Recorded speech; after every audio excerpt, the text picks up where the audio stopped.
I was just reading up on the Russian Civil War and What was that about? I don't all know that. shit about that. Dude, the Germans sent Lenin and Trotsky and all those guys back into Why? Russia before it was the Soviet Union to hopefully start a revolution during World War One. Stop. The Germans like injected them into Russia to be like, hopefully these guys collapse the government, What? and they did. That was the Germans doing? Germans propped them up. Dude, and who's doing that now? The Ruskies? Do you think so? Well, they saw what worked. Kind of, yeah. Dude, I'm telling you, I really... Ruskies are propping up like horrible fucking race wars in America. What the fuck? Yeah, man. Dude, that makes too much sense. Yeah, the monarchy in Russia like exiled all those dudes, and they all like fucking Trotsky. I think Lenin might have lived. Trotsky lived in New York for a little. Like they all went everywhere, and then Germany. They had a hot cast going. During World War One. They had a hot cast, and Germany was like, "We got to end this war on this front." During World War One, they're like, "If we send these guys back into Russia, they'll fucking the cast is hot. They'll get the boys going." And they did, dude. They got the workers going. Mass starvation. It was like starvation and shit. Yeah, but the Russian Civil War is nuts, man. Who was fighting? It was the old guard, so it was like they're called the White Russians. Serious? It was the White Russians versus the Reds. And the White Russians were like people who still supported the government, like the monarchy. Yeah, no communism. The czar. Yeah. And then the Reds were a lot of like anarchists. Shit, dude. Social democrats. What? Yeah. And like the numbers are always wacky when you look at like casualties in Russia, because then the Soviets kept everything quiet. But there's the casualties of the Russian Civil War, like 20 million. Damn. Like just insane. Really? Yeah, man. How much of that, how many like, because everyone always uses that stat as like the gulags and stuff. This was pre-gulags. That was like, gulags were during the Soviet reign. When was that? Oh, that was when they won. Yeah. But they did have what was called white and red terrors, which they would go intimidate people. And by that, like, execute towns. Yeah. Yeah. What was the problem? So they were with each other? Yeah. Communism versus no communism?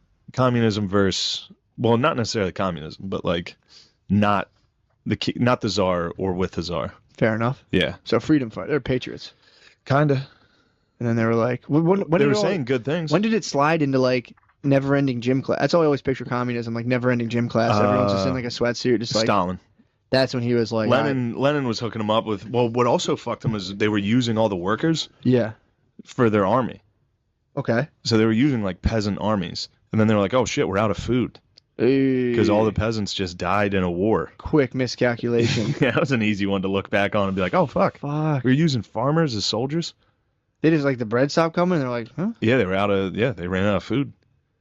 It got nuts, man. That and then, sucks. Yeah, and then weren't they start like didn't they like eat each other and shit? There was some of that in Stalingrad during World War. Support the president. Yeah, man. The entire country's like, what? Freaks the fuck out. Yeah, like, what? You're a fucking Nazi? And it also there's also people the opposite who you're like, dude, Trump's a fucking retard. And they're like, fuck you. Yeah. And it's like, dude, it's whatever they're doing is working, and we'll see, dude. It's gonna be. I mean, the propaganda is gonna get. It's wild though, right? During World War One. No idea. Germany was like, this will fuck them up. Let's give them this disease. Let's give them communism. Oh. And then it came back to fuck Germany 20 years later. It came back on them? The Soviet Union just butt-fucked Germany. That's true, too. Yeah. Yeah. So, like, if he knew the Nazis were close to a city, he wouldn't evacuate the civilians. Because he was like, it'll actually inspire the troops to fight harder if they know they're defending women and children. Jesus, dude. Yeah, dude. Wild shit. I finished Ghost of the Ostfront. For like the third time. Really? It's just... What is it's the book about World War... No, you listen to the... It's a Carlin podcast about the Eastern Front. I got to get into it. It is insane. How bad they were? How bad both sides were. And just like I was telling you, you were busy. But there's one story where there's this... You had to follow... If you were a Soviet commander, you had to follow every order. To a T. Like, you couldn't fuck it up at all. So, like... What happens if you did? They would shoot you? They'd kill you. Jesus Christ. It's like no matter what the order was, you had to do it. So this one's like move the line up 5 kilometers. And on a map, there's no river. Yeah. But now there's a river in front of you. And he's like, all my guys are Mongolians. None of them, they're all from the steppes. They've never even seen water. Damn. And he's like, if I if we try to cross, they're all going to drown, but that's the order. So then he would just send them all. They would all drown. He'd get to the other side and be like, about fucking 7 dudes survived. And they'd be like, what the fuck happened? They'd be like, well, they drowned in the river. They'd be like, all right. They're like, okay. Fair enough. Thanks. Good work. Hang up. Like, it was insane, dude. Everything was... That's fucking crazy. But then, especially, like, the stories about, like, Berlin at the end, when, like, the Soviets are coming, it's like, holy fuck, dude. When they came, they stormed... I didn't know they stormed Berlin. Yeah. That's where we met them. Terrifying. When the Ruskies came? Americans and the Russians met in Berlin. And everybody in Berlin was trying to get to the American side. They're like, please let us surrender to you guys, because those guys are Ruskies. Raping everybody. Damn. They were, and it was like they were raping chicks to death. Dude, it's fucking crazy. I mean, there are a bunch of Ruskies in the wild, dude. There are Ruskies and this had all just happened to them. So the Germans have been doing it for years. Going through Russia on a little, they were raping? They were fucking every atrocity imaginable. What? So then what's their beef with the fucking Ruskies? Well, the Russians, I mean, it was all racial. They were like, these people aren't Aryan. Yeah. They're the hordes from Asia. Let's rape them. They're not human. So any war crime you commit is not a crime. Against a Ruski? Yeah. Shit. So everything was legal. Like, you could just... It was nuts. You could do whatever. So the Ruskies were just like, oh, yeah? So they came like, back. You think you guys can rape? Wait till you see what we do, dude. It was... And then all these countries that were in the middle, like Poland and fucking... Were they catching R's on the way there? They were catching R's on the way there and back. Damn, dude. Got the old double R, dude. Jesus Christ. Yeah, I mean, and then the idea at the end of it is like an entire population with PTSD. For sure. Like the whole population has it that survived World War II. It's just like it must have just been wild. Oh, after that? You can't even imagine, dude. No. You can't even fathom it. Like that's keeping a stiff upper lip. When the Ruskies come and go, it's like, especially them coming through and being like, rape the whole town, and you're just like, motherfucker. And then you see them coming back, and you're like, oh, dude, it was like there's a story of them going into like a covenant, convent, convent, of like nuns, and they were getting old and young. Like it wasn't like it was sexual. It was like they were doing this to them on purpose. Jesus, like, it was fucking crazy, dude. Bro. That's one of the hardest things. That's a hard podcast to listen to. That's a tough one. It's fucking nuts. They stormed the convent. Bad timing. I saw a hot nun not too long ago. I'd never seen a hot nun before. I saw one the other day when I went to Palm Sunday. That's awesome. Saw a hot young nun, and I was like, oh my God. Dude, like, I've only seen old, like, the super old ladies. I saw probably like a 26-year-old Spanish-looking chick. That was a nun, and I was just like, "Oh my God, Dios mío, dude!" I was like, yeah. I remember my cousin had a nan who was not too nice, dude. Really? She's pretty nice. I think she was like part German. She was a mean old nan, dude. Yeah, you could run into some mean. If she was German, dude. Yeah, she was that could be it. She probably survived. Fucking Nazi, dude. She could have survived the Ruskies. Holy fuck. Yeah, that's true. It's like, yeah, I guess. Chuck on the uniform. Yeah. Get the goose stepping, dude. Get the fucking stepping. Yeah, that's the ultimate choice. Well, that's something your boy JP talks about a lot, and every historian is like, it's easy to fucking sit here now and be like, look at these pieces of shit. I would have done something. Yeah. You wouldn't have done shit. Yeah, saying the person. You would have fucking joined right up. It's funny, the people I know who go along with like every single cultural thing going on right now are like, oh my God, it's like, you would have been a fucking Nazi, You would have been, dude, if you had the fucking balls to try to like assassinate someone or like, oh my God. Yeah, exactly. Dude, there's like, I would have probably done it, I'm not gonna lie. I would have definitely led an insurrection. I'm saying. There's almost no chance Hitler could rise in my country. I'm just allergic to groupthink. That's just I would me. kill him right away. If it were me, forget it, dude. Yeah. I'm allergic to groupthink. Early on, I'd be cheering for him. You think so? Yeah, because he was a fucking maniac. I'd be like, this guy's hilarious. Well, he also came in. Yeah, he did come in a time. He came in a time while they were having a tough time, and he was like, "Bonjour, mama." He trumped out. He trumped out, dude. He's like, "It's going to be a magnificent." Yeah, he. But yeah, there's stories that are just like there's one that's sick. It's like this is in Berlin, like right before the Soviets are coming, and everybody. The story is like everybody on this trolley was like panicking and like talking shit. Yeah. And this dude in the back was wearing like full fucking Nazi regalia, like fucking. He was an officer that like blew up a bunch of tanks, like you could tell by his. He had tons of SWATs on and him. he stood up and was like, "Listen, shut the fuck up." He's like, "If they do half of what we did to them, we are fucked. So you better fight to the fucking death today." And everyone when they came in? Yeah. This dude had like the most SWAT. Did they do that like a football team? Like the more tanks you explode, they hit you another SWAT on your helmet? He had a bunch of Buckeyes. And yeah, because at the end they were using like boys and old men to fight these fucking Soviets. They're like, we got to use everything we got. There's so many Ruskies though. There's a lot of Ruskies, and those boys were eager to get in there. Damn. Because and also the Soviets were using they were using everybody. So this is convicts. This is fucking. They freed everybody. Everyone was just like, "You're going to the front, dude. Go nuts." Yeah, these are the worst people in the world. Shit. Yeah. But it's people that committed the worst atrocities, fighting each other. Yeah. So then when atrocities happen to them, it's like you still like there's still sympathy. Because it's so horrible. It's for either side. Like, whoever's get's victimized, it's like, Jesus Christ. Oh, who's getting like even if it's the Nazis. Yeah, who's getting stormed and raped. Yeah. Yeah. Even if you just sat back. That's a tough ticket to pull from the deli counter. But it is like because all these people in Berlin were like, hell yeah, we're fucking these countries up. We're the best. It's like, you guys were just storming and raping everybody. Yeah, dude. So then when it comes back to you, that Ghost of the Ostfront wasn't really a hot topic for us. That was a super hot topic, dude. It just fucks me up. Dude. It's like, and then just normal people have no idea. Do you think they add that to Clash of Clans? What? Like a rape function? Yeah, at the end.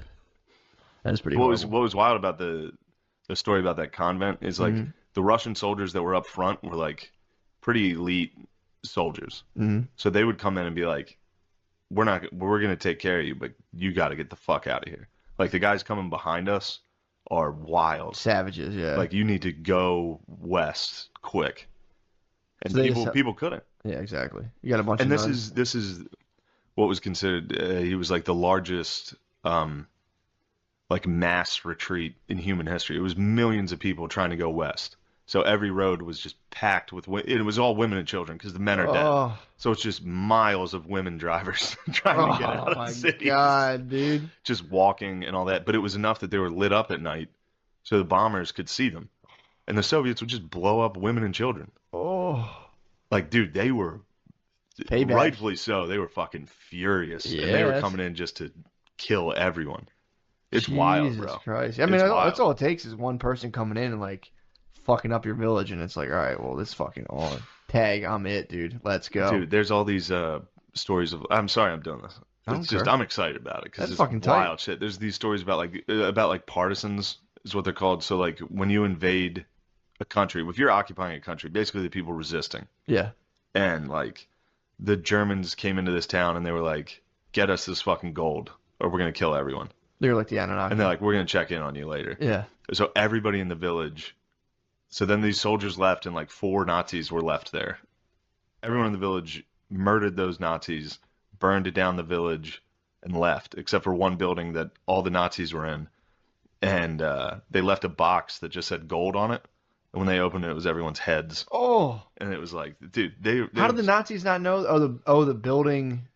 They kept open. The Nazis had been in. Yeah, like their headquarters. Oh, that's so in the town. That'd be so fun to burn your town down, chop off your captors' heads. Like seriously, that would be fucking tight. But then there's stories of like in Sarajevo, they assassinated the guy who was the bull. the yeah, governor. I remember that. Yeah. They assassinated him, and then the way the Nazis responded was they hung like 1,000 people.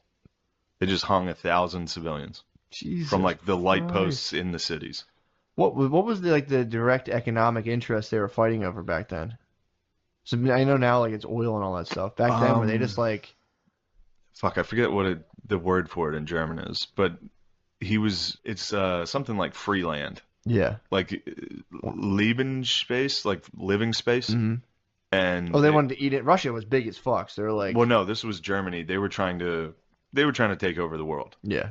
They're like the Aryan people need living space. Yeah, we need to breathe. Everybody over here is our slave. Everybody on the west, they're gonna join us. Like it was. Oh, I got you. So they're just basically like They were just trying to invade everything, and eventually this was right in World War II is when oil became massive. So the Germans were trying to work their way down to the Middle East to get all the oil.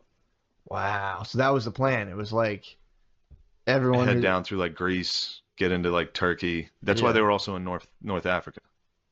They were all trying to work their way to the Middle So they're East. just gonna invade everyone, be like white people are the best, hit the fucking Africa, take all the oil in the Middle East, and then just be the fucking oligarchs of the world. Yeah. And the Ruskies were like, nah. The Ruskies were like, nah, dude. I had a terrible morning yesterday. I woke up after a nasty dream. I had a bad dream. I have bad dreams. I keep listening to this fucking book. Dude. Oh, I gotta tell you that. I told you. I called. That dude, fucked me. That was crazy. So this is what I went to bed to. I'm listening to a book about the genocide of Ukraine, which was like just Stalin's 5-year plan, just starving Ukraine, and it's just an hour and a half of just this chapter in this book is just an hour and a half. How do you go about starving an entire You country? just take all the food. You just take it from. Happened. True, yeah, it happened. It's a lot. I think it's a lot easier than you think. Well, it requires a very weak, dumb populace, like the Ukrainians. Not you guys. Not you guys.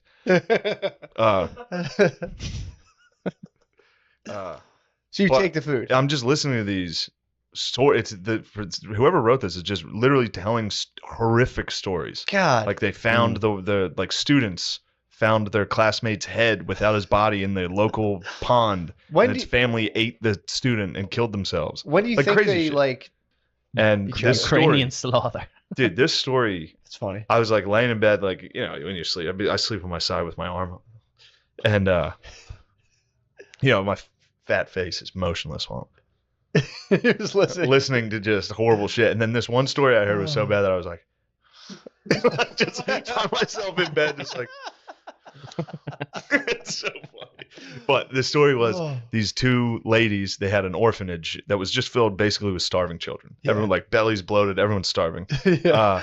Chucky and- no cheese. Dude. it was absolutely Chucky no cheese, dude.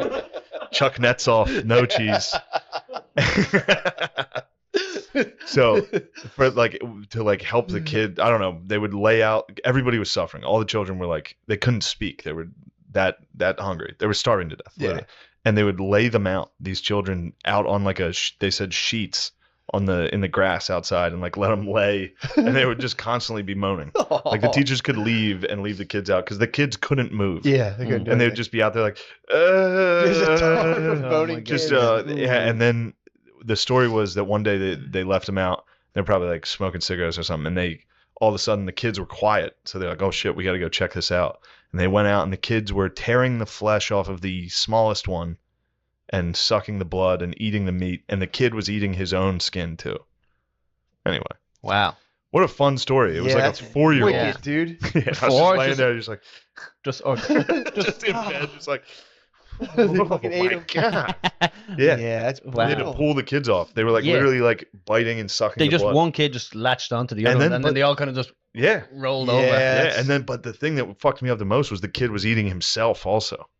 Once everybody else started munching him, he was like, "Oh shit." Oh, so he was like, "Give me a bit of that." Yeah, Yeah. Okay. of himself. And they would like eat their own shit. would they? Yeah. Yeah, they would like find kids that have been eating their own shit. I mean, it's the craziest shit I've ever heard. yeah, it's Yeah. fucked. It's terrible. Yeah, food is good. It's nice to gotta- have it, man. Yeah, it was like the Irish famine, but now it was much more documented. It was in Yeah, the yeah. 40s. And it was The much 30s. more successful, I think. Yeah, they It did really a good worked out job. a lot. Yeah, they got a lot of them. Yeah. No one Whereas was able to even we- leave. They all just We had a lot of guys fleeing. yeah people A were lot of weaklings left the island. became great. true. Built it up for you to come over. Yeah. Yeah. Now look at you. Yeah. I'm I'm like, like, oh, it seems pretty good over there. I'd like to have a little shot of me give own me, over there. give me a taste of that. What Yeah. he was saying after World War II, Europe was just in shambles. Russia was like, well, we'll be king of the shambles and we'll run Europe and we'll get access to Europe's kind of Yeah. farm, all this other stuff. And America was like, we can't have that. So that Definitely not. was the Cold War.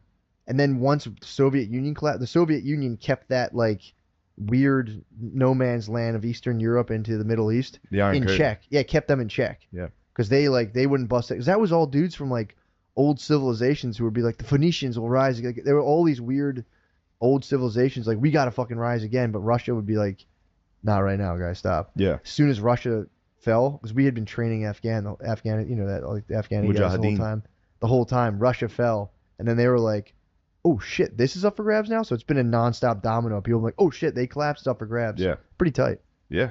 And just the whole place, apparently, I didn't know that after the Cold War, that stretch of like the Balkans just fucking erupted. It was, that was like Kosovo and all that shit when we were little. Yes. I didn't know about that. I mean, I heard about it, but that's where it came from. Of course. I didn't know this. This is how history works. I knew this is how it would You go. can literally, it keeps going. It's crazy. You can blame, the way things are right now is from the American Civil War. Dude, and that's things that happened then. Yeah. Things that happened, and that happened because of the revolution. That happened because it's crazy. Every single thing you can. It's pretty tight. The way things are now is because of the Haitian Revolution. That's how history works. It was nuts. It's wild. Man. It was really nuts. That's why I'm such a big fan of it. I say, wow, what a great subject. Wow. But the funny when I was a young boy in 5th grade, I said, wow, what a great subject. That's interesting.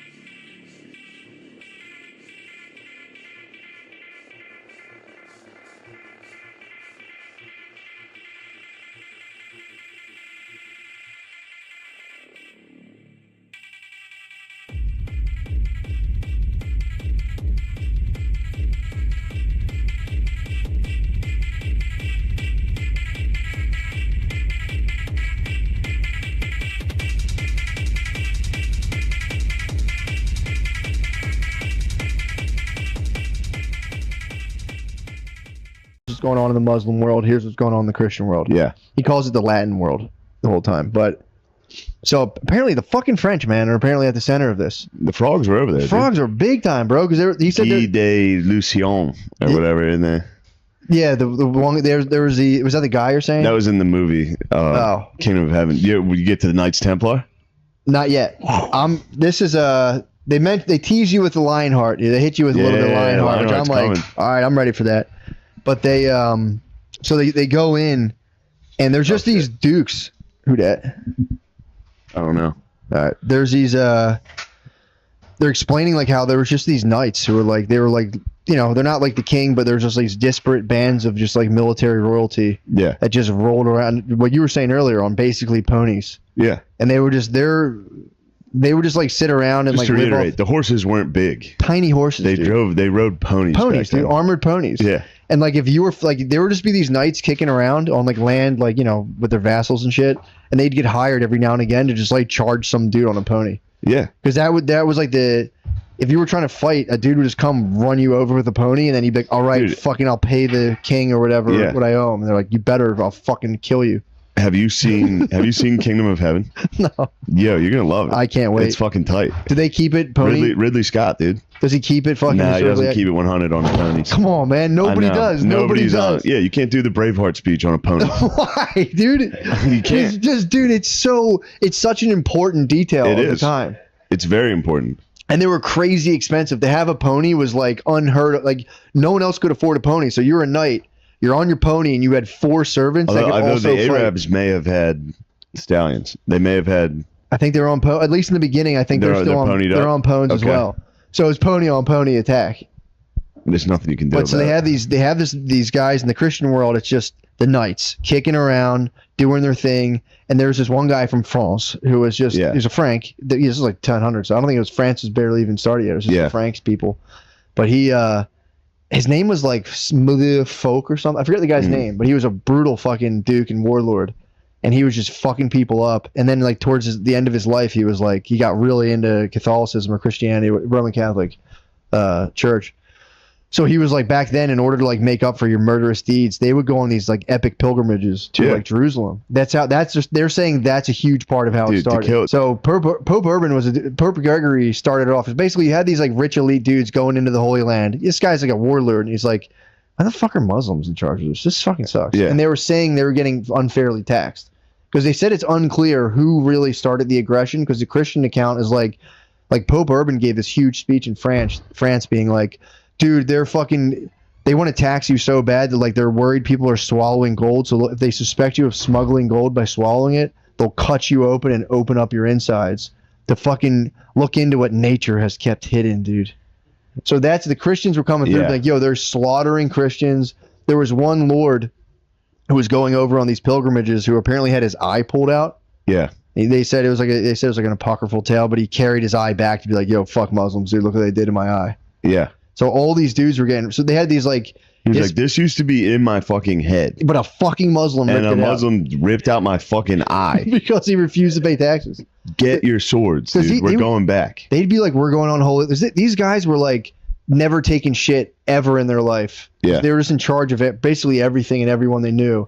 They're like, all right, time for pilgrimage. And they'd go through the towns. I'm like, and they'd be like, what the fuck are you? And they'd pull the sword to them. They'd be like, give me half your shit. And they'd be like, what the fuck? Yeah. So these dudes were just running into buzzsaws. So they'd come back and be like, yo, fuck those guys. Dude, you know, does it get into the fact that Muhammad never set foot in Jerusalem?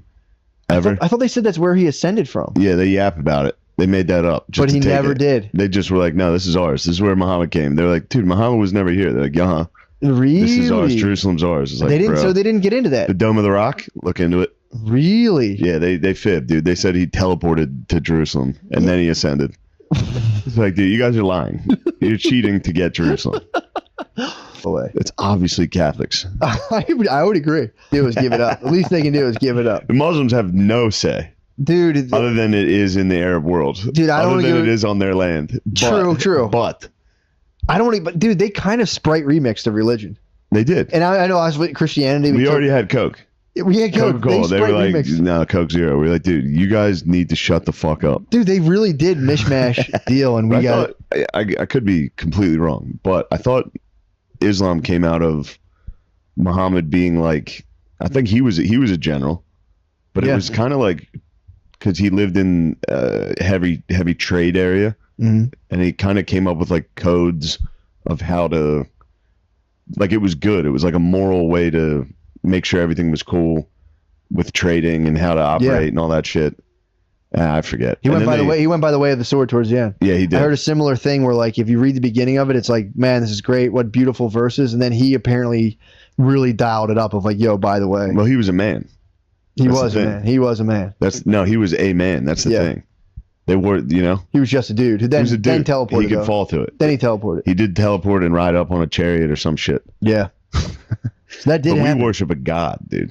That's what I'm saying. Jesus was not. I mean, he was a man, of course. Was a man. But he was the Holy Trinity. There's a heresy stating that Jesus was a man. Obviously, got kicked out of the Catholic Church. One of the heresies, dude. There's a ton of heresies. One of them was that Jesus was just a dude who got just like taken over by the Spirit of God, and then as soon as he died on the cross, it just went up, and that was that. And Pope was like, "Fucking." There was a bunch of dudes like, "No fucking way, dude. Yeah, bullshit." Get him out of here. Set him on fire. Get him the fuck out of here. Do something bad to him. Just dressed like maniacs. Dressed like a moron. Bull fucking shit, dude. That didn't happen. Get the fuck out of here. Think of the worst thing ever and do it to him. Get him out of here. Rip his fucking tongue out. Yeah, they just were like, exactly. It came up with like a Muslim code. Here's what we're going to do. And then like, yo, and in terms of like, yeah, dude, actually like Abraham was kind of sick. Jesus was kind of sick. That was like, but then it became like genuinely like a militant. Yeah, and this is what they're arguing. Like, the military shit was built into Muslim theology.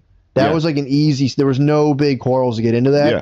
Although he was arguing like they really weren't that interested because they had already like basically the Muslim Empire had just been established and smashed. Yeah, it was dominating. But then it fell apart. The infighting. That the Sunnis and Shiites go back that far. Yeah, I know. I didn't know that. They disagree on it was on Muhammad's successor. Oh, exactly, dude. On Fatima, they were like, I'm related to Fatima, his wife or niece or whatever. I'm related to all the they're still going, caliphs. The Sunnis and Shiites are still bickering. That was based on who was related to fucking Muhammad, which is crazy.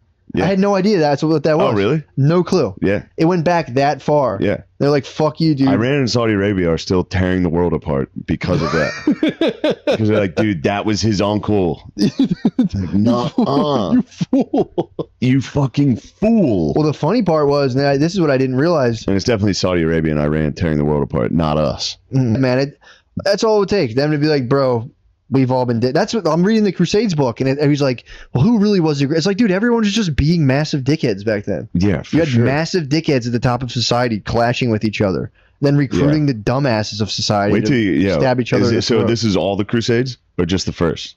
All of them. But he went Dude. the People's Crusade. He went into that. Wait till you get to the end. Bro, I can't. I'm excited. The like fucking 6th Crusade is like they don't even go to the Middle East. They go to Constantinople and just sack a Christian city. Really? Yeah, they're like fuck this. They talk about the People's Crusade. So just to keep the chronological timeline, they get like a couple dukes going up, and then it's going through the papacy. Like the Muslims are already they're crushing it. They're set for fucking holy war. It's nothing to get them in a holy war. It's like, yeah, dude, we know it's in our book. Like we'll turn it on if we have to.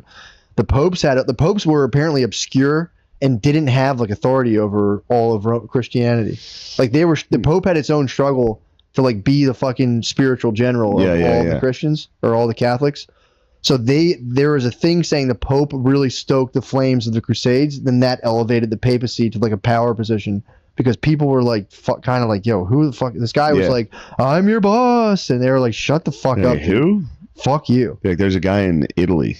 Yeah, dude. And that guy was from France. Pope Urban was from a monastery in France, and he like fucking somehow like religion lorded like Game of Thrones, which is such the darkest and most evil shit in the world. But Pope Gregory was like, yo, we should probably, it's kind of cool if we fuck people up in God's name. And the people were like, what the fuck, dude? Then he died, and Pope Urban was like, yo, that guy was crazy. But for real, guys, these Muslims are out of control. Yeah. And if you want to get all your sins wiped away, just go to pilgrimage and bring swords. Like, if you fuck some guy up and you die, that's cool. You're allowed to do, like, dude, it's mega resolving all your sins if you go there and just chop a dude up. But he was like, but only sins you confess. So there's all these things. But then you get, like, street guys who would, like, it was, what was this guy's name? Something the Hermit. It was like, this dude was basically Smeagol.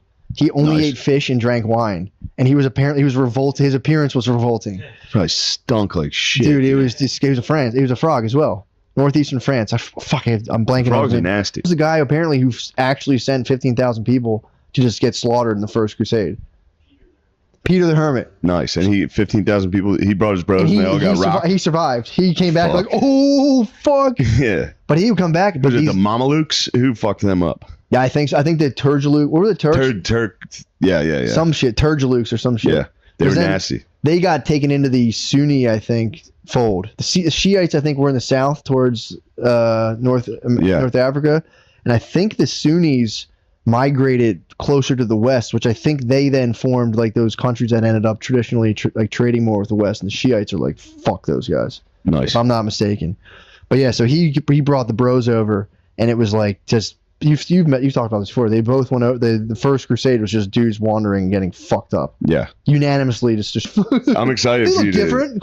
Because I vaguely remember what happens. But there's like the Children's Crusade. There's like they brought their kids too. Apparently, it's nuts. It was 15,000 with like 8,000 soldiers and like 10,000 women and something crazy. A ton of women and children. Yeah. They just wandered down and got destroyed. The Arabs must be like, "What? Who the fuck are these guys? I know. What is being told to them? I know. Why are they walking here?" That was the question because they were like, the Pope Urban was like, "We're under threat. Like this is a real threat." Yeah. And I think the Moors were coming up and they were clashing, but there was no like cohesive threat of Islam because Islam was fractionated. Yeah. At the time, but the thing is like. Yeah, but like these dudes didn't fucking know this. No, they're just hearing word of mouth shit, and they're like, yeah, they're getting Fox News. Yes, dude, they're like they hate our freedom, dude. Pope Urban literally was like, these guys are doing unthinkable things to children. Yeah. These guys are monsters. They hit him with like World War II propaganda. Yeah, they hate our freedom. Still works. They're doing it right now. Yeah, on the news. Yeah, Russia's fucked up, dude. Russia tortured guys. Yo, Russia's built different. They're hitting us with like, yo, Russia's fucked up, dude. Unspeakable atrocities. Still works, dude. 1,000 years later. Yeah. It's like, who? Wait, they're doing what to who? Those guys are evil. We're good. Let's go get them. Yeah. So that the authors the Moors were sneaking up, dude. They were creeping. He gave credence to España, dude. They got. Yep. First I thought he was going to be like, yo, fuck the Christians. The Muslims are all good. But he's he's basically being like, there's a lot of different accounts, and there are firsthand Muslim accounts of like, yeah, they were fucking up Christian. I'm sure they were dudes coming through there. I mean, they had to be.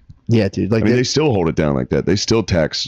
Yeah. There's under, ISIS and shit. They were like, you're either getting killed or you're paying like ridiculous taxes. That's what it was. If you're not a Muslim. So the first invasion, I'm only up to I didn't only got to this like the start of the second one. First invasion, wildly unsuccessful. Although it did, people started being like, yo, that's kind of sick. The Crusade. Yeah. So then they had like the nobility. None of the kings got involved during the second one, but all of like the nobility, a lot of them were like they were just like look, they were opportunistic. These dudes would sell all of their shit. Yeah. They would sell all of their belongings and be like, let's fucking go. And go crusade. And then there was just like a bunch of the French nobility and Dude, you gotta nobility watch Kingdom of Heaven. I can't wait, dude. It's fucking sick. Is that what it's about? Yeah. Fuck. I can't Orlando wait. Bloom, dude. Come on. What?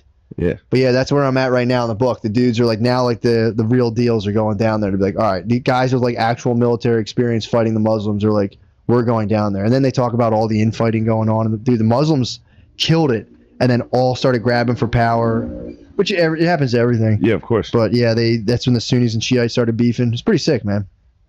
You Yeah, know more. Every time I learn more about the Sunnis and Shiites, I'm like, yes. Yeah, I always Yes. forget too. Yes. I had no idea. I went back. The beef is that far back. Yeah. And then there was one. But it's not, see, back then it wasn't that far back. 'Cause Yeah. This is 1099 or something was the first crusade. Yeah. Muhammad was what, 500? Oh, no. Yeah, for sure. I'm You know talking what I about mean? now. Oh, yeah, It's like yeah. now to then, it's like, God damn, these guys have been fighting Yeah. for fucking ever. But yeah, there was one of the caliphs. He was called the Mad Caliph. He was Sick. like, dude, he apparently was crushing it, like just like sacking tons of cities, and he like got so good at that. Yeah. He just all of a sudden declared himself a god, and then started attacking his own people. I was like, that must have been the funniest shit in the world. It's like, what, dude, stop, God no. damn it, he This thinks he's dude a is god. Completely turned on his whole fucking squad. Yeah. It was like, dude, I'm God. I'm gonna fuck literally just everyone up now, and everyone. They probably had to like put him down, but he probably led a battle into his town. Anytime you do that though, and you're like, I'm God, it ends. You're gonna be naked in a town square, getting like drugged by people. It's, Well, you know they say lended to the militarization of Christianity what is it? was taking in the pagan hordes. So they were converting all these pagan Yeah. guys, and they were like back then they're highly militarized people, and a lot of these like Christian lords were like, yeah, I could kind of use a little bit of that for my Yeah, own we need thing. these They'd be fucking like, forest retards. Yeah, you can kill people, literally. Yeah. Yeah, you guys can still kill people. That's actually kind of sick. Yeah, we like you guys. We're just- gonna put you on a boat, and we're gonna ship you down there, Yeah. and then you guys go nuts. So that was they had to like, because they were like, wait, I can't attack it. That's so fucking gay. And they're like, no, you can attack. I mean, if you have like a good reason, You're still allowed to attack people. fuck people up. Like we're not like, we're not against having fun or whatever. Like we're just doing Yeah. different stuff. If you lived in the woods and your whole thing was like, dude, we get to attack people, Yeah. and then some Christians came and were like, stop, you'd be like, dude, I can't A stop. lot of them accept. They're like that fucking rule. Like wait, Attacking people was cool. apparently these dudes are pretty wooed over by Jesus stuff. They'd be like, yeah, that's better than ours. They were like kind of like, man, that rules. Yeah, Jesus, the message of Christ usually works. They're like, wait, somebody loves me? They're like, yeah, we can just be nice to each other. Gotta stop all this attacking. Yeah. Like That had to be tough though, because there were definitely societies that based their entire identity around attack. the Turks, bro. Yeah. Turks at first, dude. The Turks, their big thing was they had two strategies. Turks have been pretty nasty throughout history. Dude, total encirclement. They would just totally encircle whoever they were fighting. That was their one military formation. Encircle, shoot bows and arrows, and then just fuck them up. Or Yeah, dude. they were famous for fake retreats. They would fake retreat, Yeah. let them break formation, then You like they would that swarm, that circle with the arrows? Yeah, It's dude. pretty tight. Dude, they could shoot those arrows 300 yards back then. Really? Yeah, That's exciting. So could the English or the The Christians. longbowmen. Longbowmen, 300 fucking Get the yards. British longbowmen out. 300 yards, dude. Dude, if you only gamed like I did, you'd know all these things. If you play with the Turks in medieval Total War, You know they can circle you? hit the that's a move you can do. That was their two moves. Yeah. If you watched Kingdom of Heaven, you'll see them hit the circle. Really? You'll go, God. So damn, they're the all circle's they were so ponies, nice." circles. They were all speed. Yeah. So they had a West Coast fucking offense. It was a West Coast offense. Ponies, speed. And the dumbass Crusaders thought they could wear all their bullshit armor, make it in the desert. They talk about It's that like, too. bro, it's not going to work They here. talk about how heavy. They said their broadsword was more of a bludgeoning instrument Yeah. than like an actual thing to cut people up with. When They had a was- heavy piece of steel that was like kind of like a butter knife that they'd be like, Yeah, you whack! fucking smack it, dude. Oh fuck! Yeah. What about Barbarossa? When was Barbarossa? And who was it? One dude just in the desert just ran straight into the water. They like got to an oasis and he got in the water and drowned. 'Cause he What? was they were wearing armor. Yeah, that sucks. I was Forget hearing who about it was. and that chainmail didn't. If something was like really sharp, it would just cut them. It would fuck them up. Like it Yeah. only if someone like went by and like nicked them, it would help them from that. But if they got like just hit with a fucking sharp sword, it went right through it. Oh man, now I just want to watch Kingdom of Heaven. Yeah, we should. Yeah, it's not a bad preparation. But yeah, dude, the book so far has been really, really good. That's my favorite time period, dude. Yeah. 11, 12, 13, 14. It's so That's when it gets gay for me. Once you get into like the Renaissance and shit. well, for sure. But then what's crazy though is like, holy fuck, you're telling me between 1400 and 1700, the amount of advancement was blinding. Yeah, it was crazy. Between 14 and 1700 was insane. Yeah, and then think about now.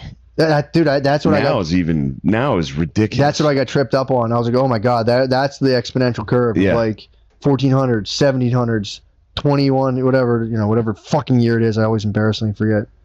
I've been on 2023 forever. I'm like, I sign everything 2023 and like, bro, it's 2022. Can you fix it? Yeah, I'm there too. I get confused by that. What is it, Sean? They said it was Barbarossa who drowned, and It was Barbarossa. he had such a long journey, and then he ended up just drowning. He wanted a drink and he got in the water and he fucking drowned like a dumbass, dude. He's like my dog Jack. My dog Jackson will drown if you put him in water. 1190. He'll go into the water and start to drown. He has to be safe. It was 1190. Was it the fourth crusade? What the hell was that? What was he doing down there? I'm not sure. Yeah, I wish I read more. The book's Crusade long stuff. as fuck, dude. Yeah, I got hit with guns. 23 guns, hours germs, left. and steel last night. Did you? Yeah, was talking about the Aborigines. What about them? They were in the Stone Age. Were they really? Yeah, they were stuck in the Stone Age. Jesus Christ. When they were found, they were in the Stone Age. That stinks, man. Yeah, especially when you're trying to preserve your land and stuff. Being in the Stone Age, you've played enough. Like what's that one game? Total War. Total War. It's like, yeah, if I'm in. He was talking about Pearl Harbor. Yeah. And how like historically it's like one of the dumbest fucking decisions ever. Like military planners today are like, why would they do that? Well, I mean, obviously hindsight's, two nukes, but still it's funny to just double F. Could have been a double F. No, how would it be a false flag? If they're like, we just want to go attack the Japanese. So we hired the Japanese to attack us? I don't know. No, you think someone faked it? It could have been actors. It could have been actors. You think there was the Japanese Navy was in on it? They're like, hey, it we'll was help two you guys planes, out. right? In Pearl Harbor? Yeah. Did you what? It was two planes that crashed in Pearl Harbor, just one. You could easily fake a Pearl Harbor. Do you think Pearl Harbor was 9/11? I'm saying if you're I'm just throwing it out there. If you're saying that it didn't make any sense. No, but it was more than two planes. How many was it? Probably like 100. 100 planes attacked Pearl naval. Harbor? It was the aircraft carriers. I thought it was just like two little prop planes crashed, and everyone was like, what the fuck? Oh, really? You thought it was like I thought it was two like, shitty planes? I thought And it was we were like, oh, we're going to war, dude. I thought it was like two propeller planes came in. Did you really? Yeah, I swear to God. No, it was a huge operation. Yeah, they're big planes. They brought their Navy. Damn. Yeah. It was war. The Navy pulled up, and then the planes. It was aircraft carriers. Yeah. The big ones. Yeah, they brought the boys out. Fuck. Yeah. So they like totally devastated it. Yeah, if it was two planes, it would have gone almost unnoticed. That's what I was saying. I was like, you wouldn't even know. It would be like that could be anyone flying a shitty plane into like. So it was the boys pulled up. They really went for it. Okay. It's documented. Gotcha. So now the false flag comes in where did we know they were going to do it and that's be like, all right, go ahead. Because there is some weird shit about us taking some ships out of that harbor. Mm-hmm. Some like good ships that could have just happened to not be docked that day. I could have held them off. That not would have held them off, but would have been shitty to lose for us. You know? I got you. So we like kind of kept some old shitty ships for them to blow up. Yeah. And be like, oh, you got us. Well, yeah, it's also weird. Yeah, like back then, people didn't just like overseas like stealth fly over. There was like a massive ships coming for probably several days, and I'd imagine the U.S. military was scoping the waterways and being like, "Yo, bro, the Japanese Navy's on the way." You're like, say what? Yeah, maybe. I mean, there was like radio stuff where they would be like, "Oh fuck, something's happening." Yeah. Where are they gonna hit? Oh, the closest island to them? They thought it was going to be around there. Right. Which I think they did get hit, too, like Guam and shit like that. But who knows? Regardless, I thought it was funny to, like, I've never heard historians talk about how fucking stupid that was. Like, because I don't know, for some reason you think of it as like an even matchup, the U.S. and Japan in World War II, but it wasn't. Yeah. It was like... Yeah, I mean, it was literally just sucker punching the biggest guy in the room.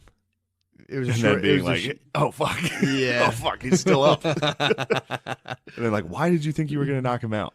Yeah, that makes sense. It is tight to roll up with your Navy and be like, what's up, guys? Yeah, fuck Going you to guys war. gonna do, dude? It's like, dude, don't you know you have like space bombs and shit, dude? What yeah. the fuck are you guys doing? Get Yeah, out of we're here. gonna fuck you up for this. I mean, they did. Yeah. That was pretty minimal too. They killed like what, like a couple hundred people. Yeah. Was I it mean, it was foul? probably probably like less than 2,000. I think. No, it was.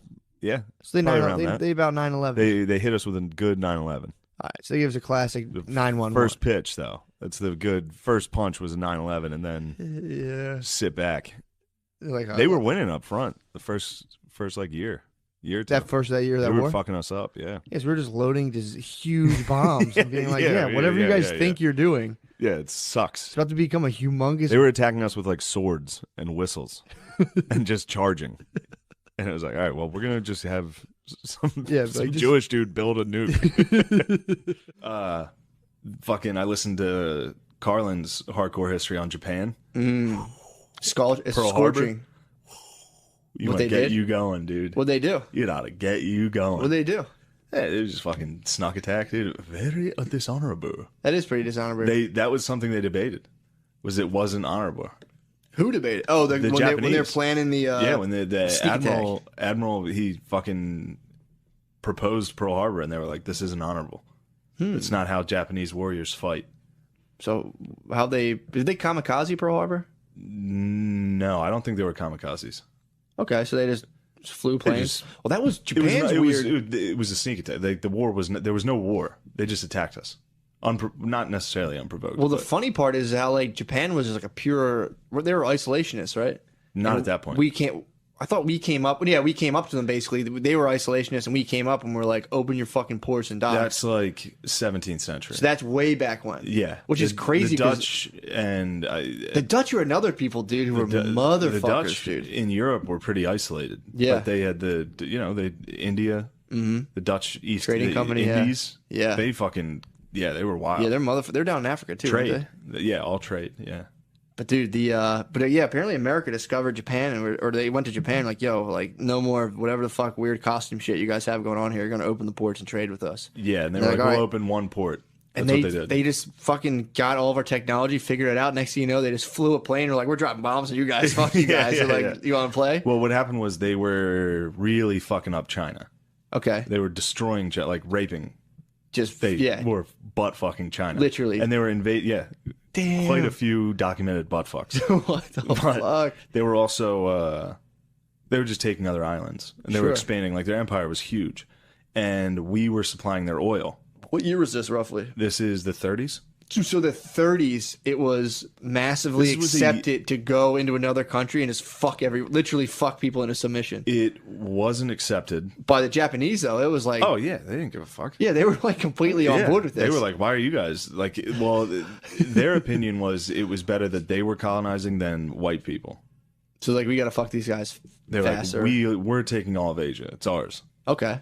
But then the United States, instead of intervening, because there were a ton of Westerners in China Yeah. that were like, "This is crazy. What's going on here?" You're like, we're getting raped hard. There's a hard rape. There's a lot of rape. So it was like these dudes were coming like blurry genitals first. And Blurry just fucking- genitals everywhere, like just going wild. And then what's funny is there's a bunch of Japanese historians that deny it, which is still an issue. That say It's like, still an we issue that definitely like didn't rape Japanese anyone. textbooks don't really acknowledge the atrocities. Makes sense. Well, there's so much shame, dude. I mean, compare that to fucking our textbook. Yeah. The whole Well, thing's like, remember slavery? I got the watered down version in my grade school. Early on, yeah. Yeah. That makes sense. Even high school, they didn't really hit me with like a lot. I remember it definitely I also started. didn't really pay attention. Yeah, our history definitely filtered in. Like slavery was Oh, for studied sure. that every fucking year. My history teacher cut a deal with me. Told me if I just like stopped disrupting the class, he would give me a B, and I was like, word. Incredible. It's like wicked. Yeah, dude, you terrorized that motherfucker I actually liked him a lot. into appeasement. He gave me. He tried to actually- appease He your ended up giving empire. me guitar lessons, and we smoked weed together. It was pretty sick. Damn, this Yeah, guy's the when I was a man. sophomore, yeah, we would like smoke weed, and he would give me guitar lessons, and that's when he cut the deal. He's like, "Bro, you have to stop fucking shouting Yeah. shit out in class. The whole class goes into disarray." That's sick. It's like couldn't help it, bro. Yeah, you're Kim Jong Un, dude. They fired his ass. Yeah, well, I was Kim Jong You're Un. like, I have nukes. Like, he doesn't have nukes, but what are we gonna do? We're gonna appease him. But These guys deny it. so Japan was butt fucking China hard. Damn. And people were like kind of calling for intervention, but Yeah. no one wanted to like have an all-out war. So the United States was like, "We're gonna cut your fucking oil off." because we were their oil. Without We were oil, fueling the butt fucking. Yeah. We were the lube. yeah. And I think we gave them like a year.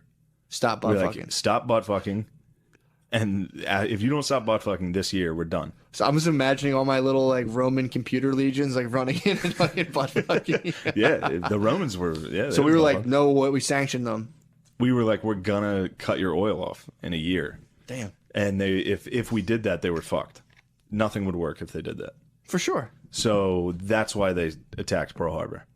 That's not a way to hold on to your oil supply. Yeah, but then there's oil supplies around that's held by European countries Oh. in the Pacific. So they try to backdoor They us? attacked us and then started taking up as much resources as they could. And they had China. That was a ton of resources. True, yeah.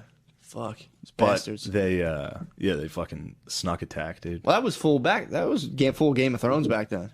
Yeah. Like, there especially was- especially then, especially in the 40s, it was go time. There might have been like 2% of Americans who were like, we shouldn't fucking bomb. We shouldn't do this. Well, I mean, when they dropped the atom bomb, I'm sure people were not totally stoked. I I'm wonder sure what everyone was fucking what stoked. percentage of people were against that, you know? I bet it was incredibly low, especially that was the end of the war. True. I mean, People that was were fucking probably done. I mean, that was like getting the Twin Towers hit. There was probably people who were like so stoked Yeah, on nuking and Japan. the atrocities they were committing Yeah, to people that everyone knew. true. Like everyone knew people that were over there. Mm-hmm. It's like fucking get rid of these motherfuckers. They hit him with a fucking nuke. Hit them with the nuke, and we're like, "Yo, chill." And they were like, "All right, we surrender." And then we hit them with another one. And we're like, "You better fucking stop. Make VCRs." Well, the other one was like, sorry, we got to test this other one out. Well, My the other bad. one again. I've said it before. The other one was like at Russia. He was like, "You guys better fucking chill too. We got a bunch of these, dude." We looked at them in the eyes and we're like, "You see what we're doing to these dudes? You better calm down." That's fucking crazy. Yeah, that's the Cold War was just a continuation of that. Of being like, yeah, we'll fucking do nukes. Yeah. You want to do nukes? We were allies, but then as soon as everybody got defeated and there were two empires there, it was just like, all right, well, we got to fight you now. Yeah. But Hopefully they don't. then Pearl Harbor was. There's some stories at the end of this thing that'll get your fucking dick hard for America. I bet, dude. There was like it was early enough that on the one battleship, the Nevada, they were still raising the flag. They were raising the American flag, and the band was still playing the national anthem. And when the Japanese planes started firing on them, they kept playing the national anthem. They finished the anthem. Fucking, I always How hear sick shit like is that. that? I'm like, you fucking idiots. I had to get I know, right of out course. of there. But dude, that's America. That's crazy, man. Dude, how about the fucking thing we watched in theaters? The World War One Yeah, documentary. let's get into that in a second. was There's fucking still one more wild. sick ass thing. Let me have At it. the end of it is a Churchill quote about how when Pearl Harbor happened, he was like, yes. He was like, as soon as Pearl Harbor happened and I knew the United States was in the war with us, he was like, it was over. Yeah. He's like, Hitler's, and it's Carlin's voice. So he's like, Hitler's fate was sealed. Mussolini's fate sealed. And Japan would be ground into a fine powder. Damn, dude. And then that fucking drum comes in and it's like, whoo. Holy fuck. That's Dude, the the ending? U.S. is the shit. It is a They soul. were like, there's a bunch of the Japanese studied in America too. Mm-hmm. They went to like Harvard. Did they really? Pretty much like now. Yeah, For sure, yeah. Back then they were Yeah. studying. Damn. Oh, then But they were like- that's when they got put in like internment camps and shit. Yeah, we can talk that. Yeah. But they were like, if we go to war with the United States, you have no idea the industrial power of what we're up against. Like I've seen the oil fields in Texas, Yeah. and the fields in the Midwest. Like if we go to war with them, we can't compete. Oh, they were going back to Japan and be like, Yeah, guys, do not fuck chill with the this. fuck Don't out. fuck with this thing. That's a sleeping giant, dude. If that thing wakes up, we Damn. are in trouble. fuck, man. That's wild. But yeah, the Japanese internment camps. It also ties into that article. Mm-hmm. This article the Atlantic ran about the kids at the Lincoln Memorial with that Native American. Sure. He was like, don't be mad at this. Be mad at like American real atrocities. And then listed Japanese internment camps as one of them. Yeah. I was just like, dude, that was... I mean, don't get me wrong. I'm definitely not advocating for anybody in an internment camp. Yeah. But in World War II, 1940s, like, that's kind of fair game. Well, I mean, okay. Is this a hot cast, It's or are pretty you hot and me cast. just talking back and forth No, to it's each a hot other? cast, We're dude. just catching up. This is what a podcast is. It's hot. It's 12 True. minutes. Take a little B. And we're back. Oh man, we're back. Oh, my God. We were just talking current events because Yeah, we were trying to dig up some shit. We were just talking about how North Korea is wilding out. Yep. Ooh. What? Dude, apparently Amelia Earhart may have been captured by the Japanese. Damn, that's pretty sick. That's a sick theory. If the Japanese fucking took her head off. Oh, Dude, what the fuck do you think they did with her? what don't know. The girl come from the sky. A very good apart. She was a stud. She Amelia was a Earhart's stud, dude. She was dude. a big time stud. She She had that fucking- scarf. Yeah, hell yeah, dude. Just fucking tying people Looking up. like the Red Baron Pizza Man, Yep, dude. she's eating people's pussies, dude. She was a fucking biplane, Fucking dude. crashed down in Japan. Jesus Christ. Yeah, So wait, what are they saying about Japan? What is that? I don't know. They said a new photo may prove that Japan captured Amelia Earhart. What year was Amelia Earhart? Was that like the 20s? 1937. Oh, 37? Yeah. Oh, damn. So she was almost World War II, dude. Yeah, she was probably the first shot. Yeah, the Japs were they probably like, thought Amelia oh, was a bomb. oh, All the raining of women down on us. oh, very pretty white lady. Come on, Just murdered 10,000 of their citizens. dude. We gave the Japanese what for in World War We II, did. dude. We gave them a hard did. what for. Dude, that's what they got. They got fucking That dealt flag, with, dude. That flag will pump you up, though. The Japanese That flag. like setting sun looking Oh. flag with the rays out. I'd be pumped up for that. Yeah, that's a sick Plus, one. they were like Empire of the they Sun. fell dude. hard. Yeah, exactly. That's They, their fucking- they were riding around in like BattleBots armor on fucking horses and shit with swords. Yeah. Then they were like, we came over. They're like, no, you guys are nerds. Take off the fucking samurai shit. Stop dressing up cool. All you need is a rifle and a bunch of peasants standing in a line You guys don't have to dress up like Transformers Yeah. anymore. You guys We have can take off your cannons clothes. and Gatling guns. Yeah, you can stop dressing like a mean sculpture. They go, oh, yeah, hey, I better give the sword. We have a sword. Like, no, dude. Who invented the Chinese invented all like the ammunition and fireworks Gunpowder. and shit. Yeah. Gunpowder, yes. And they were just lighting fireworks and we're But like, you know what? I got in a fucking heated argument with a history teacher of mine in For what? in Westchester, my professor. uh-huh. And he was like, he tried to say some white guilt bullshit, where he was For like, what? well, the Chinese had gunpowder for centuries before the Europeans got it and weaponized it. And I was like, dude, are you trying to fucking tell me that the Chinese didn't weaponize gunpowder off a moral issue? Yeah. It's like, dude, these are the people fighting the fucking Mongolians Yeah. that are, if you lose, they behead everyone and make a mountain out of it. Yeah. And he was like, they had the moral compass to not Get turn the gunpowder fuck into a outta weapon. here, dude. Seriously, he hit me with that. I believe he hit you with that. And at the time, I didn't realize how fucking insane that was that he hit. I mean, it was enough that I argued with him in class. In a class, I was like, what's that's he not basing true. that off of fucking Mulan, the Disney movie? Yeah, he saw Mulan and was like, they also had talking dragons that Played told by- him, like, don't do it. Oh my god. Wasn't Eddie Murphy that? No, that's the donkey. Who played the fucking dragon? Wait, the dragon was in Eddie Murphy Mulan? as well. It was Eddie Murphy as well? That was EM coming back Damn, again. dude. Yeah, dude, we fucked Japan up. Yeah, Japan got fucking butt fucked. You know what also is annoying to me? What? You hear a lot of people with history that are like, the U.S. was like super hard on, like we shouldn't have dropped the nuke. Yeah. It's like, dude, yeah, they fucking had that one coming. The nuke? The fucking Japanese. I don't know anything about it. They deserved to get nuked twice. What were they doing? The Japanese in World War II? I know they're being bad. They were bad boys. So they got the fucking. They got the fucking elbow. They got the stinky leg drop, dude. They got the hardest fucking top rope fucking frog splash, dude. Twice. That's definitely like a group of 14-year-old kids talking shit, and someone's like, "You won't do it." And one dude just throws a punch, and everyone's Haymaker. like, "Yo, fuck." Well, no. I mean, obviously Pearl Harbor. Yeah. They fucking threw the fucking first sucker punch. That could have been a false flag operation. There's a lot of gay rumors about false flag, but whatever. Yeah, we were like, all right, please hit us. That was the U.S. being like, go ahead, dude, Yeah. do something. I wonder too if people wanted to use one of those things, and they were like, "All right, fucking." Well, that's the Drop it on them. That's another thing is the first one. Yeah. I believe Hiroshima was because we Nagasaki as well. We dropped two. Yeah, yeah. And the first one was for Japan, and the second one was for Russia. But we The dropped. second one was like we looked at Russia while we dropped it, and we were like, dude, this could be you if you don't fucking chill out. Damn. Yeah, dude. You know in John Wick when he shoots that guy in the head while he's looking at it? Never mind. You won't get that I know reference. exactly what you're talking about. Somebody will get it. You know when he's in the party? When he fucking attacks the guy's son and his son is getting out of the hot tub? That was Russia. And we were holding Japan down. We looked Russia in the eyes and fucking God executed damn. them, dude. Fuck. But it also, the only thing that was impressive about it was that it was one bomb. Because we inflicted that much damage and much more casualties in places like Dresden and Tokyo Okay. before that. True. So what were they doing so bad, just for people who don't know? Oh, what Japan was doing in World War II? Well, Just for people who pre-World don't War II, so around when that fucking stud Earhart went down, Yeah. they raped Nanking. Who's Nanking? It was China. They fucking went into China. And his butt fucked them? It was such a catastrophe that it's actually historically known as the rape of Nanking. Holy fuck. It's documented as the rape of. So they went through... So they got decked out in raiding gear and went into And went in fucking...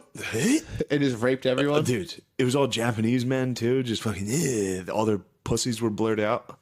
They're fucked up. Their tentacles are coming out and Yeah, raping dude, chicks. they did wild shit. They did the fucking Bataan Death March. Dude, they did crazy shit. Like, beyond crazy. Jesus Christ. So They believed their emperor was a god. Yeah, I know that about Japan. And they were willing to fight to the death. Like, so when the U.S., after the atomic bombs, after the emperor got on the radio and was like, "We surrender," a lot of the people would refuse to believe it. The voice of God, basically. Yeah, and they killed themselves. They were jumping off cliffs. They are hot to fucking stab themselves Japan in the belly. was wild, dude. They do love killing themselves. Seriously, if anybody in World War II deserved to get hit with the fucking 1-2, yeah, Japan may have needed it. All right. That knocked a lot of the bullshit out of them. The Nazis definitely needed a good fucking pounding. Okay. But Japan needed a hard fucking like. Well, goes back to the numbers of everything. Here's reality. That goes back to the numbers of everything. What about that? Well, how many people died in Japan? How many people do you think Japan killed of their own citizens? Of their own citizens? Yeah, or even China. See, Combined in China. China was worse. China killed what?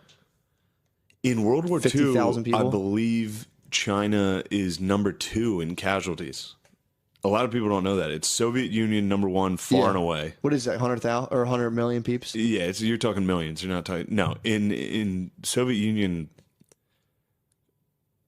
no one knows. It's like somewhere between 20 and 80 million. So they got the stats. Soviet Union has the hardest stats. Damn. Easily. They had some of the worst, most catastrophic fucking Jesus. unbelievable deaths. Like, I mean, Stalingrad was a city that was under siege for like 3 years. Yeah. To the point where it was cannibalism was rampant. Everybody was freezing to death. There was no food. Jesus fuck. That's how they won. They won the war at Stalingrad, like just waiting out the Russians. The Russians just froze to death. That is sick how people say they're like, you can't ever. I love Marx. No, it's just like, yeah. Yeah. Well, Stalin also like was hesitant to evacuate civilians from cities. So like if he knew the Nazis were close to a city, he wouldn't evacuate the civilians because he was like, it'll actually inspire the troops to fight harder if they know they're defending women and children. Jesus, dude. Yeah, dude, wild shit.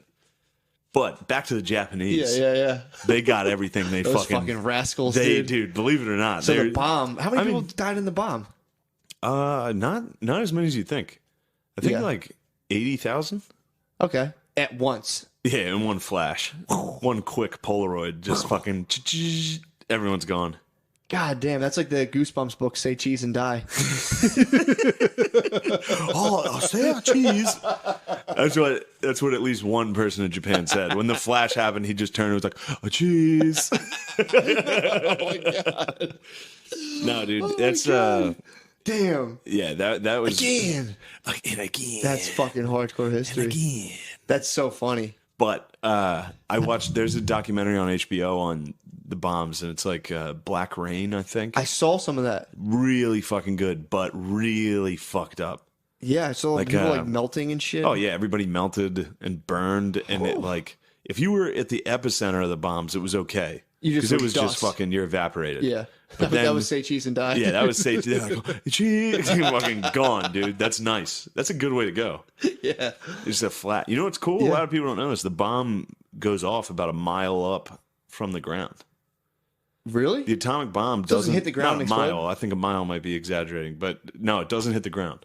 It's timed to detonate above ground, so it's in the air when it goes, and that's it why it has a flashes big mushroom cloud in the air.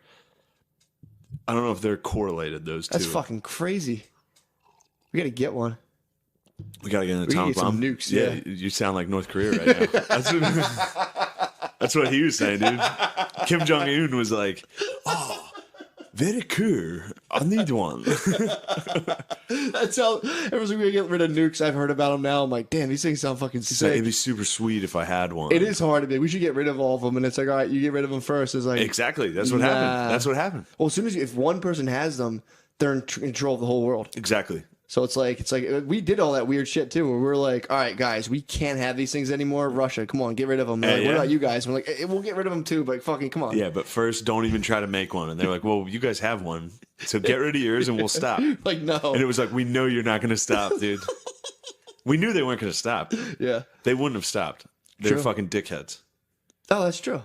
But yeah, the fucking Japanese got what they had God coming, damn, that's dude. a sick take on that. You never hear anyone say that. Well, I mean, anybody that's ever studied history Oh yeah, of course. knows that Japan in World War II was equal imperial-wise to Germany. They were just as imperial. Like they were taking everything. Well, you don't. Now it's like the history book's one page, and it's like white people did a bunch of bad shit. Yeah, now and the it's like, history pages. close it. Now it's like maybe we shouldn't have dropped the bomb. Maybe that was too harsh. And it's like, Yeah. dude, what are you talking about? Yeah. That was a fucking display of like, all right, we're done. Mhm. Actually, it's kind of like you ever fight. Like it reminds me of like wrestling with my dog. It's like he's biting me, I'm pushing back and forth, but eventually you have to hit him with the fucking like chill the fuck out, Yeah, and fucking just fucking hold his head down and be like, that's it, we're done, dude. You're like, I'm fucking around with you. Yeah, that's what we did to Japan. We were like, dude, we're fucking done. Stop it. Dude, it's so funny though that they were like running around there looking like Power Rangers bad guys, swinging swords. They were. Like, no. Oh fuck. Well, they were like they ruled Asia. Yeah, they Japan. did. Everyone hated Japan. Well, they raped Nanking. Jesus, dude. They raped a city. They had territory wise, I think the largest empire ever. I think. That's so fucking weird. Although the British Empire, pretty good. So they were going in and just fucking busting out the boners, dude. Oh, They put the swords down and busted out the beast they went stingers, dude. full fucking boners and fucking yeah, They dude. they ransacked the city boner first and just Boner came first. in They were fucking like- crashing through walls like the Kool-Aid man with his dick out, like oh. Like a Chinese, not a good, very good people. We can very good rape them. You just see a dick through your straw hut, and you're like, oh! Like you're sitting on the floor eating soup, and a dick pops through, and you're like, what a all you see, horrible life. All you see is the head. You're like, huh? What a horrible fucking life. Oh, dude, what was this? The 40s? Can you imagine getting raped by a bunch of Japanese dudes? No, I can't. Oh dude. man, that Dude, fucking sucks. First of all, their bushes in the 40s are probably like not touched since Full puberty. fucking sick ass pubes. Some Japanese soldiers' pubes, dude. Oh my god. Jesus, Yeah, dude. dude. No, and he if- like walked from Japan to rape you. Yeah, He walked all the way from Japan. He can fuck you for. He hopped on a boat. Yeah, he rode and then walked, Yep. and now he's fucking you in your straw hut, and then he's He gonna light came you on over fire. there just to fuck you and then behead you. Dude, they did like I'm talking like babies on bayonets. Like they did Jesus, man. They did the What the worst. fuck was their problem? Well, it was actually similar to the Nazis and Soviets, where it was like these people aren't human. Yeah, yeah. So like the government, your emperor, who's a god, is telling you. So basically, Donald Trump, our Yeah. god emperor. Yeah. Our If godhead. Donald Trump was like Matt and Shane, these people aren't human. Yeah. We'd be like, sweet, we can kill them Can we rape and him? He's rape like, them. yeah, sure. He'd be like, you should rape them. Everybody says you should rape them. You should go rape them. Great. Yeah, but that's what Damn, they did. dude. They got a little wild, and then they got fucking nuked.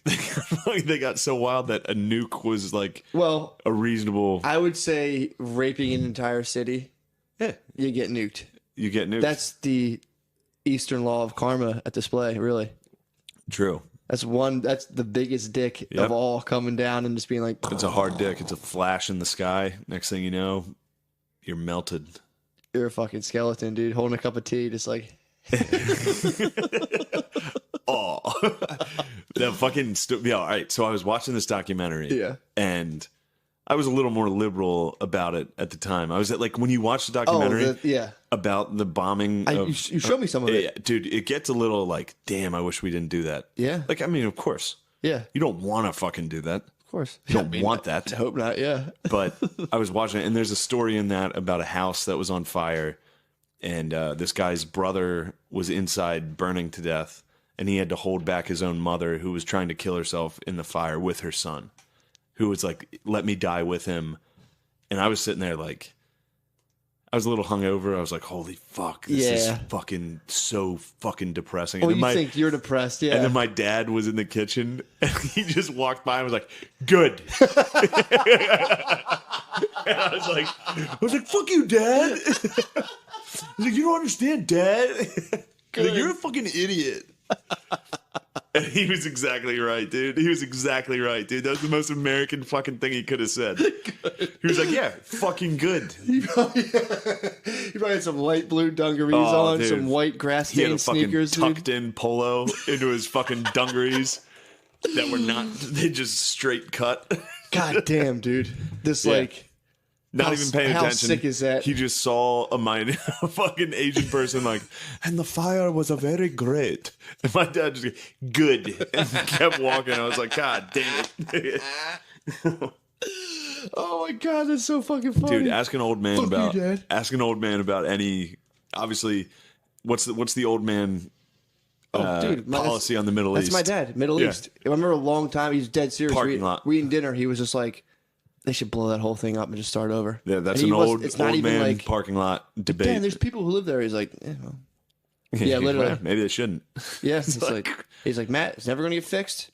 Just fucking blow the whole thing up. They're just causing problems. It's like they're causing problems. I was like 10. I was like, I guess we got to blow up the Middle East, all right? And then like I got to like college, and people were talking about it, and I was like, I just thought it was the Middle East. There was just like one type of person. There's one thing there. There's just some like dudes. They're Middle Easterners, and they're like, no, there's a bunch of countries, different governments. And I was like, I don't know. My dad says we should blow them all up. This is a fucking hot take I'm about to fucking dish out, and it's gonna fuel. Let's have it. It's gonna fuel our fucking white supremacists. But listen, it shouldn't, because this is just very honest. This is just very honest. Another white supremacists now. Our white supremacist listeners fucking feel this shit, dude. They love it. But so in no time in history, up until the United States, has there been such a gracious empire like the United States? That's true. Dude, if the Romans were dealing with the Middle East, which they did, and they handled it differently because they couldn't. If any other empire throughout history had the capabilities that the United States has right now, that would be a parking lot. Well, the Middle East would be a parking lot. North Korea would be a fucking... I mean, it would be just fucking... Oh, they would decimate them instantly. It'd be over immediately. But that's why, because we stand on Christianity, dude. That's why we stand on don't Judeo-Christian values, dude. True.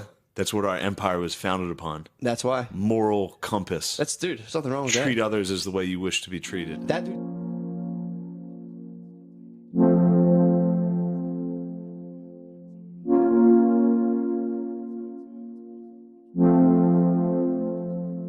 Remember the golden days of Matt and Shane's secret podcast? We call that the Old Testament. Back when every episode was pure gold with Shane Gillis, our big kahuna, and Matt McCusker bringing the heat every time. Every episode was a non-stop laugh fest, the kind that kept you hooked and coming back for more. Shane and Matt were on fire, and so were we.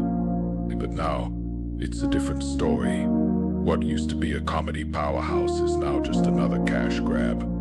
Half the time, Shane's not even there. Instead, we get Matt's unfunny fart friends, guests, and Lamar, the stoner producer who can't get anything right. The spark is gone, replaced by mediocrity and degeneracy. Very, very well connected. You are officially blacklisted. You're smashing my wife again. Show some respect. Lamorp's a mess, a stoner who shouldn't be anywhere near a mic, and Matt's so-called friends. They make watching paint dry look exciting. It's like the world stopped turning. The red-hot energy faded to a rusty haze, leaving us with a shell of what MSSP used to be. But fear not. We're here to keep the spirit of the Old Testament alive. We're all about those legendary moments, the laughs and the killer chemistry that made MSSP great. Will the pod ever return to its roots, its origin, its fan base? I do not know, nor do I dare to hope. But Wherever there is darkness, there will be the light to meet it. Welcome to the channel where the Old Testament lives on.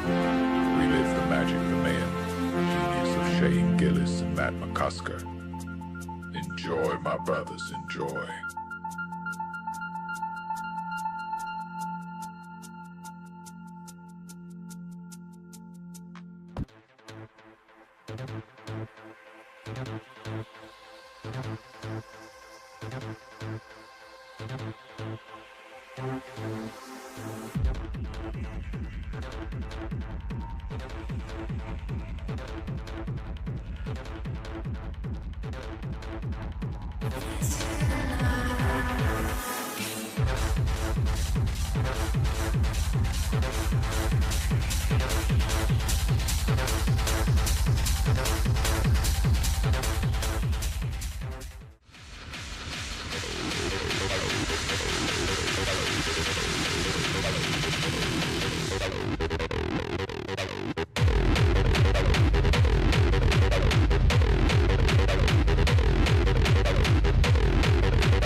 But yeah, my black son's gonna be sick, dude. It's gonna be so funny, dude. It's that I've really thought about strategies for how like to navigate that, and that's gonna be a tough one. What, having a black son? Yeah. You better hope this podcast gets erased from the internet. Fuck You've never him. been racist. You've never been racist. Fuck him. I'd be like, dude, that I won't You mean. better hope you don't have an I Asian. won't deal with fucking. You better What? hope you don't slip into some sort of Asian son somehow. He might come out Asian. Oh. He could come out Asian. You do have all that MSG in you. I'm saying if I keep eating his MSGs, I might have an Asian You son. might have an Asian son. That'd be funny if I had like a really good relationship with my black son. He listened to this podcast and was like, "Fuck Uncle Shane, dude. I never want to see him ever again. Fuck him." Do you think when Asian babies come out of the womb, they cry like, oh, oh, I never heard an Asian baby. Yes. You're back. Yes. I never heard an Asian baby cry. They don't cry. We should go dude. get one. They are very honorable. We should go adopt one. Get an Asian baby. Just hear it cry and be like, "All right, we're done. Thanks." Take him back. Go back. Send him back to the Korea. Yeah, that's Send him back down the Nile, dude, and be like, "Fucking put here him you in a go." basket. Oh, Send him back there with a game. We should adopt a North Korean. Oh, do they no, export no, North Korean babies? no, they're not exporting shit except fucking intercontinental ballistic missiles, dude. We should send a baby up. There has to be a prominent river that connects. Susquehanna. No, Susquehanna going down to Korea. We can send him down to the Chesapeake Bay, dude. Oh, a very Chesapeake. There has to be a river that connects North and South Korea, and we got to put a baby in a basket with like a Generation 1 Game Boy and send him up there, dude. I know. A little fucking Korean Moses. We do need to airdrop a bunch of fucking Pokemon cards. We got to. Instead of like propaganda leaflets, just But we got to start slow, dude. We can't blast them out of the water with like 3D fucking porn. no, just start with like little cartoon pictures. Yep. And Pogs, then drop some slowly, Pogs down on 'em. Pogs, it's We raining. gotta usher them Pogs, into dude. technology. And then if we dropped Pokemon cards in North Korea, Look out. full-fledged rebellion. They probably have like, if you're in North Korea, you probably have like 6 fucking Ghastlies and Charizard just in like a blood-soaked cloth, and you're like, "Oh, take this." Yeah, while you're dying, Before you give you it to hit your son. Shove a Charizard up your ass while you're in a prison camp. And be like, "Oh, give this Charizard to my boy." Please, I give my son my Tamagotchis. Hurry up, he needs to be fed. If we start dude. raining Tamagotchis on North Korea, it's over. For sure. If the That'd be CIA, the end of his rule. Dude, that'd be sick to be in the CIA and be like, "Check this out, kid." And they're like, "Oh, the shit. Oh, the thing will ease me." Yeah, That'd be it would nice. be over. That's all they need to do is hit him with tech.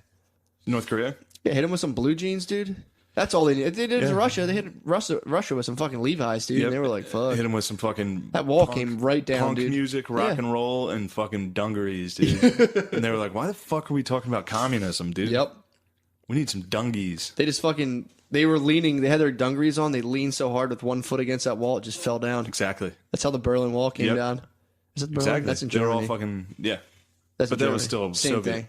Yeah. Oh, so that what was that wall doing? Separating. East and West Berlin. After World War II, we controlled West Berlin. The Allies Wait, the controlled. Soviets controlled Germany for a while. Yeah, Berlin was split What? Western and Eastern, and the Soviets controlled the East and the Allies controlled the West. Huh. So like it was kind of a North Korea thing where people were escaping over the wall and shit. Damn.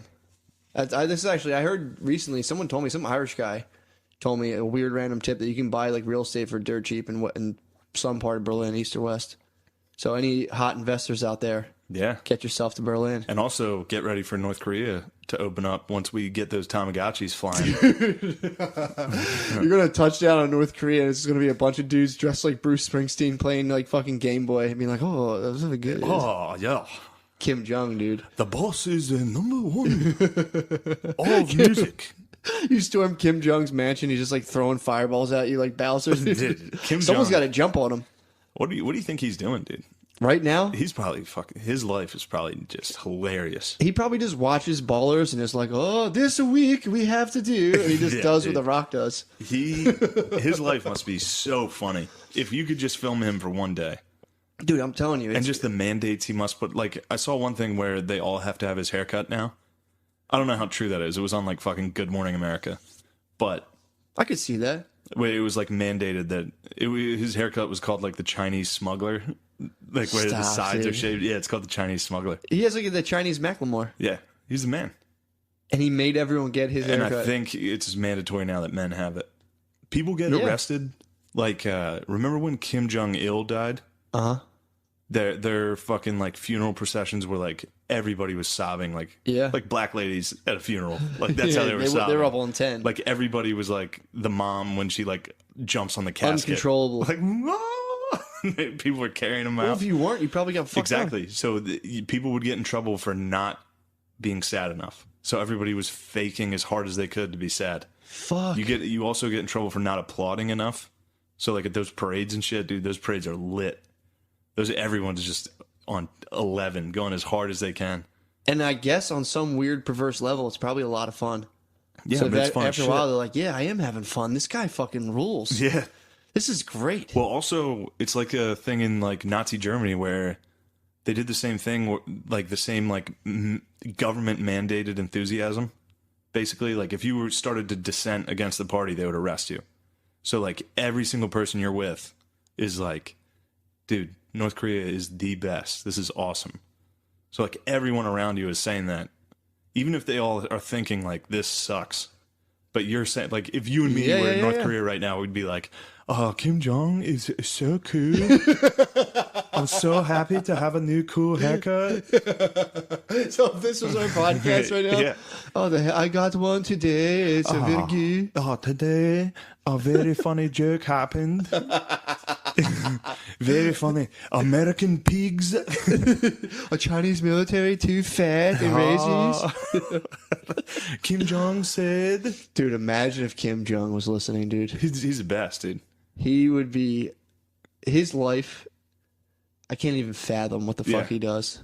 He's I mean, it's just like the hot, he definitely has, there's part of his thing, and I'm spitballing again, dude. But I'd be willing to bet he has a secret police that go around and find the hottest chicks. oh, he And doesn't- they just come he right doesn't to have to find him. They dude. come right to the fucking. His level of pussy getting, he's exceeded pussy. He's on something. He's a child. He just rapes men. He's raping anything he wants. He's raping dogs. He's raping whatever. He really could, actually. He could have something built for him to fuck. Damn. He'd be like, our nation's a top of scientists construct a number one fresh ride Oh, dude. in all of North. Can you imagine being Kim Jong's fleshlight cleaner? That's your job, dude. Just has like fucking imperial loads in there. He can fuck whoever he wants. Kim Jong's the God best. damn. He's a good boy. He's yeah, but to put it in a real simple term is basically he has like, it's a retarded guy and he's got a gun at South Korea's head. That makes sense. And it's like, actually. if we hit him at all, he's dumb enough to be like, all right, well, Seoul's gone. Fuck it. I killed them. I don't care. Well, there's probably no world after him. He's like, well, if I die, I'm fucking shit up. Yeah, Fuck that. exactly. I mean, he's actively trying to get nukes. Dude, he needs to chill. But in his defense, there's always a part of me that like, whenever like Iran is trying to get nukes, and they will if they don't already, which is bad news for everyone because these are shitty countries, but they're still.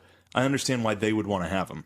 Yeah. You know what I mean? Yeah, of course. I mean, they're Like- kind of playing. You know, they're kind of players on the stage at It some point. sounds, again, the gun analogy is stupid, but like, all right, think of World War II. All of a sudden, just we're in a big room. Everybody in the room's a country. World War II ends, and one guy is just holding a pistol. Yeah. Us with a nuke. Yeah.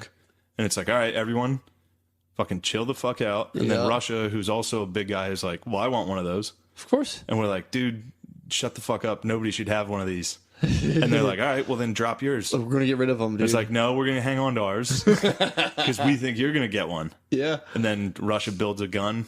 Now 2 people have guns. Yeah. And then we're like, all right, well, we got to give our friends guns. Yep. And So everyone now loads all up. our friends that are on our side have guns. Jesus Christ. And then North Korea is just sitting there like, just a retard in a corner jerking off by himself. Everyone's like, all right, leave that fucking weirdo. Leave that weirdo alone. Hope That to dude- Christ that guy never dude gets doesn't one. get guns, dude. And then he gets he's building one right now.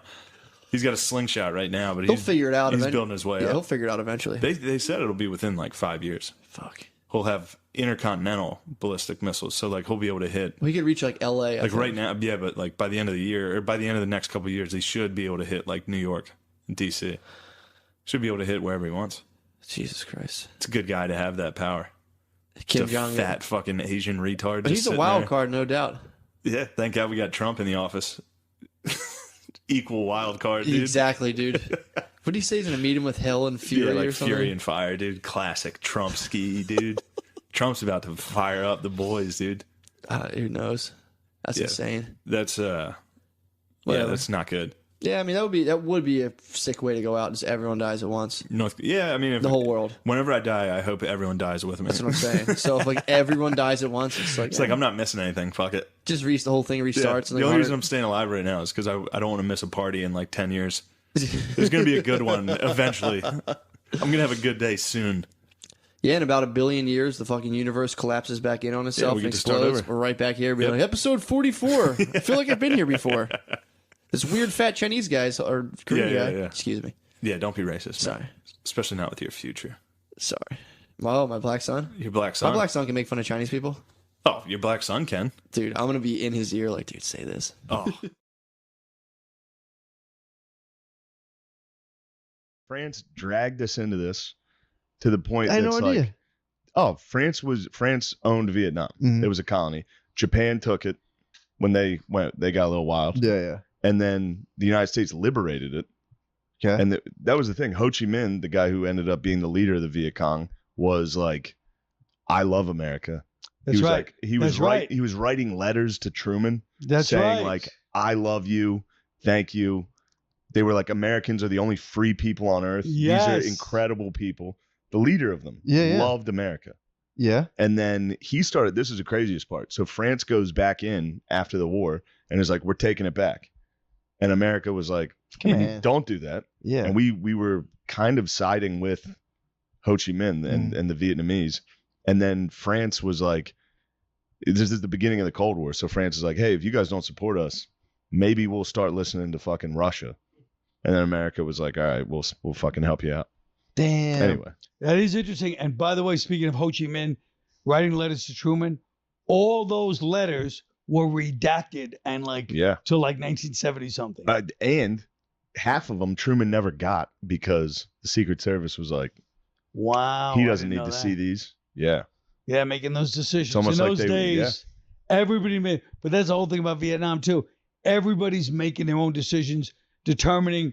So the when you have power, you know, when you disperse power in that way, everybody goes, I'll take this part.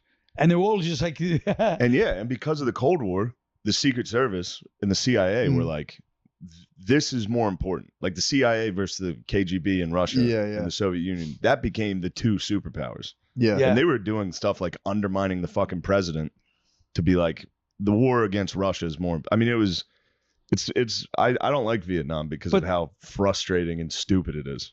Well, but first of all, the CIA, when you think about it, their whole thing was the Cold War first. So all the drug dealing that happened in the 70s and 80s was again from every cartel. The CIA, when they're like, okay, CIA, they would stop the DEA from doing their job all the time because they're like, the Cold War, these are anti-communists, but they're the heads of the cartels. Yeah. But they're anti-communist, and that was their priority.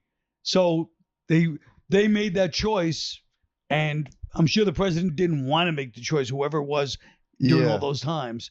But that was the choice they always made. Damn, then they did the Just Say No like 10 years later. And like, come on, guys, don't do drugs. Just say no. But Yeah, even yeah, though yeah. Just say no, they were still telling the DEA, back off this guy, back off that guy. It's so funny. Because they were saying, look, we think communism is a greater threat. Still in the late 80s. It's crazy. They were right. We got a tiny taste of it here, and it's pretty annoying. Communism communism does fucking blow. Good point. Yeah, they Especially when the communists are rich and like Yeah. 30 years old. Yeah. and getting DUIs. You see Nancy Pelosi's husband? He's 82 and caught a DUI. Anyway, Well, I think somebody 82 catching a DUI, I admire that. I do too. You know Yeah. what I mean? That should be free. That should be like, let you go on that. All right, we're getting off topic. So, True. Yeah. Vietnam, the French. The French. French are fucking dickheads. Dude. Brutal. They were dickheads. So they dragged us in. They we absolutely dragged us in. hid the Well, letters. they dragged us in, but we wanted into. I mean, we could have left. We could have left 10. We could have left. I mean, I read this book, A Bright Shining Light. I just happened to be reading it. By the way, whenever you read a book, especially on Kindle, try to find out how many pages it is. First. Oh, yeah. This book's 800 pages. Fuck. So I was reading it like, oh, this is A Bright Shining Light. It doesn't sound like a long book. Yeah. It's the history of everything. But France, they left. We helped them. So there was what turned Ho Chi Minh. One of the things that turned him is we decided we supplied France with all these all the mortars and everything where they destroyed a lot of it in Vietnam, and that turned them against America too. Ho Chi Minh, yeah. It was there was a battle. I forget the name of it. So I was just Dien watching Bien Ken Phu? Burns on it. What is it? Dien Bien Phu. Yes. So the French were kind of fucking up the Vietnamese. Mhm. I mean, it was the same as us versus them. They had Yeah. superior firepower, but again, just like time and time again, the Vietnamese were very good at guerrilla warfare because we trained them during World War II. Oh, yeah. Yeah, a little fucking, Mujahideen type shit. Yeah. And they were about to come to talks. France and Vietnam, they were about to come to the table. Before they went to have talks, they both tried to get one more offensive in, so they had leverage when they went to talks. Nice. So France sets up at what's it, Dien Bien Phu, yeah. They just put themselves at the bottom of this valley, and they're like, "We're just gonna build an airfield here. We're gonna fuck them up." One of the French generals was like, "I have too many guns. We're gonna fuck these dudes up." Damn. And the Vietnamese surrounded them in this valley and just destroyed them. The French guy, the general that led that, killed himself honorably because he was like, "We're gonna wipe the floor with these guys." Why'd they But go in a valley? Isn't that a bad? I'm not a military tactician, but isn't that like not the good idea? Yeah, it was a bad idea. Well, it's funny you say that because even Quezon, the famous 14 years later, America did the same thing. Set themselves up was surrounded by all the mountains, so created a valley and set up an airstrip, a landing strip in the valley, and got killed because of it. Damn. I mean, it's really amazing. I mean, the other thing on Vietnam is you realize how you always think when you're young, at least, like the people in charge, they spend all their time doing this. They know what they're doing. But there were so many egos involved that the few people who were like, this is not working, they were just like, stop. Yeah. You don't know what you're saying. Just because of ego. People think, oh, their motive was they wanted money. They would still get the money. This was about like something else, a power struggle where you pay the price or the troops pay the price. Oh, it sucks. Yeah, if you're just some dude sitting in a village and some guy had an argument and you're just getting blown up and you're like, what the fuck is this about? And the other thing that some happened guy was couldn't come to grips with it. He was like, no, fuck it, I'm right. in the early 60s, they had this Hamlet program where they said, we're going to bring all these weapons to each hamlet, all these little hamlets, because it was kind of half and half, like North Korea. Mhm. And they brought all these weapons to all these hamlets and said, look, you're in charge of the weapons. And it was all American-made modern stuff. And, of course, the Viet Cong, who kind of controlled more or less, they had the hearts of the people. They took all the weapons. So we supplied the Viet Cong with all these weapons in the early 60s, and it kept them going. It genuinely makes me all my information's from the Ken Burns documentary. Right. And I watch it, and every time I'm watching it, by episode 2, I'm like, what the fuck is going? Like, it doesn't make sense. Well, I don't know if this was in the Ken Burns documentary, but did you see the guy? It is. I think it is. I saw the Ken Burns. is Beckwith, with the guy and an advisor, Colonel Beckwith. Oh yeah. Sergeant Charlie Beckwith. And he goes, they interview him and he go, what do you think of the Viet Cong? He goes, finest soldiers I've ever seen. This is in 1965. Yeah. What? He goes, what? The Viet Cong. He goes, best soldiers. I wish I had 200 of them under my command. And right away, you're like, oh, we should have realized something was up then. Well, they'd been fighting for 30 years. Mhm. These dudes have been fighting since like World War II. They didn't stop fighting. Really? From World War II until the end of Vietnam, they were fighting constantly. And their home territory. Yeah. And they're so small, they had to be crafty. All the tunnels, all the trails, they know everything. Oh fuck yeah. You know? Was that the first American war where like the American troops were like, "What the fuck's going? What's the point of Yeah. this?" The I first think time they Korea, were like- I'm sure they were a little bit like actually. Yeah, Korea, MacArthur screwed up Korea. Yeah. MacArthur, everybody was like, don't do this. MacArthur's like, the people loved him. Yeah. The Korean people were like, this guy's our savior. And he just was like a king over there. Yeah. And then he just said, we're going to do it this way. I forget, he landed on the coast. So he did something that was strategically a nightmare. And even his generals were like, don't do this. What are you doing? And he goes, I know what I'm doing. And Yeah, that Of guy, course he it's had, still a, like- he had a God. fucking ego, dude. That stinks. He referred to himself in the third person. Did he? was fucking Yeah. nuts. Yeah, he was wild. MacArthur was wild. That sucks. He might get a bad rap, though. I kind of like him. yeah, no, he was beloved. Look, Yeah. the people loved him because Japan loved him because after World War II, they were expecting, because they were so horrendous during World War II, they expected him to really bear down, and he treated them like, he said, you treat these people like human beings. So Japanese people treat him like a god. So he felt like a god. That's tough to shake off. That would get me. Yeah. If I was getting like samurai glory, I'd be like, yeah, you know what? I know. Even Dudes if are I, like presenting you swords and You shit. get to wear I'd one be of those like, yeah, I cool guess I am. suits. If I get to wear one of those cool suits, I'm like, who do I? I'll slash I think someone. that's why God never even let me sell out like the Beacon or something like that. He keeps me at a level of 300 to 400 seats on the road, and there's a reason for it. Oh, man. So what was it? So chronologically, the French direct. So we were like boys. So it's with a them. French colony. Then there's World War II. Yeah. Japan takes over, and like always when Japan would invade, all the Asian countries were like, nice, finally the fucking white colonists are gone. Yeah. We're gonna get treated well, and they immediately get starved to death and Yeah. beheaded and fucked with. It sucks. So then when the Americans liberated Vietnam, and the British, whoever, they were like, fuck yeah, we love America. Then France after World War II, who just got their fucking ass whooped, Yeah, yeah. they're like, actually, we want those colonies back. Nice. Yeah. And, and Vietnam was like, no, this is ours now. Yeah. We're independent again. So then Do they have to write a letter to Vietnam like, hey, buddy, we're coming back. bad news? Yeah. Yeah. So yeah, sorry. We should start chronologically. Yeah. Let you. All What I year? watched is fucking Ken Burns. What? Oh, what are we talking about? Well, I yeah, don't know. Whatever you want. what you said. And then, France, when they lost, you know what I mean? The Geneva talks, I think it was the first Geneva talk back then, maybe not. But then, That was the best one. was that That was probably the best one. First team was the we were best. like, hey, I like Geneva. And then we went in. Eisenhower said, we're just going to arm them in the 50s, We're just going to keep arming them because we don't want communism to spread down there. And then, because they were about China taking over Vietnam. But Vietnam wasn't worried because they were half communist. Like you said, by that point, Ho Chi Minh was pro-American until that horrible event where the France destroyed like all these innocent villages, and then he turned on America because we supplied France. They didn't have Fair enough. In Bien Dien Phu, Bien Bien Phu is when they got cocky. America started supplying France Mhm. because the only way the French could get anything was airdrops. Yeah. Because they were in a fucking valley getting destroyed. Like 8,000 French dudes died. Jesus. Again, though, the Vietnamese lost like 3-1 casualties, but they were like, that's a victory. Yeah. That's They what would get fucking wiped out constantly. Yeah, that was. What was that one quote? Like, all we have to do is just stay here and just die. I mean, yeah. That was one of the Vietnamese soldiers. Like, all we have to do is just not become extinct, and we win. I was like, It's great. yeah, that's tough. Well, that's That the sucks. problem with everything, right? I mean, anytime you go anywhere, the people that live there, they have nowhere to go. Yeah. So they're like, well, you're trapped. A trapped rat is going to fight to the death. Yeah. But So then, it got to the point where they're talking about like the United States was literally funding 80% of the French versus Vietnamese war. We were giving France 80% of the budget to Damn. win the war. yeah.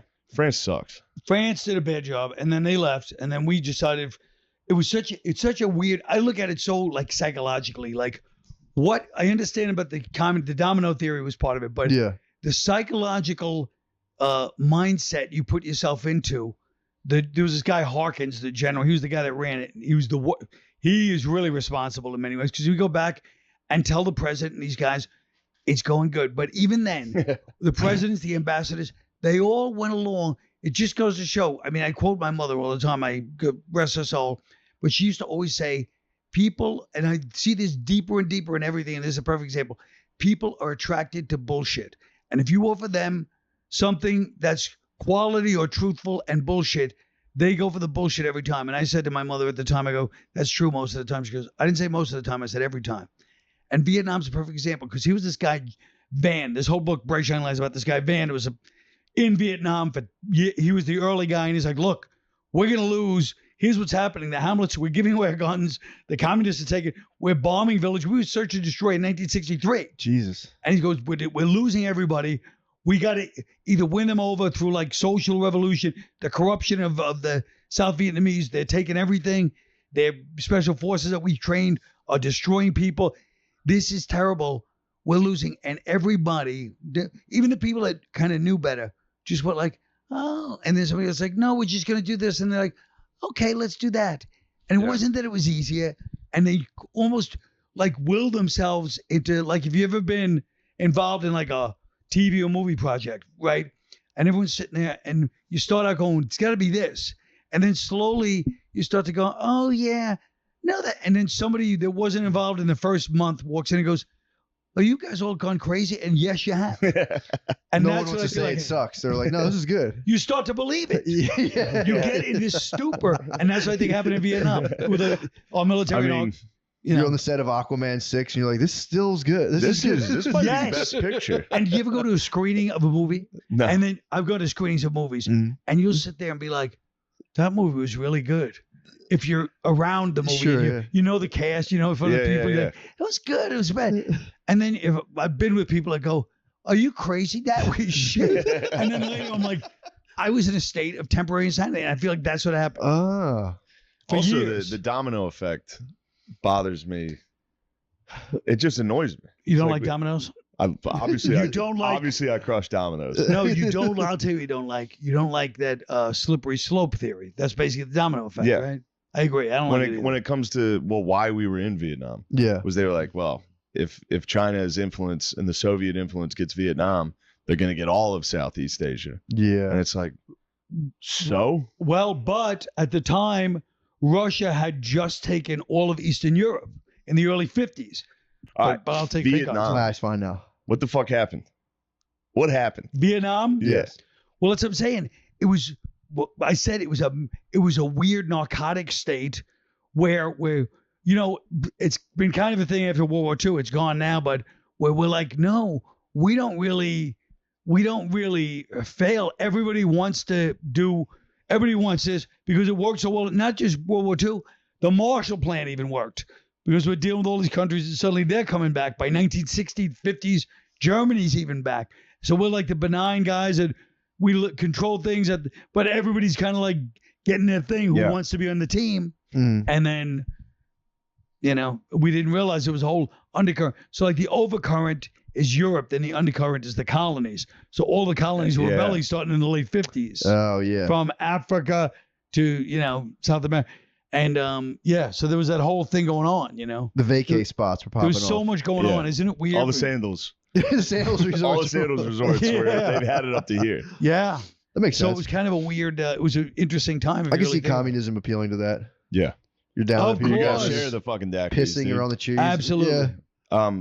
Well, like Cuba, look at Cuba with the whole mafia thing. And it was such an interesting thing where it was like, you know, they letting all these capitalist things, and then they were like, no, and Castro came in, and you know what I mean? They, even though Cuba failed, they didn't like the corruption level that was going on. The same thing with South Vietnam. Yeah. That was the thing. We propped up some fucking dumbass. We propped up a dumbass. And we would never get rid of it. And then as soon as you saw that part, we were watching it. Yeah. We propped up this dude who just immediately started persecuting the Buddhists. Absolutely. Started. Yep. His wife was a fucking monster who was like, good, I'm glad they're burning themselves. His wife mean, and it his was- brother. Yeah, they were just morons, Yeah. Yes. and we couldn't back off because we were like, it's still better than communism. Yep. Yeah. Meanwhile, Ho Chi Minh was kind of fucking cool. Right. He liked us at the beginning. Yeah, He he was wasn't like- totally into this thing, and then Yeah. Yeah. It's tough. It's like but he assistant, became Yeah, it's like Yeah. assistant manager. Now, energy. did you know a lot of guys that were in Vietnam? I knew a few. Yeah. Yeah. I was a kid doing the whole thing, you know. Yeah. And I remember as a little kid, you'd watch. It was on the news every day at 5 and 6 o'clock. You'd see the footage from Vietnam. So it was like such a part. It wasn't like I was shocked because I wasn't from the generation before that. That was all I knew. I was 7, Yeah. 8 years old, 9 years old. But I remember seeing footage of Vietnam all the time on TV and the news, and it was just a constant thing. And I remember one time in class, we were talking about Vietnam. This is probably 71, or maybe 70.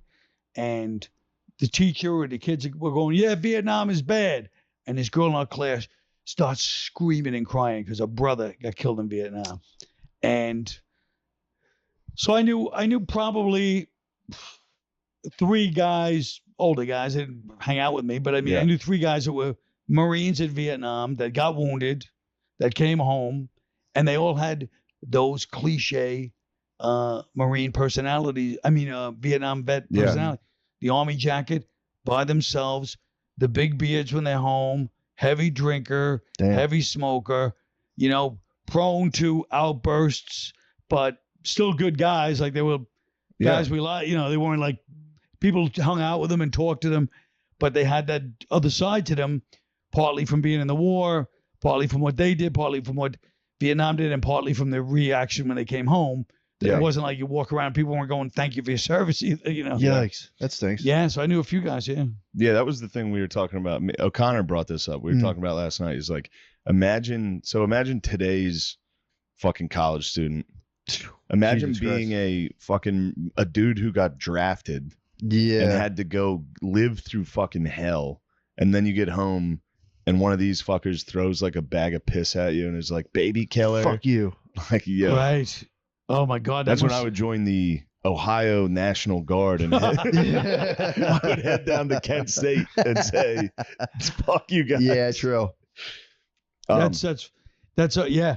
But it was interesting that they all did have that personality. Yeah. Even the guys I knew, guy across the street, my friend's brother, was a Vietnam vet that didn't fight. He was a airplane mechanic, and even he was screwed up, fucked up from it. Yeah. My uncle was a Marine, and he never talks about it ever. Like literally never talks about it. One night he and I got drunk, and he opened up about it. Really? And it was wild. He saw a fucking Chinook get hit and just spun.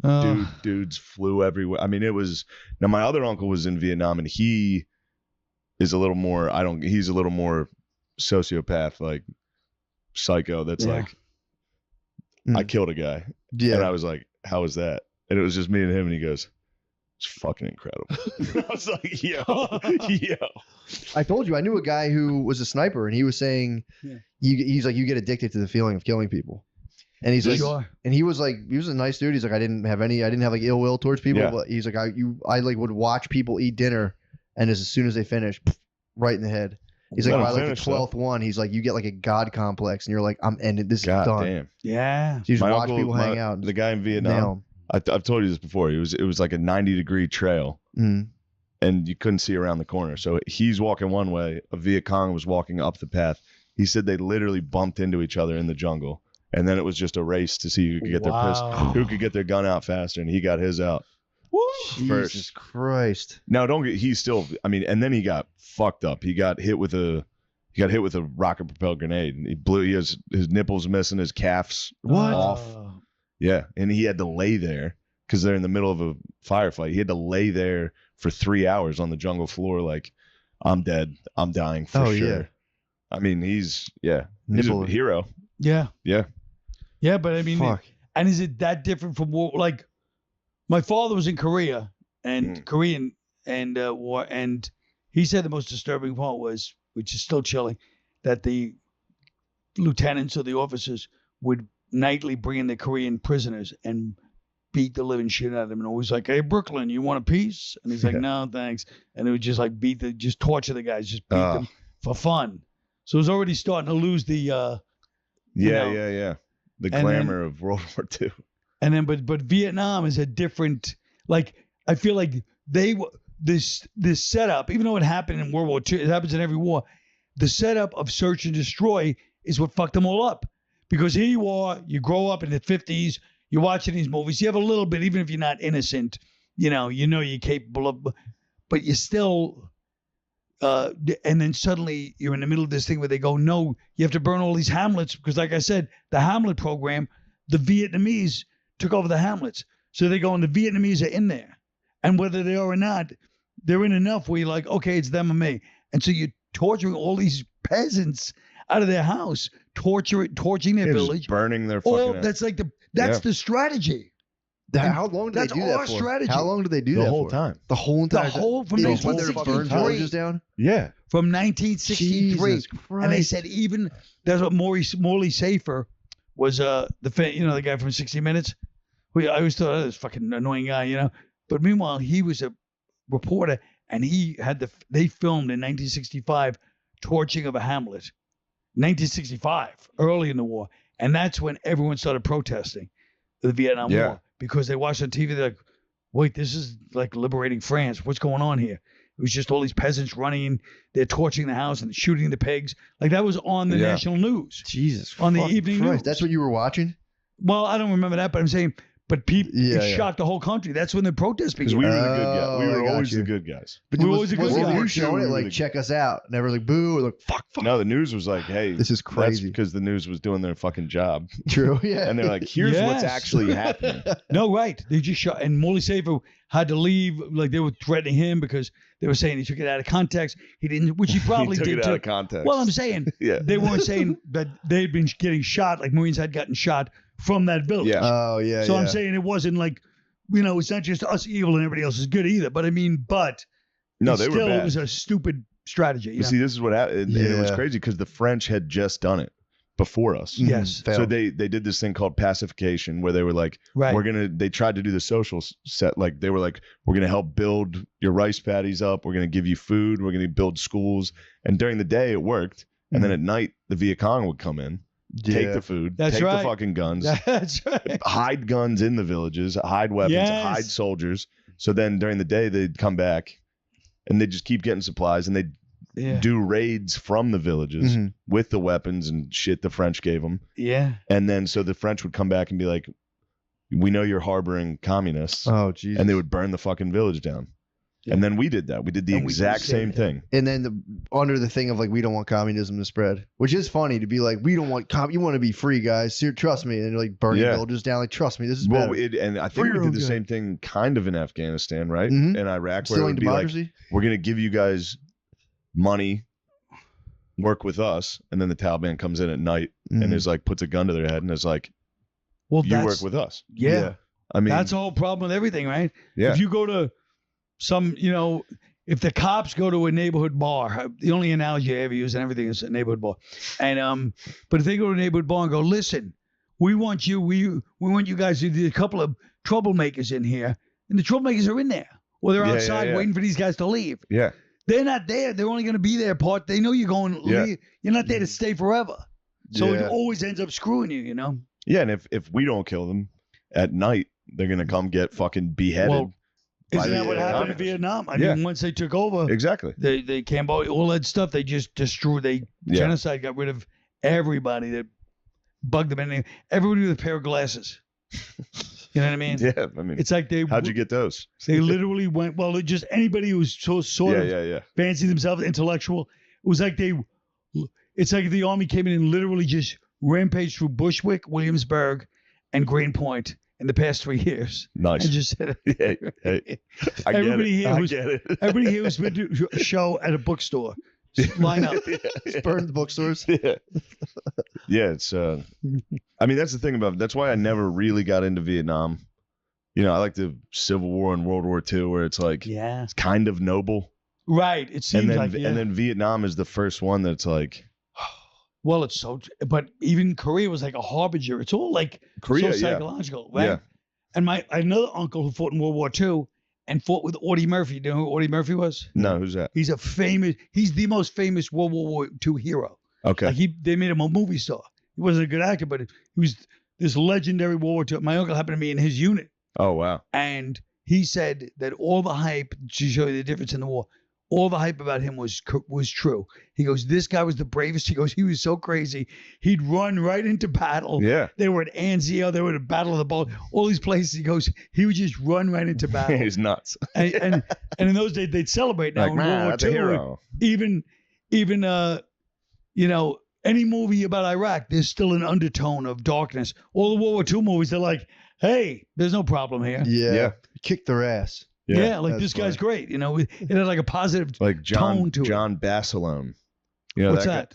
He was in the Pacific. There's a rest stop in New Jersey, like one of the first rest stops. That's what he got out of it. Oh, He got the Medal of Honor. That's awesome. He fucking, it's in the Pacific, and like he goes wild, picks up his gun without the fucking right. heat pad, just mows down the jet, and then he goes home. So they put him on a USO tour Yeah. to sell fucking bonds, Yeah. and he's like, no, I need to go back and fight. Yeah. So then he goes to Iwo Jima and is like, I'm gonna do that gun thing again, What? and he died. Oh no. Yeah, he Bust out the died, trick. but he got yeah. Yeah, boy, like he was does a- a strike trace. Yeah. Yeah, he fucking. Yeah, my But mom's he got cousin did arrested 3 up. tours in Vietnam. He Really? did one, and he's like, sent me back, and did another, and he's Whoa. like, give me one more. Who did it? My mom's cousin. Wow. He Did did 3 He tours? did 2 more. He 3. Wow. did 3. He was like, fuck it, I'm not going back. I'm gonna do. I'm And gonna what did stay he here. end up doing after the war? I saw him like spazzing, fighting an arcade owner on the boardwalk one time. That was He's a Charlie. good man. He's a that good was man. Charlie, dude. Dude, he was. But that's the whole point. Yeah. He was with my mom the one time when they were younger, and he was sleeping in the car, and some guy like screamed something at my mom, and he like popped up and just got out and beat the shit out. They were in traffic on the highway. Yeah, He beat the sure. shit out of the guy and throw him on the side of the road. And he's like, "Come on, let's go." Imagine that guy. He sees a woman in a car. He's like, "Fuck you." The guy And the guy sits up. pops up. Yeah, dude, just pops That's up. a Vietnam. The Fresh Vietnam from vet. 3 tours. Yeah, I think it was like 74. Just pops up like what? Can you imagine 3 tours? I mean, I mean, 2 tours is crazy, but at least you feel like during the second tour, the guy's like, fuck, what did I say yesterday? Yeah. But if you go for 3, that means you're like in all the way. Yeah. That's when I told the dude I was talking to, it was my ex-father-in-law. I was telling him about my mom's cousin. He's like, oh, that guy just likes killing people. Yeah. And I was like, maybe. I mean, he probably just. There's also the guys. Everyone's that got their thing. You go there. True. You go there, and then you go home, and you're like, I can't be home Mm-mm. after. Yeah. You're just in the fucking jungle Yeah. killing people. Yes. Now you got to go pretend to be a human. Yep. Yeah. It's like Yeah. when you get off the road for a long time. Yeah. Say it happens to It really cops. is. It happens to cops to a lesser Dinner degree. with a friend. Was that? Yeah. It happens to cops too. Yes. They get addicted to that adrenalized state and they go home. They're like, this sucks. Sure. And they stay there forever. And Get fat. but the other thing with Vietnam, which I've watched a lot of those YouTube guys where they interview, and you see the similarities in them eventually. And one of them is that they said they got screwed. First of all, just imagine this: supposed to be the country sending all this money for aid. Several of them said the sea rations were terrible. He goes, we looked at the date on some of them. They were Korean and World War II. Yikes. That's how old the sea rations were. Jesus. That they're giving to the troops at supposedly the richest time in our history. And the other one is the M14. They said the M16 got more guys killed when they switched to the M16 because Westmoreland wanted, or one of these guys it was like a vanity project. The M14 wouldn't jam in the mud. The Oh, I did hear M16 that, yeah. jammed. And they said guys would just be getting killed, bayoneted to death Oh, because it would Christ. jam and you couldn't unjam it. Oh, fuck. And they did, the M14 was, the early gun was better. That sucks. Yeah. America really fucked up. I don't like it. But yeah, The whole thing. Just the whole thing was bums just me out. Yeah, And then each president had an opportunity to fucking end it. yeah, that's right. And they all just keep fucking dragging it out. But that's what I mean. That's what I'm saying about that Yeah. state. Kennedy. Yeah. He was close to ending it. He was, but he Yeah. wasn't. Well, they You know what I made mean? Like- sure he didn't. And they said, and this guy Van was talking to Henry Cabot Lodge, who was the ambassador, all the guys who were close to Kennedy. And it was just one of those things where it's like, just at the last minute, it's like any other decision you've seen in any power person, where you like, everybody has this logical argument, and then they go, no, I think this is better. Yeah. And you're like, what? Why? You don't even give us a reason. And he never gave us a reason. There was there any kind of economic advantage that like was clear? I don't think so. Really? They didn't I don't even like think there make was any. any- Yeah, I I guess don't there was know. nothing really there. I mean, there was Babes, rubber. No, there was babes. rubber. Babes. yeah. All the shit that was there was gone when we left. True. Yeah. Rubber, coconuts, all the rice, it was all gone. I mean, we fucking killed it. Damn, that sucks. I mean, Agent Orange. I mean, when you think about it, yeah, I forgot about that. Agent Orange killing all the people. They said their levels of whatever dioxin were 3 times anybody else by the time we left, and all the troops. I mean, doing it to your own troops is just crazy. I mean, that's the height of like immorality. You know, to just the guys that are there fighting, and you're just like, yeah, well, you know, it's like no. They're the ones you have to really try to be a little more careful with. The opposite of what you're doing. It was really a weird situation, you know. Also, the French were using napalm too. They were before us. Yeah, they were. We did everything they did. Sounds like a French word. Exact napalm. same thing. Yeah, yeah. You know what that is? Yeah, that Napalm fucking just is. Gel. Yeah, isn't it like petroleum gel and they light it on fire and you spread it if you like touch it. You put you water don't have to on light it on fire. It just goes on your body. It burns. Yeesh. And water makes it worse, right? Because if you take a grease fire, put water on it, gets worse. Yeah, it stinks. And I mean, but France really wanted Vietnam, so. Well, they had them before that. Yeah. They wanted it back. I mean, they had it, they lost it. They're like, I think we can get this back. They want their baby back. Started spreading some fire on people. Yeah, what is it about Vietnam that's so? Because we apparently wanted it too. We went in there in the mid-50s and we couldn't leave. You ever go to a party and you're like, I gotta leave. This party's over. Oh yeah. And it's like, it's like, you know what? Yeah, I guess I will do some coke. You're saying it was 2 a.m. It was 2 a.m. You end up going, if only I had left at 11 o'clock like I planned to. That's Vietnam. It's probably just a psychological thing. It's like you want to be the best general. You start losing. You're like, fuck. We got this. We got this. And it's like, no. We should have this. Hear me out. This is my passion project. Yeah. This is my baby. Yeah. I mean, that's the other thing. Everybody was just about, you know, the military, like their job is to get more money for the military. Mm-hmm. How can you get more money if you're not in a war, you know? So how did what do you like? How's this thing progress? What do you? Yeah. How does it end? What's going on? Vietnam? Yeah. I mean, it ended when we left. It was the most, it was really, they're lucky it was the mid-70s. It was like 75, that famous rooftop thing. Saigon, yeah. They're lucky because by then, everybody was just, it was like the age of apathy when I was a teenager. People were just into drugs, you know, dancing, and, you know, it was just a very hedonistic time. People were done, all the protesting that happened in the 60s, people were done by the 70s. You know what I mean? And they're just like, yeah. And so when people left, there wasn't even outrage. It was like, oh, that was awkward. That was a bomber. That was just, people were just like, whoa. Yeah, Coke and disco, yeah. And you feel bad for all the people that, you know, all the Vietnamese that were still helping us by the end were fucked. Yeah. Like that They got famous, killed. that helicopter on the roof. The helicopter on the roof. That picture. That's a long line. Yeah. And that's the last chopper. That's right. Those boys are staying, and that's a right. fucking negative time. Yeah. Oh, yeah. When that chopper takes off and you're like next in line, like, fuck. I've had that. I've had a 5 similar minutes experience. earlier. I was at Longwood Gardens waiting for a shuttle to like go see the shuttles. Like I was like the last guy. I had to wait like 15 more minutes. I was like, motherfucker. I don't know what happened. It settled down. It's better now. No, it's not. That's not tearing. The damage is done. I mean, that's the thing. The power shift immediately. Yeah. And all the people, like when you think about the people right now in your life that you were like, fuck you. And then if suddenly they're in power, they go, where is this son of a bitch?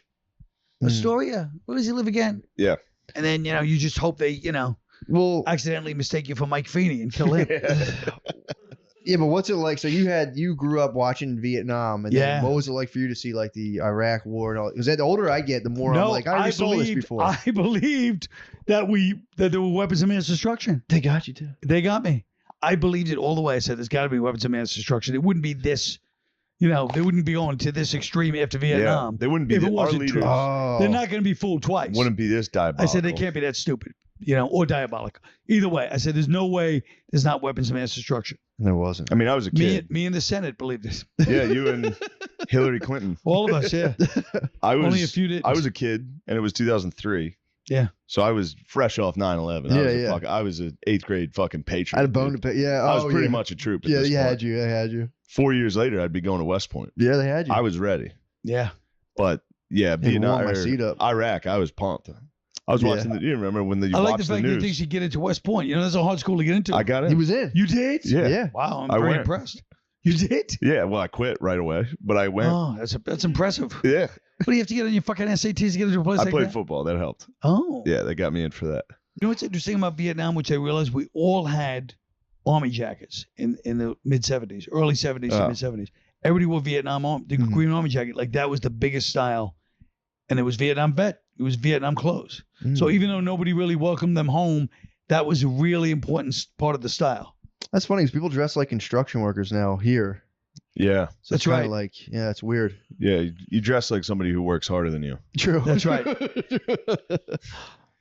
But yeah. So did you get to witness like dudes coming home and getting kind of treated like shit? No, but I definitely, like I said, in class, that girl's brother guy. Yeah. And like I said, I knew the Vietnam vets, but they didn't get treated like shit in my neighborhood. I mean, but because everybody's like, oh, like I went to Vietnam. It was It's fucked up. It was a consequential thing. I think it was mostly like at protests or at the airports. But I mean, in general, Was it looked at as kind of like a shame? Like he went to no, in not a Vietnam? shame. But there was something like it was a serious, like everybody knew, like these guys went through something that was a little different from like World War II and stuff. That's how and it they, is. And they had long hair. So even the patriotic people were like, this guy's like, Oh, fuck. because they had long hair. But they were, they were great guys. I mean, Yeah. some of them were really great guys, Like That's they weren't kinda- that fucked up, but they get wasted at night. But everybody, in those days, it was different. Like they weren't like, oh, that guy drinks because he's a Vietnam vet. People were getting fucked up all the time. Yeah. Everybody was smoking weed. Everybody had long hair. Everybody had army jackets. And everybody was just kind of insane. So it was Sounds awesome. Yeah. It was kind of awesome. But so there was something different, at least around then at that time, I need to bring it back. But I'll bring it back. I need to get way more militant in my weed smoking army jacket. I'm fucking up right now. It's funny to be fucked up and smoking weed. Like It is, you're yeah. like, I'm just dark. You're military. I need to be like. It is weird that our biology rejects burning villages on some level. Yeah. If you do it, fucks you up. It's tough coming back. Fucks oh up your my mind. God. But I mean, the tragedy is that that was literally the strategy that they were told to do. Yeah. So what does that do to you? You're listening to the people that you don't make those decisions. It's a chain of command.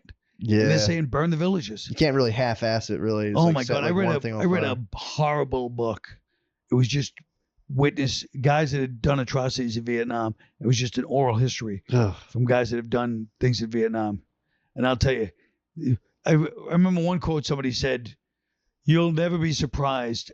You're going to be shocked. Some guy was talking to some other reporter or somebody who was going over there and he goes, you're going to be shocked at the cruelty of a 19-year-old American boy. And what they'll be capable of by the time they leave.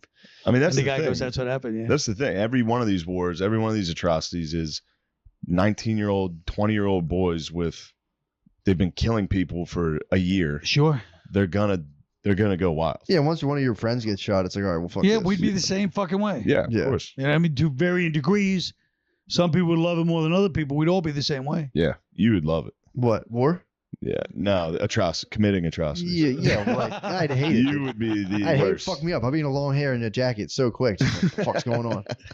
Yeah, I don't know. That would be. I mean, because there's like I think they just gas you up enough to get you over there, and then it's like your friend gets shot. Or and you get then it's fucking just like, drafted, dude. True. Yeah. Think of that. You Forgot get about fucking that. drafted Yeah. into that. You're just Yeah, you're in college. Like, even the guys who just were like, I decided to drop out for one semester. They go, the minute I dropped out, they got me. Like, they were watching people to make sure the minute they got him, they're like, get that fucking guy. They're probably like finding out their grades are like, and get this, he's going to drop out. he's not gonna do anything. My uncle played basketball just to get out of it. He played basketball at Westchester to get out of it. Really? I think, yeah. Who did? My Uncle Jack. He was of the perfect age to get drafted, and he just pooped it up. My dad graduated college or high school in '74. Mm-hmm. So he got a draft card, but he was. My dad was too I young. always make fun of him for being a draft out. He got a draft. He got a draft card. He didn't get drafted. But Yeah, 74. the was war all ended. People trying to get out of there. The war ended, but it was funny it's fun to make fun He of. probably got the last year of the draft. The draft probably ended in 75. Oh, that must have been so nice. It's not, And you see, so like, it was young- cool. It was cool to be anti-war when you were young. Sure. Yeah. Oh, yeah. No, that was like the hip thing. Oh, so you're saying like the sanctioned station shows were just kind of Yeah, like most of, you knew like they were squares, even though we were little kids. We knew they were squares. So the shows of that time were supporting a horrific war and like a horrific kind But of they were really government thing. supporting it, but now, you just kind of knew no way. that was like the way it was in Yeah. some weird way. You could sense like that was There was a school bus driver that was a Vietnam guy, Really? and he was fired. He would get fucking fired. That's a up. good He'd bus start driver, yeah. Screaming at people. That's a good bus driver. Yeah, that is a good bus driver.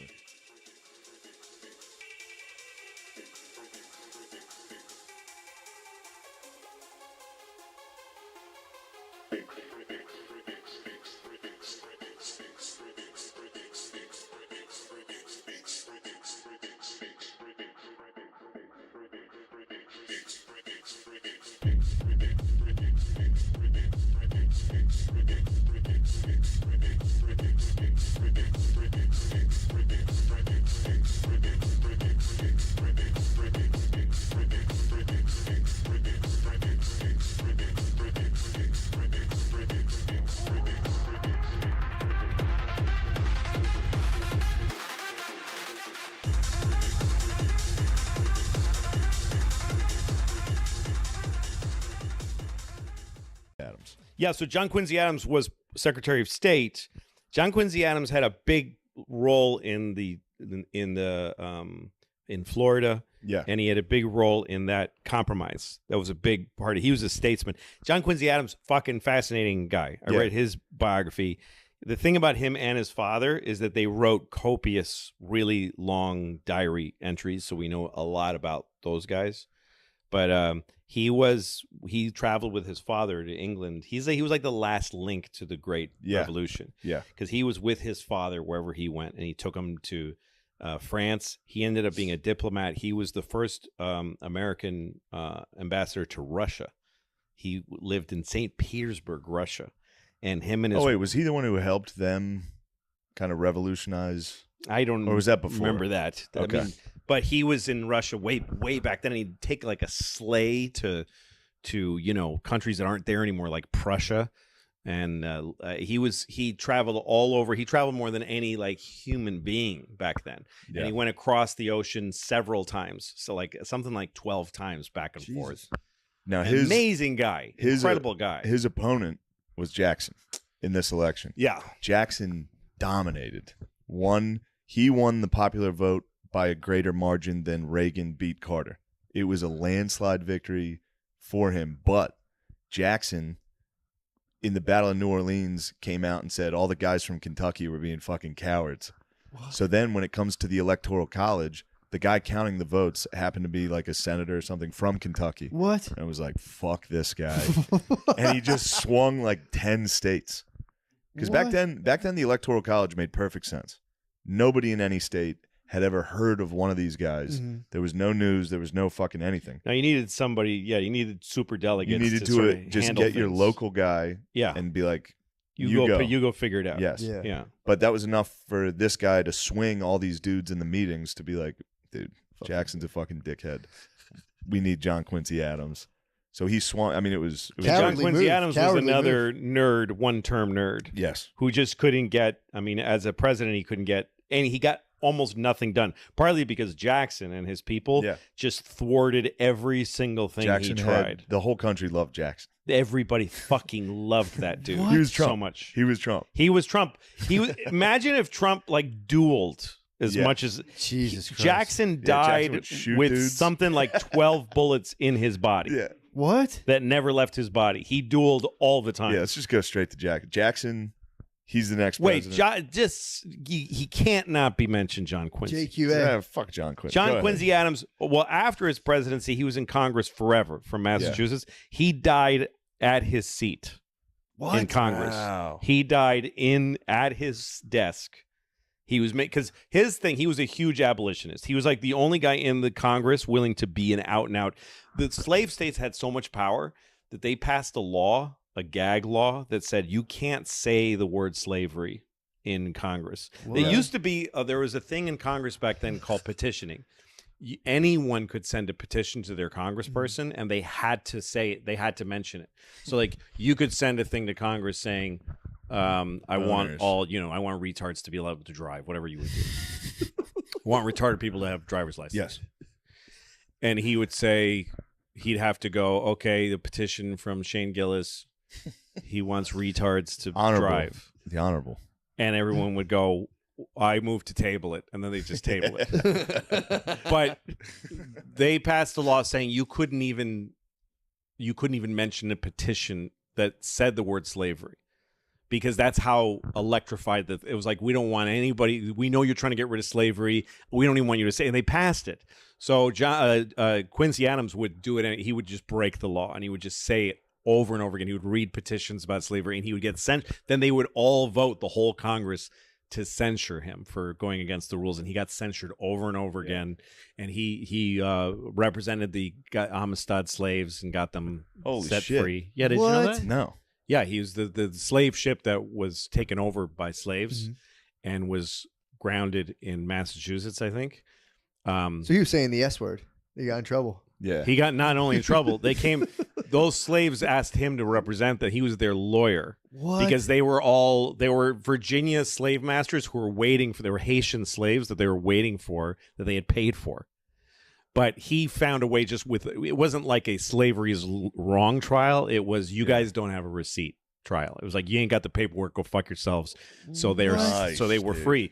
But Oh. he died. He was in the middle of a big impassioned argument. He was yelling, and he had a heart attack, and he died right there with the whole Congress around him, Just watching him. because people loved that guy. Yeah. He was a great guy. He was the first president or former president to ride on a steamship, and he used to ride on the steamships with a blanket over him, and folks would surround him. All the passengers would surround him, and he would just tell stories. He was a great guy. Yeah, that's pretty cool. Man, I didn't know any of There was that. just a part of me that liked Jackson. Jackson's great, 'Cause but he's a I mean, dickhead. and again, to me, I look at all these guys. I evaluate them as characters. They're all great, amazing characters. They all did awful things, Of course. Yeah. but I mean, Obama fucking bombed, fucking weddings. Obama. Obama. Yeah. But yes, Jackson was a crazy but shrewd. A great thing about Jackson was that his inaugural party in the White House, Yeah. This is wild. they stormed the Capitol. he invited everybody. That's exactly right. They He stormed invited everyone. He said anyone that wants can come. No invitation needed. It's the people's house, and the house was crammed with common people getting drunk, Just got stealing shit-faced, shit, destroyed and the they whole wouldn't place. leave. And there's a honor code in the White House. You don't ask someone to leave. You don't ever throw anybody out. So they couldn't get them. Like, days went by where people are shitting on the floor and raiding the fucking pantry and just fucking people and whatever. What? And so what they did was they got huge kegs of beer and they put them on the lawn. And they Nice. said, "Hey, come out. Let's drink under the stars. Let's have, And they invited them out for beer on the lawn, and they all came outside and they locked the doors. That was how he was a people's president. Yeah. Like, He was there the was first some populist. in his First yes. guy. Yeah. First one to appeal to the common person. There was an author, English guy. I read his biography of him, and they have one account of an English traveling writer who would write travel logs. And he was in Washington, and he thought, what is it like? Can you meet the president? And he just walked. There wasn't a fence around the house. People then. just could walk in and So see he him. just walked to the front door, and he knocked on the door. And a butler came and to the door and said hello. And he said, I'd like to meet the president. And he's like, is he expecting you? And he goes, no. And the butler's like, all right, well, come in and sit down. And he went in. The guy waited like 20 minutes. And Jackson came out of his office, which was like full of people. And he said, I'm in a pretty important, like, who are you? Yeah. And he said, I just wanted to meet you and say hi. And he was like, all right, can you wait an hour? And he's like, sure. So he went and fucking signed a thing to kill all the Indians. Yeah. And then he came and had sandwiches brought, and he sat with the guy and just talked to him for an hour. Damn. He also he was the first president, I think, to ride on a train. He took a train. He was the first one to do this, that he went all over the country. Yeah. He went up to Maine. Presidents never travel. He was the first guy to do that. Like, he thought people should see the president. People should have contact Whoa. with the president. The Trail of Tears, he flubbed that one. Yeah. Flubbed. He was a nailed bit of a flub. He did do exactly what his goal He did was. what he tried to do. Fucking flubbed. That was a bit of a flub. He was not. He didn't make mistakes. I looked it up. I don't know if they had slaves. Yeah. The fucking dudes on the Trail of Tears, they were like, we got to bring our slaves. If slaves are available, folks get slaves. That's Yeah. just the way that goes. I couldn't believe it. But when he Those was peaceful yeah, natives. yeah, Fair that's what point. the part you don't hear is like the Indians are like, you know what he did to us and what he did to our slaves was Yeah, even our worse. slaves had it real bad on the Trail of Tears. I mean, tell me about it. Yeah, but didn't they like share everything with their slaves though? I don't know. Yeah, they were Yeah, way yeah. better. It was They were, like egalitarian. real peaceful. It was egalitarian, dude. They were some No, of those he- good slave owners. the natives. There is some story from some big chief went to the White House to meet with the Jackson, because Jackson was very honest. Yeah. He didn't underhand ever. He didn't play politics. He did horrible things, but he just went ahead and did them. Like, there was a slave revolt during his presidency where they took over a fort. The slaves took over a fort and just said, we just want out. We just want to be taken to the north or Canada or whatever. And so he just got a bunch of cannons and just lit the whole place up, killed them all. Bombed them. He didn't fucking care. So some famous, like a name you'd recognize, it wasn't like Sitting Bull, but it was some big all of the Indians, all the tribes chose this guy to negotiate with Jackson. And he went and talked to Jackson, just the two of them. And he came out crying and said, "What? We're in trouble." Yeah, he says, "We're not. This is gonna go bad. Oh, this is gonna go bad." No, he just had his way of thinking about how it was gonna go. He's like, "No, we got to clear these guys out of here." Also in line with Trump, he was like, this is where the term mudslinging starts. Yeah. It was him and John Quincy. Their election or their debates and shit was, he would just talk. They would talk shit. There would be nasty rumors in the papers. Whatever it took. Yeah. Whatever it took. No, Yeah. I remember. I have a friend who's a Trump guy who I've known for a long time. I'm not going to say that his name is Nick DiPaolo. But knowing Nick has always given me some insight into the mentality of that kind of guy, not just Trump, but guys like Jackson. I remember once I was with Nick and a lot of people, and he was, and like 3 Democrats were yelling at him. And he was starting to say crazy, fucked up things to them. And at one point, I'm like, Nick, you know that's wrong. And he goes, "It's 3 against 1. Like, what do you want me to do?" Like he's in and it gave me and then it brought me back to when I was like 19 and I was friends with Nick and we were comedians in Boston. And there was a pinball machine we really liked playing at this one club. So we're playing pinball against each other. And when it was my turn, I was starting to beat his score, and he just put his hand over my hand so I couldn't flip. And he just looked at me like this, and I'm like, "Really?" And he goes, "Yeah, I win. I win. I don't care." Fuck. But He Jackson, was big too. Wasn't he Jackson strong? was yes. Yeah, Jackson he's was the strong. first. Yeah, he was a football player. Yeah. College football player. Jackson was the first president to go like, "Fuck you! I'm winning. I'm winning this. I don't care what happens to you. We're gonna you know." So he also, one of the big things with Jackson, he vetoed more bills than every president before him combined. Nice. He hated the banks. He like went to war. It's crazy that he's on the 20. Yeah. It's like a joke because he hated the idea of a central bank. He hated the idea of a treasury. He thought that it should just be folks have their money, use gold, and you trade. And he wanted. So I think the U.S. Bank at the time, I think it was called the United States, like the Bank of the United States, was up for to be renewed. Mm-hmm. And he just happened to be the president, and he vetoed it. Yeah, and it was a thing you don't veto. You can't veto it. No, but he vetoed it. So then the next guy, we'll get to him, is his vice president, Van Buren. He takes over. Mm-hmm. He takes over a completely destroyed economy because he vetoed the bank. That's the way it goes. The cool guys. America is made of cowboys and nerds. So you got cowboys who show off and who show what kind of people we are, and then you have nerds who actually get things done. But the cowboys get the credits. Yeah. Then nerds get fucked every time. He got fucked. His nickname was Van Ruin. Yes. He had a lot of nicknames. They were like, Old Kinderhook. He was another total nerd, and everybody hated Van Buren. He was like a little fucking... Yeah. He was supposed to be, I think, he was one of those vice presidents that was supposed to be a link. Like, because Jackson was the man in the South, kind of, or wherever, and they were like, let's get this dork to... He was from Kinderhook, Pence. New York. He was his Pence. Yeah. He was Trump's Pence. Yeah. He was... The legend is that, he was one of the first people to have... pamphlets, like a lot of pamphlets, like the press, like the mass press started to get big. So his pamphlet was, because he was called Old Kinderhook because he's from Kinderhook, New York. So his thing was okay, and it was a check mark. Oh, nice. And that's where people say that okay comes from. What? Yeah. Because it was like his thing was you okay with a check mark. That was the point. It was like vote for Old Kinderhook. That's the thing. That's the thing. When you look into this, that's where all of our shit comes from. Yeah, that's nuts. It's all of this. All right. Well, you got to speed up because this one's funny. Van Buren sucked, whatever. Yeah, he's... Here comes Harrison. He's the next guy. Everybody called him Old Granny because he was too much of a geezer to run. So on his inauguration, he was like, I'm going to prove to everyone how tough I am. Yeah. It was freezing cold and raining. He had like an 8,000 word inauguration. Yeah. He got a pneumonia and died. He died. He was like a few months. He died immediately. Like Shortest term.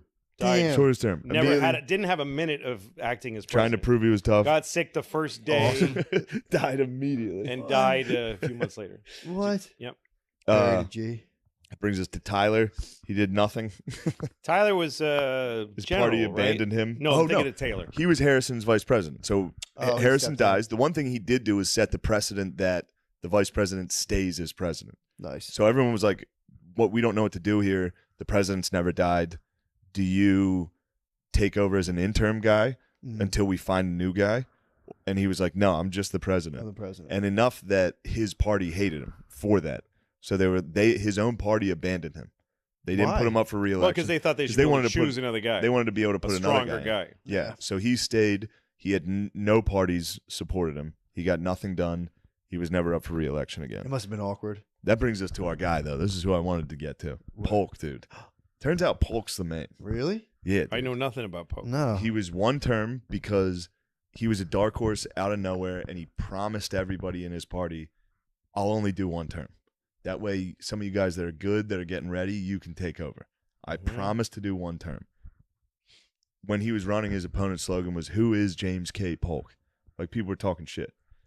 As soon as he got in, oh, this is good. He was a tiny guy. He was 5'8", which was like... That's really small. Yeah, he was 5'8", and when he got in, his wife was the one who came up with, they got to play Hail to the Chief every time you come in a room to give you some respect. Give him a little, yeah. Yeah, so that's why that happens. Nice. So right away, Polk starts going But wild. it was kind of a joke. It's like if a midget walked in. Yeah, everybody goes, it's just a little guy. No, Polk's a beast. Immediately, he starts fucking with the British about Oregon. So they have the Oregon Territory out there, which is just beaver hunting. Everybody's, beaver hunting. We're doing a little bit of that in Nash Vegas. What do you mean? It means trying to get pussy. About pussies.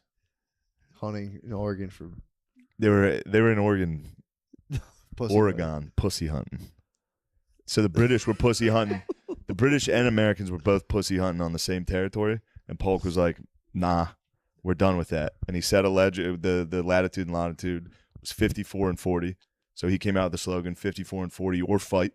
He was saying that to the British. He was like, "We're going to fuck catchy. you guys up." True. So he came out with that. And the British... People were really into they loved latitudes slogans. and longitudes. They were. Back then.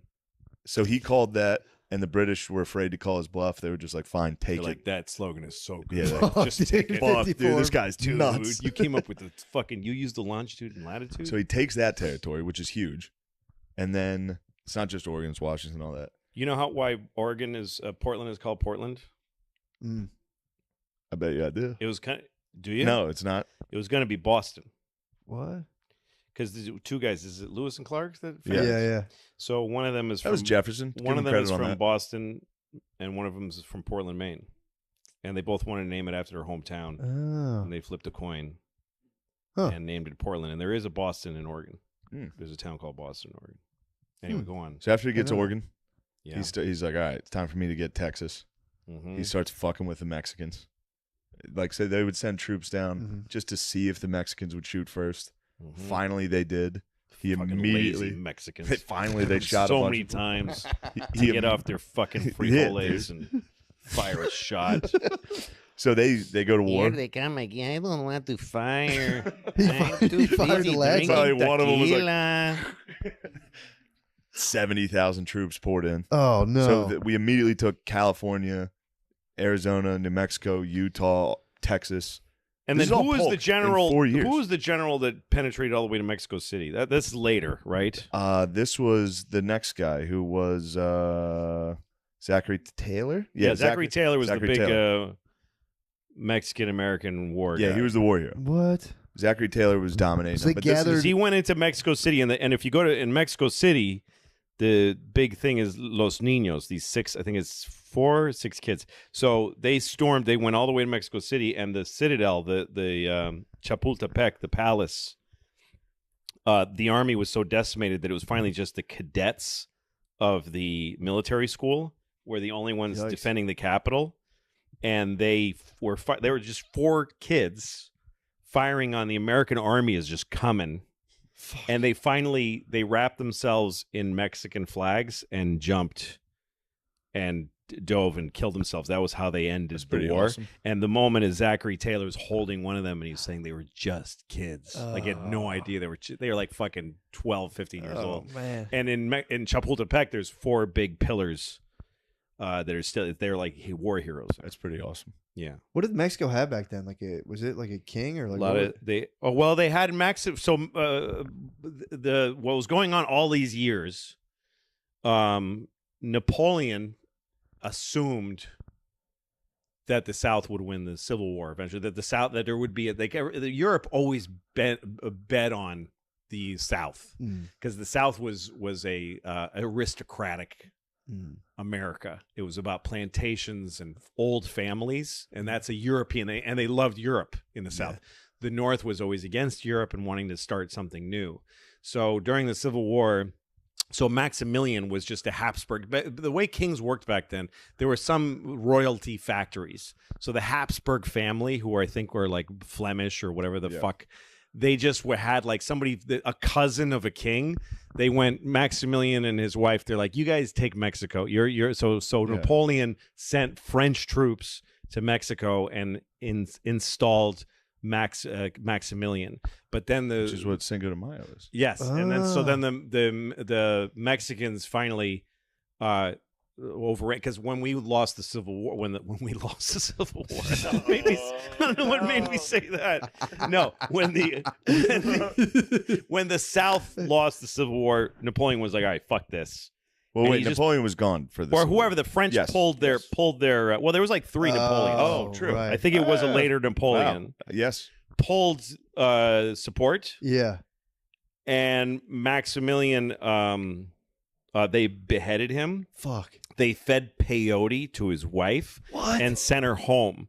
And there's some little village somewhere in like the Netherlands where they tell you like, she's going to come get you because she would run in the streets. She went insane. She would run the streets screaming. Fuck. And they tell kids if you don't get to sleep because she comes out at night. If you don't go to sleep, she's going to come get you. So that's how far in Mexico. Dude, I'm sorry to derail you, but that's great. Zachary, so you were still at Polk and then Taylor. Polk, but still. So one thing that was cool was when Polk was instigating this war with Mexico. You got to cut that part where I say we lost. No, that's good. Cut that. I don't know what made you corrected it. Immediately. This is pretty sick. So Polk was up there like, they're fucking with us. They shot at our troops. An old one-term senator from Illinois at the time stood up and said, were we on their territory when we shot them?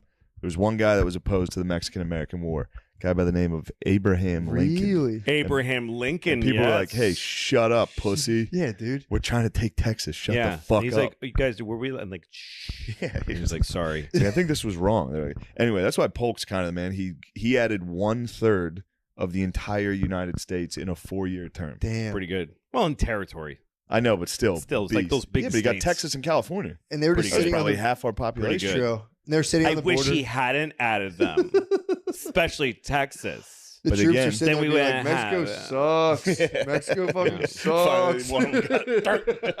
Just go. Oh shit, run. They're pissed. Yo, Mexico's gay. Again, that was a smashing. America destroyed Mexico. It was mean. Yeah, it's not nice. Then this is good. Polk, he was working his tail off. His tail. He was tired. He was so exhausted when he got done. He went back to Tennessee and just died. Like right away, right? Yeah. He died, yeah. He was like, that was too much. I should have done a all lot that. of work. Yep. Just died. So then comes Zachary Taylor. This is 1849 to 1850. That's a quick term. Old Rough and Ready. Yeah. Pretty sick nickname. Old dead and yeah, he's old. He's about to be dead. Yeah, he died. I don't remember what he died of. He was just being in the 1800s. Yeah. He was one of the largest slaveholders in the South. So when he got elected, the South was like nice because at this point, the territories, he just added. Polk did all that in 4 years, which was sick, but it was too much because now there's so much territory and the slaves versus the abolitionist debate. Every state they had to add. There was a debate. There was a debatee. All Southern presidents, so many Southern presidents. Yeah. I mean, outside of the Adamses. Pretty much nonstop. Virginia. Yep. And then it gets into like Tennessee and. They started digging into their bench was not they good get enough. to Tennessee, dude. And then we started kind of with Ohio, we started coming back. Yeah. Huh. Actually, kind of northern presidents tended to suck. Lincoln ruled. Yeah, but he was Kentucky, Illinois. Yeah. Illinois What before state that was? which I always state? forget one. I think he was born in Kentucky in a log cabin in Kentucky. And then he was the Then he was Illinois, the then he moved to Illinois, Illinois. Who fucking knows? There's no way to know. We weren't right about Nobody half will these. ever know. We were never really. correct about half these facts, but we're having fun. Oh yeah, I could be. I love Yeah, just who cares? acting like I know. It's great. So one thing, Taylor gets in there. Everybody's like nice. Everybody in the South's like nice. This guy's pro-slavery. He gets in. He tends to start actually leaning towards standing with the North. This is all leading to the Civil War because like guys like this start fucking this up. As soon as he says we're going to establish or abolish slave in the Western territories, South Carolina says they're going to succeed. Taylor says he's going to fucking hang everybody down there if they do it. What? Yeah, he didn't react well to this stuff. No. He wasn't like, let's talk and send it Yeah, over he was like, there. we're going to fucking He would hang just all of say you. that, and then they're like, are you? And he's like, well, no, but I'm going to hang a lot of you. this is the problem with tough talk. Yeah. This is how he died. What do you do? So what he happened? went. This is his By doing first a term. podcast about. All right, go ahead. How did he die? He went to Washington D.C. for Independence Day, and he ate too many cherries and milk. What? Because, like I said, it was a swamp, so there was like a cholera That was outbreak. like the old Pop Rocks and Coke. Yeah, he had cherries and frosted milk, and, And that was he it? exploded. Damn, it must have been delicious. By the way, you know how though. many there were 4 presidents? When you think about the fact that 4 of them were assassinated, Yeah. 4? Well, successfully. Yeah, I so hear you. 4 were killed, Shot, and killed. Yeah. 4 out of 40. There's been 47 presidents. 10%. Wait, hold on. How many got shot and killed? It was. I don't think they got shot and killed. Yeah, 4 were shot and killed. Is it Garfield? See, No. this is where I stopped. A guy with a G. It's either Grover Cleveland or Garfield. One of those 2 was Yeah, shot he and can- killed. Yeah. McKinley shot and killed. JFK and Lincoln. Nice. 4 shot and killed. Reagan fucking Close. badly shot. Yeah. Roosevelt, Teddy, shot in the chest. Bull. But had a thick piece of paper with his speech and a that's so glasses cool, case. man. Finished the speech, dude. Yep, finished the speech. Got shot and was like. And somebody shot at Andrew Jackson. Yeah. You got it. And he had a cane and he beat the shit out of the guy. I almost beat him to death. The guy shot him and he just get the fuck. It was right outside the Capitol. What? Like by the big pillars or whatever. Yeah. And he just beat the fucking shit out of him. Dude who shot. Yeah, he was insane. Old All right. Hickory. Were they Yes. all crazed lone gunmen type things, or was it like? Yeah, most of them were crazy people. There's a few other guys that were shot at that Yeah, somebody sure. took shots at them, and but that they didn't get hurt. Oh, what's his name? Well, FDR, they killed the governor who was sitting next to him.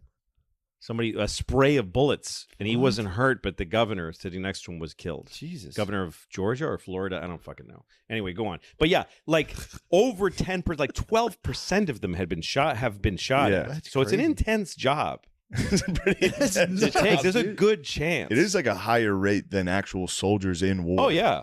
Yeah. Well, I don't know. It's probably. I guess so. I bet Yeah. it is. Might That's be. fucked up. Yeah, because in like regular like revolution shit, it's like 70,000 soldiers, 2,000 dead. What's crazy Shit is like that. But before it used to be like when you like what's his name, Alexander the Great and whoever. Some kings used to lead. Heads of state Yeah. used to lead charges. They Yeah. used to be the front horse, Yeah.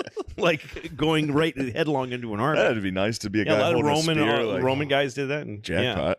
Yeah, I fucking got him. Holy shit! got He's the coming king. right at me. He's coming right Oh, at me. I'm Oh, just fuck! some- I blew I'm it. just some guy. Fuck! I shepherd. missed. Yeah.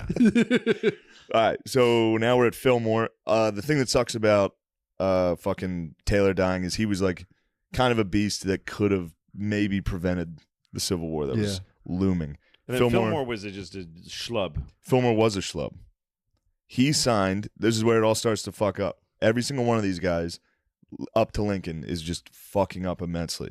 He He was wanted to passing the sign. buck and passing the buck. So Taylor was offered to sign the Compromise of 1850, which was some shit about one slave state, one regular, or they get to decide, shit like that. As soon as fucking Taylor died, Fillmore takes over and signs it. Southerners were mad that California would join as a free state. Northerners were mad about the fugitive slave law. So they both compromised and were both pissed. Fugitive slave law was if you find a slave in the North, there's U.S. Marshals that'll catch them and bring them back to the South. You have to help them get them back. And Oh, really? there were dudes that were just like grabbing black people. Be like, got him. Where's my yeah. bounty? So That's it how was the it was 12 bad. years a slave guy got taken. Oh shit, is it? Yeah, he wasn't. He was a free Northerner who Somebody just got just grabbed kidnapped by him. one of those Yeah. guys. Damn. It was bad. Happened all the time. He was the last member of the Whig Party. They didn't run him a second term. I've been audiobooking this thing called Fantasyland, where it's about like this guy's ideas that America is based off of people who are prone to believing in fantasy. Basically being like we're a nation of like utter suckers who are led purely by fantasy. And I'm listening to this guy's book. It just sounds like really snobbish so far. Where he'll talk about like the original people from England and be like, there was like, the population was growing faster than the economy. So there was like all these people who were getting rounded up and sent over here, and they were getting huckstered on a dream, and there was no gold here, and it's like, what is shitty revelation this guy's trying to expose? It's so far I'm just kind of like, dude, this is a stretch, because it's like it's easy to sit here now and be like, these guys thought there was gold, and it's like, okay, books just came out. What was it, like 1440? Yeah, that was the first book. 1440, the first book came out. Gutenberg Press. So then it's like, I thought you said 1940, and I was like, holy shit. No, dude. 1440. All right, I thought it was like 1700, so I checked it this morning. 1440, Whoa. the books come out, and then it's like in England for hundreds of years, it was like there was one book for every like 25,000 people. So like if you were a dude in England in 1600s and you had no job, you were just like a fucking stray cat. You were just sit there somewhere, eat, and then just stare at a wall. And then some guy would be like, yo, there's a whole other country with gold and stuff. You want to come on a boat? You'd be like, yeah, fucking sure. Why not? And this guy's like, these suckers. You got to go to Jamestown. Suckered. Yeah, and it's like, dude, these guys were like sitting. Imagine being in your parents' basement forever. And they didn't even have a basement. You were just in the first floor. Your mom was just like, one room. And your parents are fucking every day in front of you. You're just sitting there. And some guy's like, yo, you want to go fucking get gold? You want to go build a fort in Virginia? That is, when people talk about 400 years ago, it's the most annoying thing. It's like acting like they actually crashed. He was like saying how like Columbus was thought he was in Japan. He's like, and he hit the Bahamas. And it's like, dude, of course you hit the fucking Bahamas, man. What would you have done? I hate when people get all high and mighty about that shit. And to think about, like, you come here, you don't even know this landmass exists, and now you see different people for the first time, and it's like, and they just treat it, and it's like, dude, you're in like a fucking video game. Yeah. They got like sharp sticks, and you're like, yo, what the fuck, dude? Yeah. Get the fuck out of here. And they start getting loud, and you're like, all right, I'm busting out musket, dude. I don't even know you guys. I hate that when they're just like, and then they do this fantasy of gold, and they ruin these people, and it's like, that stance on history. You know what else is pisses me weird the fuck about off. that is Columbus wrote in his journal that these people would make fine slaves when he landed. Mm-hmm. That was just in his journal. Yeah. Yeah, that's his personal thoughts, bro. I mean, of course he ended up cutting people's ears off and shit and genociding, but you know. That was his first impression. Like, these would be good These would be slaves. pretty good slaves. So, He just kept it. He was like, well, that's, just kept it to himself. That's his own 'Cause personal that's thought. 1492. I mean, if you check my journal, dude, there's a couple of, I've seen people before. I'm like, you know what? that's a fine slave, dude. That would be a great slave. I don't want to get too racist. Never mind. I'm not going to name good slaves. Yeah, but it's like, Who do you think the best slave possibly would be? I'm saying, man, you go over there and you discover Native Americans for the first time, and they're fucking running all fast, bare feet. You're like, damn, bro. Yeah, that's a good slave, dude. Give that Tie motherfucker a a couple- wheelbarrow, bro. Yeah. That guy would fly. Tie some stones to his back, let him run around. Give that guy, like, you see guys with fucking, I mean, they had tomahawks. Yeah. They're fucking chopping down trees for arrows. You're like, put him on a fucking apple orchard. This motherfucker would be picking, he'd be killing it. I just hate when people put a modern mentality on the 1600s. It's like, dude, you have no fucking idea. Yeah, of course. I gotta let you read that book, dude. What War book's on the that? Run, dude. What's that about? It's about I read it a while ago, and then I started reading it again. It's about Robert Rogers. He was like the first Army Ranger. Mm-hmm. He was like he was like the precursor to Special Forces That's in modern fucking military, awesome, and he dude. lived in pre-French and Indian War America in like Vermont, New England, and I've talked about it a bunch of times on his. What's he do? What's the his savages would come in and kill everybody in his town. Oh, didn't he take up with the savages? Then he kind of took up with the savages. Like he was raised alongside a tribe with his town. Yeah, yeah. So he studied knew their the moves. land. He knew the land, and he knew modern war was going to be different than standing in line. So he formed kind of like a special forces where they could travel long distances. So he's the reason our Small Navy SEALs parties. are so sneaky, basically. They still study his maneuvers to this Shit, day. dude. That's tight. Yeah, but the first couple of chapters are all about like landing in America. And it's being like, And, like, holy shit. His family and another family, they're Scots Irish, Mm-hmm. and they're like, we can try to make our own outside of this village. Let's try to. They formed clans. They joined families with another family and bought like 600 acres for like 11 pounds. In America? Yeah. Who'd they buy it off? It was British. Whatever bull was chilling. Yeah, but then it was kind of like you said, like they would let the white trash kind of be a buffer. Yeah. So his family was a white trash buffer. And they'd be like, go ahead, bro. And they're like, you can have that land if you can settle it. Damn. And then up until Thomas Jefferson, nobody had really gone west of, like America hadn't really expanded at all. Where'd TJ go? The Louisiana Purchase. That was TJ? He got all that shit, yeah. Like And to see he a couple led. pages of his. I like to see a couple pages of his journal, dude. He led. He was the one who founded the Lewis and Clark expedition. Yeah. So the first two presidents were just like, we don't even know about the Pacific Ocean. They're like, we're not going over there. Well, that was the other thing. We're not heading over there. They were saying that Probably knew about it. He was like kind of like scoffing at the fact that like when they got there, the Native Americans were like, there's like a big sea if you go like 7 days walk from here. And dude, the language barrier is unimaginable. And they're like, and this guy actually thought like the South Indian Ocean was like 7 days away. And it's like, dude, fuck you. Let me drop you off in the woods, dude, on a state game. See how you make it out. Someone's like, yo, it's that way. You'd be like, thank you. Let's drop you off in Strawberry Mansion, dude. Yeah, I just See if you get out of that chaps my ass without getting burnt at the stake. That's the ultimate armchair quarterback to be like, and he crashed into the wrong landmass on his sailboat. Looking at history? Yeah, and just being like, clearly these guys are. He was saying like the people who weren't suckers stayed in England. It's like, yeah, it's more than being a sucker, dude. It's like these people were poor as fuck. Yeah, and they didn't have any other choice really, and a lot of them were indentured servants too. So it's like. Yeah, it's a bullshit thesis, and I've had people tell me like, "Oh, this is really good," and I'm reading it. And I'm like, I can't fuck with this guy, dude. You know what? It's a weird thing that I've always been bothered by is like in this country, if you want, like everybody always prefaces things like this is America, and in America we love an underdog, or like in America we love it. It's like first of all, everyone loves a fucking underdog, and stop talking about this country. Yeah. As though you've traveled the world. I know. It always bothers me when people are like, this is a racist country. Oh, dude. Like, have you traveled, dude? Why don't you ask Sudan if they're racist? Have you gone anywhere, dude? Have you even read to find out, like, that's the other thing, too. And they're like, this country's founded on racism. And it's like, dude, read about there's been so many other genocides all over the world for the same thing. Have been like, yeah, you guys are the other guy. Fuck you guys. That's so fucking annoying. We're spinning our wheels. This country's founded on white supremacy. Like, so that's like, you see people in Western PA, their grandfathers fucked up some Indians, dude.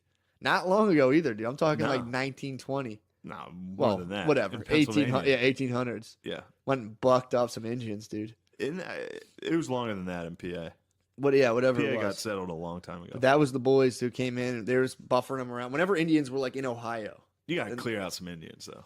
You got to clearing out. Yeah, but you got to use the absolute. People were doing the back I'm then. Say this. People, that was a Mountain Dew commercial back then. Of all the horrific genocides in human history, I can handle the Native Americans getting brushed off the land. You like that one? I'm all right with that one. Okay. Bunch of dudes with Mountain Dew coming up and be like, get these fucking pieces of shit off this land.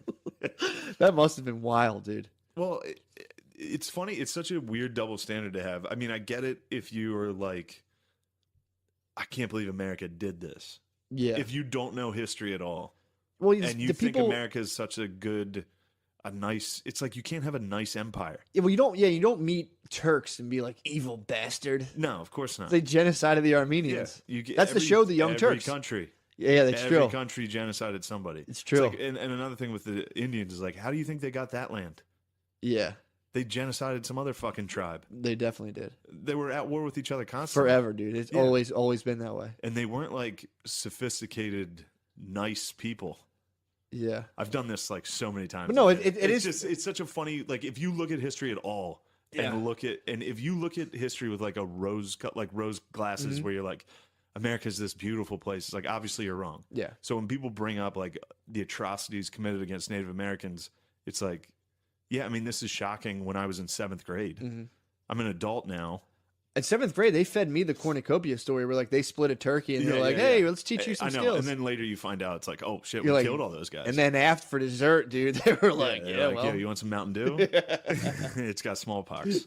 That's how they actually killed them. Gave him some they gave him some Code Red, and the natives were like, they fucking died. They didn't have an Xbox anywhere. They're like, I don't know what the fuck to do.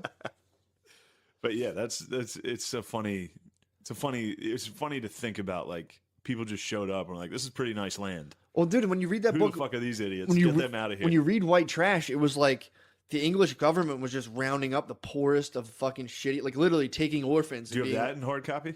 No. God yeah, my damn it. brother has that. Yeah, my All brother right, has. good. That's I need great. one. I need one. Dude, that's great. So they would round up orphans and then just put them on a boat and be like, over. So like you'd have these people who were just like absolute mud kickers, dude, landed in America. And then they're just like, all right, I guess I'm here now. Arrow goes through your wife's neck and they rape 30 people. And you're, who the fuck are these guys? You gotta find and them. that's what happened, dude. That's the Thomas Sowell guy talks about this. And it makes a lot of sense when people talk about slavery, whether you're dealing with slavery in the abstract or you were living during that time.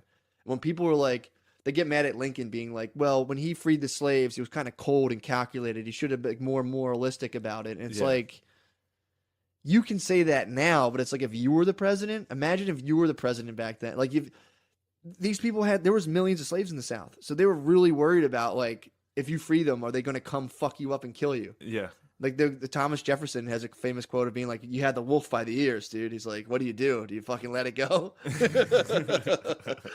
They got, some guy wrote like a love story between him and his like teenage slave. And it got a lot of negative press, dude. Yeah, I bet They got a lot of negative press. Well, I bet they were eating some pizza too. Yeah, Pizza gave they're him like some he's a slaves. rapist and blah blah blah. And the guy wrote the story like a love story basically.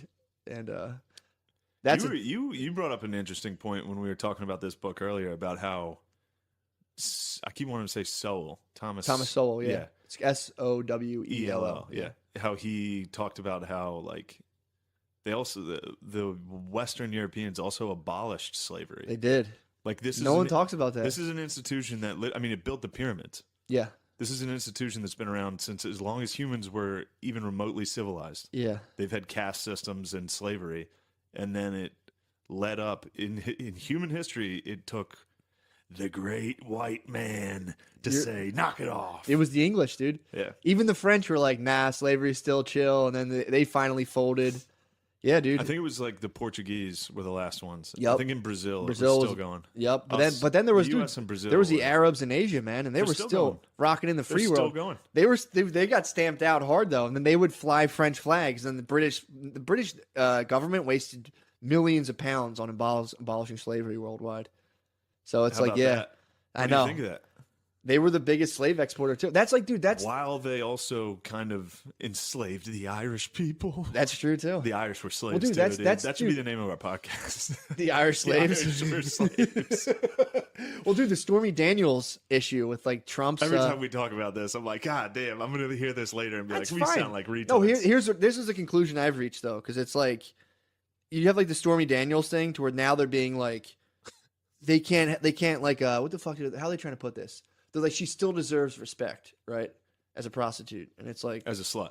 As a porn star, as a sex worker. She was exactly. So it's like you can think about it however you want, because it's like, yeah, I get that. And it's sluts. like I respect sluts. I do. It's like that makes sense, but at the same time, it's like, yeah, she deserves respect. However, if you're in a room with a prostitute, you leave your wallet on the nightstand, you take a piss and come back and like, oh shit, and you fan through your bills to make sure they're there, totally warranted as well.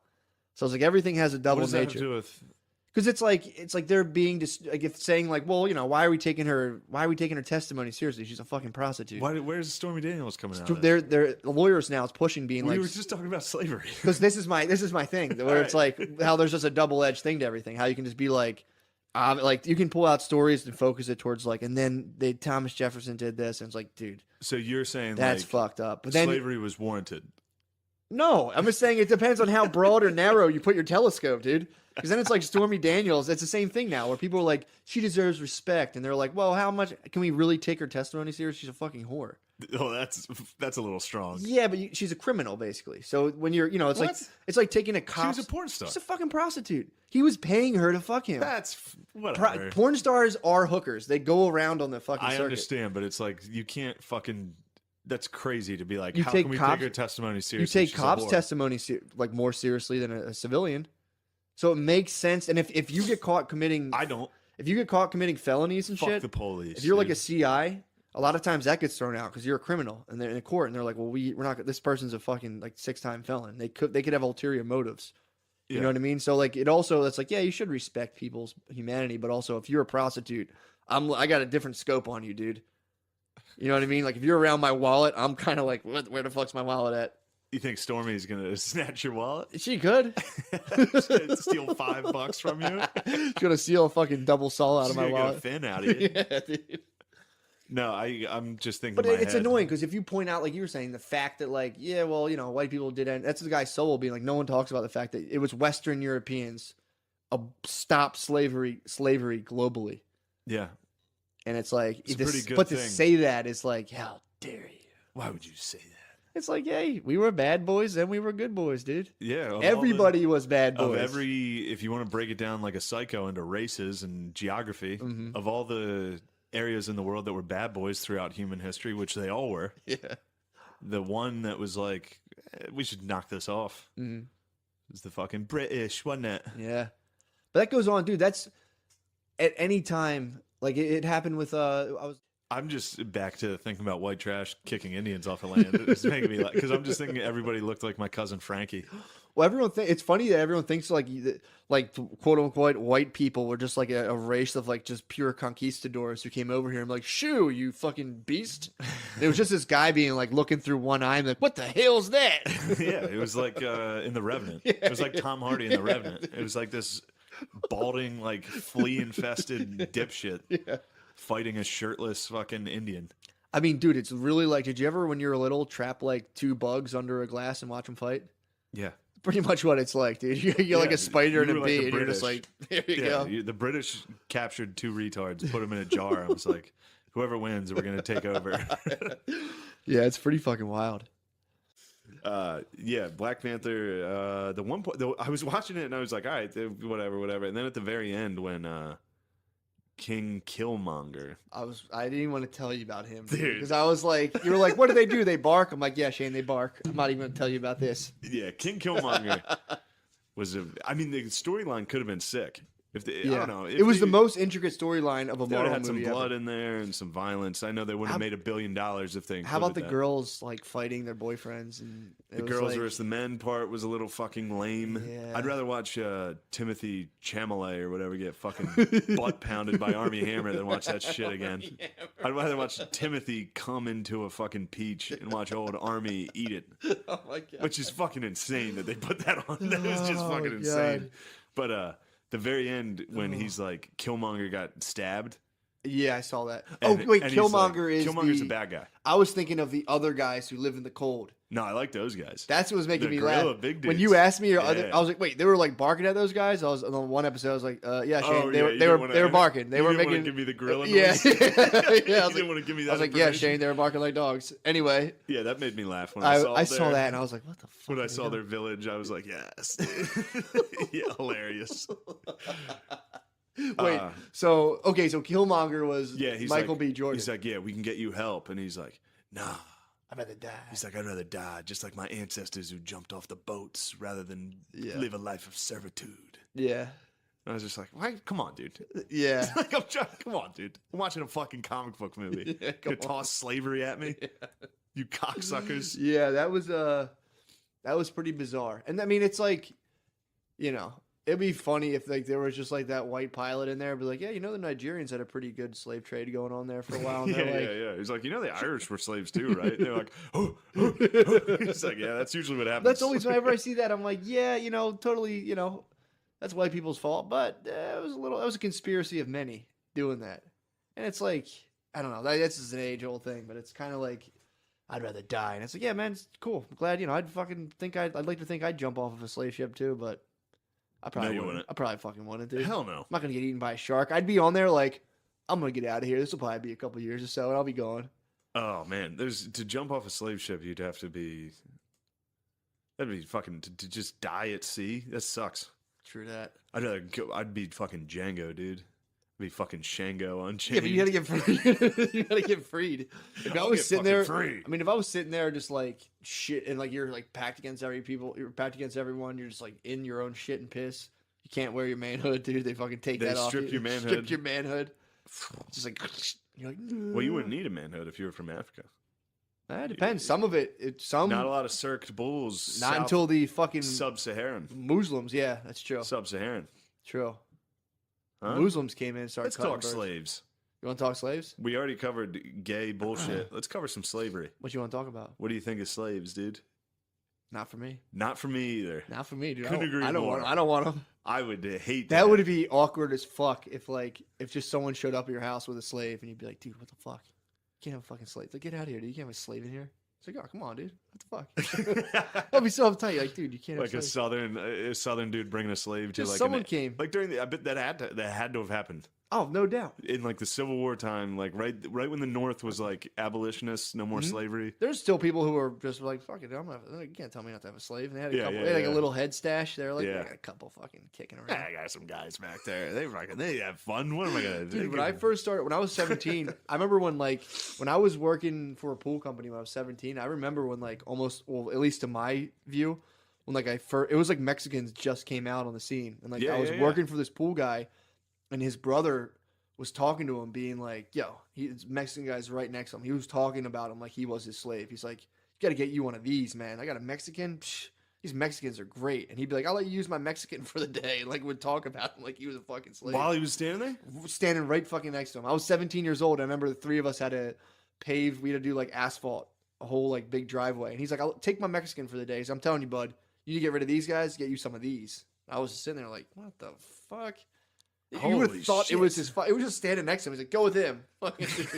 It was his fucking slave. Holy shit! That's a fucked up story. I was getting $7 an hour. He was probably giving his Mexican $4 an hour. Dude. Yeah. Giving him nothing. Yeah. And we had a fucking paving doing asphalt sucks. That's a good lad. He was the first lad, dude. He was a fucking Gen 1 lad. He was the fucking. He was ladded for Columbus, dude. Ladded for Columbus. I remember this guy. I remember being like, damn, this guy's talking about this Mexican dude like it's his slave. Lad Armstrong. That's Lance Armstrong. That doesn't make sense. Lad Armstrong landed on the fucking moon, dude. Dude, I mean, this guy was maybe he felt good about getting talked up all Laddie day. Robinson. He was the first. He was the first lad, dude. But yeah, I mean, I don't know, man. You're right though. I don't remember lads being around when I was younger. I'm telling you, I think that's because when we were young, we still had Polacks. What do you think? Polacks still had, were the Eastern OG Europeans were the lads. We had some I'm talking 70s. Not that we were young during that. I think they were more out west. 70s, 80s. I think we had you used shitty workers like Polacks. Yeah. You used Eastern Bloc, fucking newly. I could see that. Yeah. And then 80s, 90s. I think the lads made a good run. Yeah, man. Lads, they fucking scurried around. I mean, they're like the Irish in some respects, where they came in here and they're just working, dude. 40 years. Next thing you know, we're gonna have a lad president. They've got Taco Bell going. TB. They got T-Bell flying off the shelf, dude. I don't think. Do a lot of Mexicans eat at Taco Bell? No. I don't think they. No, of course not. I think it's just high white people. Yeah. Well, definitely some black people. Dude, I haven't had Taco Bell in forever. I bet that shit's so good.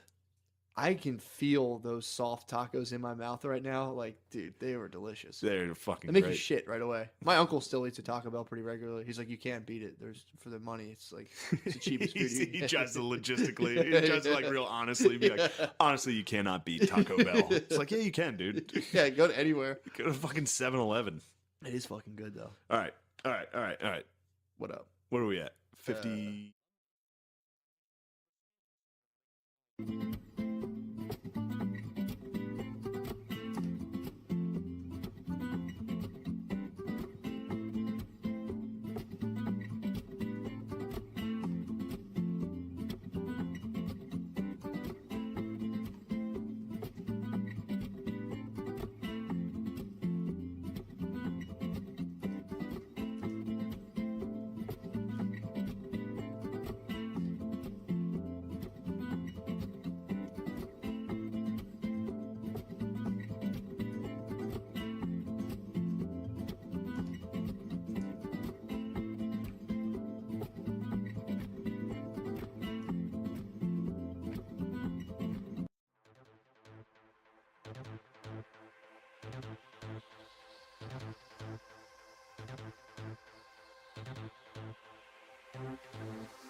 Remember the golden days of Matt and Shane's secret podcast? We call that the Old Testament. Back when every episode was pure gold with Shane Gillis, our big kahuna, and Matt McCusker bringing the heat every time. Every episode was a non-stop laugh fest, the kind that kept you hooked and coming back for more. Shane and Matt were on fire, and so were we. But now, it's a different story. What used to be a comedy powerhouse is now just another cash grab. Half the time Shane's not even there. Instead, we get Matt's unfunny fart friends, guests, and Lamar, the stoner producer who can't get anything right. The spark is gone, replaced by mediocrity and degeneracy. Very, very well connected. You are officially blacklisted. You're smashing my wife again. Show some respect. Lamorp's a mess, a stoner who shouldn't be anywhere near a mic, and Matt's so-called friends. They make watching paint dry look exciting. It's like the world stopped turning. The red-hot energy faded to a rusty haze, leaving us with a shell of what MSSP used to be. But fear not. We're here to keep the spirit of the Old Testament alive. We're all about those legendary moments, the laughs and the killer chemistry that made MSSP great. Will the pod ever return to its roots, its origin, its fan base? I do not know, nor do I dare to hope. But wherever there is darkness, there will be the light to meet it. Welcome to the channel where the Old Testament lives on. Relive the magic, the man, genius of Shane Gillis and Matt McCusker. Enjoy, my brothers, enjoy.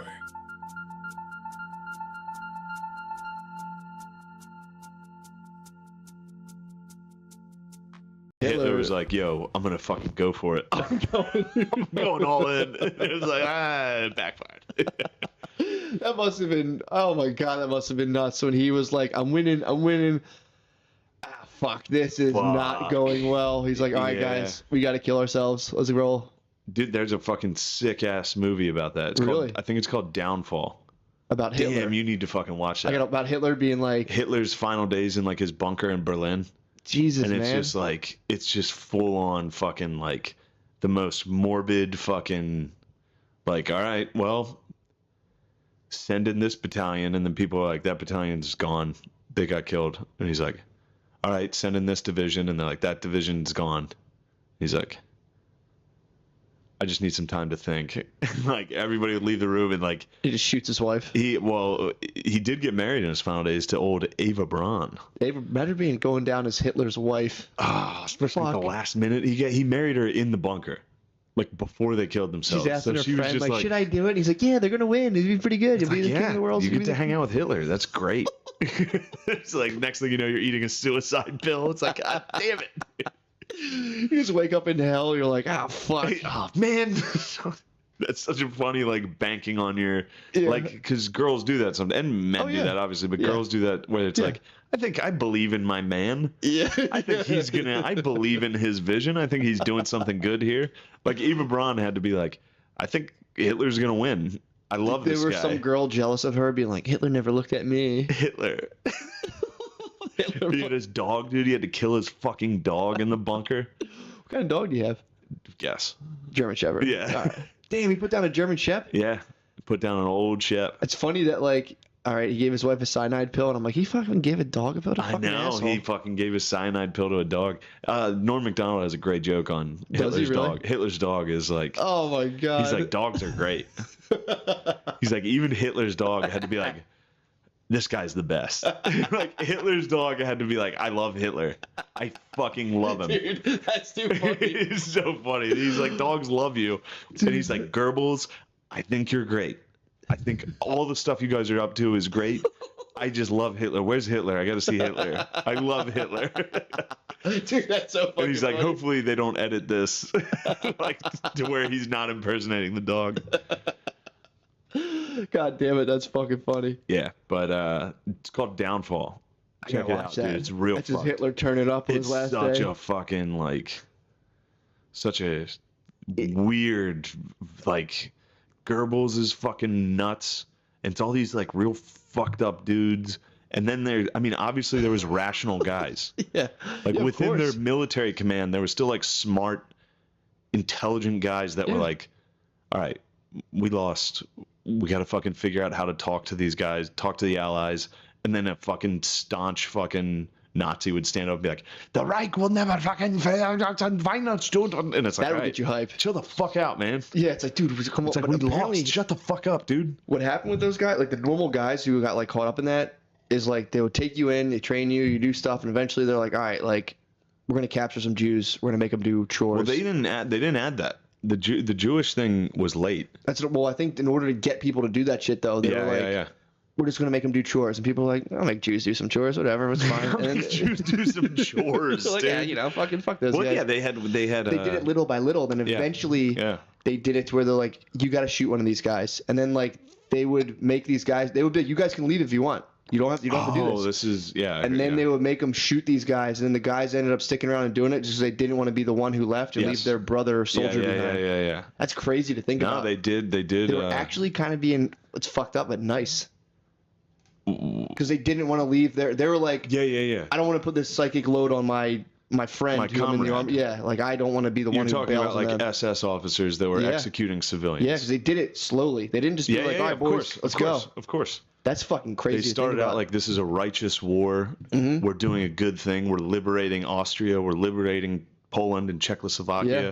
And like we got to get rid of the Jews. It's like, wait, what? Yeah. It's like, yeah, we're just gonna make them run some errands for us. We're gonna make them mulch the yard. They're gonna mulch. Well, they also had like propaganda film that was like these guys at concentration camps that were fake nice concentration camp. Like they filmed like a nice thing, so like the rest of the world kind of saw what they were doing. Like the Jews are just playing Slightly. stickball and hanging out. Yeah, like, yeah. Now the rest of the world didn't know what they were doing, and a lot of the Germans didn't really know what was going on to a full extent. They knew there was some hard fucking shit going on, but like I don't know. There were some Germans that were like good generals, like Erwin Rommel, I think is his name. He was in North Africa, fucking shit up with tanks. He was good, Fucking and I devastating North think he was Africa. against Hitler. I could be wrong on that. Probably, there's probably a ton of people. There's who a are lot like, of fucking fuck this Tom guy. Cruises and Valkyrie that were Were like, there really? fuck this shit. And they all got killed. They all got killed. Jesus You don't Christ. fucking stand up to somebody like that. And then there's a documentary on HBO or on YouTube now. It was on the History Channel about Nazi Germany. And like it was all home videos from these people. I think you started showing me I that. did show you that, dude. It's real fucked up. Damn. Real fucked up about like the way it happened.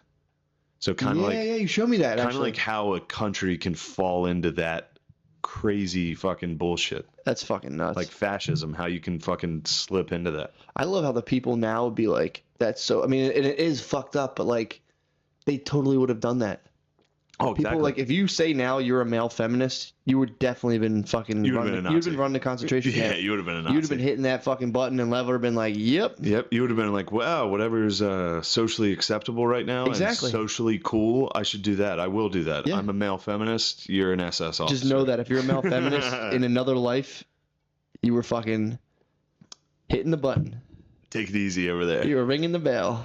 Ring the old fucking J bell, dude. Apparently, they used to make them work doing pointless shit.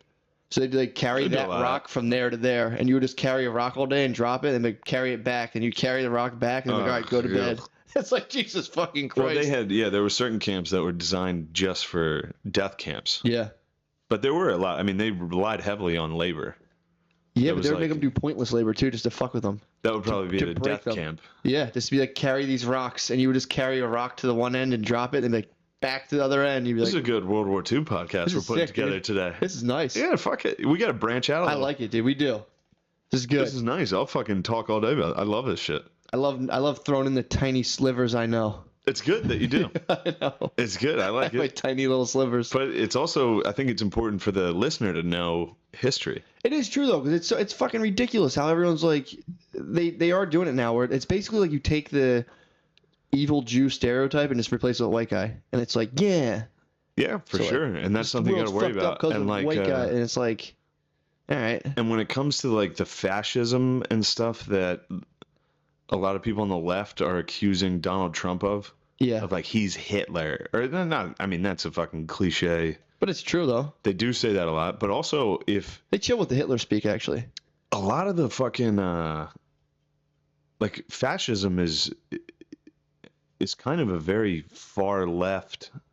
I mean, it's ultimate government control. Yeah, That's what the left. That's left. yeah, that is kind of funny. how they do Communism, that. fascism. I mean, it was socialism. Yeah. Fascism was socialism. But no, socialism's cool. Yeah. Duh. Bernie Sanders. But yeah, I mean, that's what fascism was. I mean, yeah.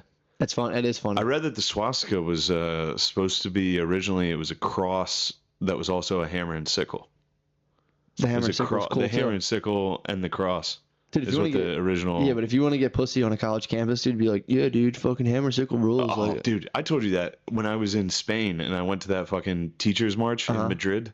So I went to a public teachers march in for like Madrid. wages or something. Yeah, I don't know what I didn't even fucking understand what they were saying. I was just like, yeah, fuck it, we're all going. I'll Yeah, go. hell yeah, I'm a There's teacher all the here. teachers. Yeah. So I was like, yeah, I'll fucking go. And then I was down there and there was literally a red it was Soviet Union flag in the front of the march. And I was like, this isn't a good march. I was like, Oh, I was damn. trying to explain to them, but I was speaking Spanish. I was like, do you fucking comprende what that means? That flag? Jesus, dude. Like, you know how many people died under that fucking flag? That is a weird thing. How if you had like the Nazi fucking Yeah, if you T-shirt, have a if you had a swastika, swastika, people way are like, bad. dude, you're gonna people like get the fuck out of here. You can rock hammer. I would fight a guy wearing a swastika. I'd be like, what the fuck's your problem, dude?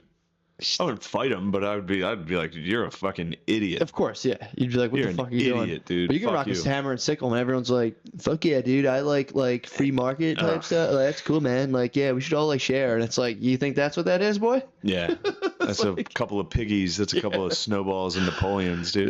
Yeah, Did you read Animal Farm? I didn't read it yet. Someone took it. It was out of the bathroom. Fucking right, it is. Where the hell did it go?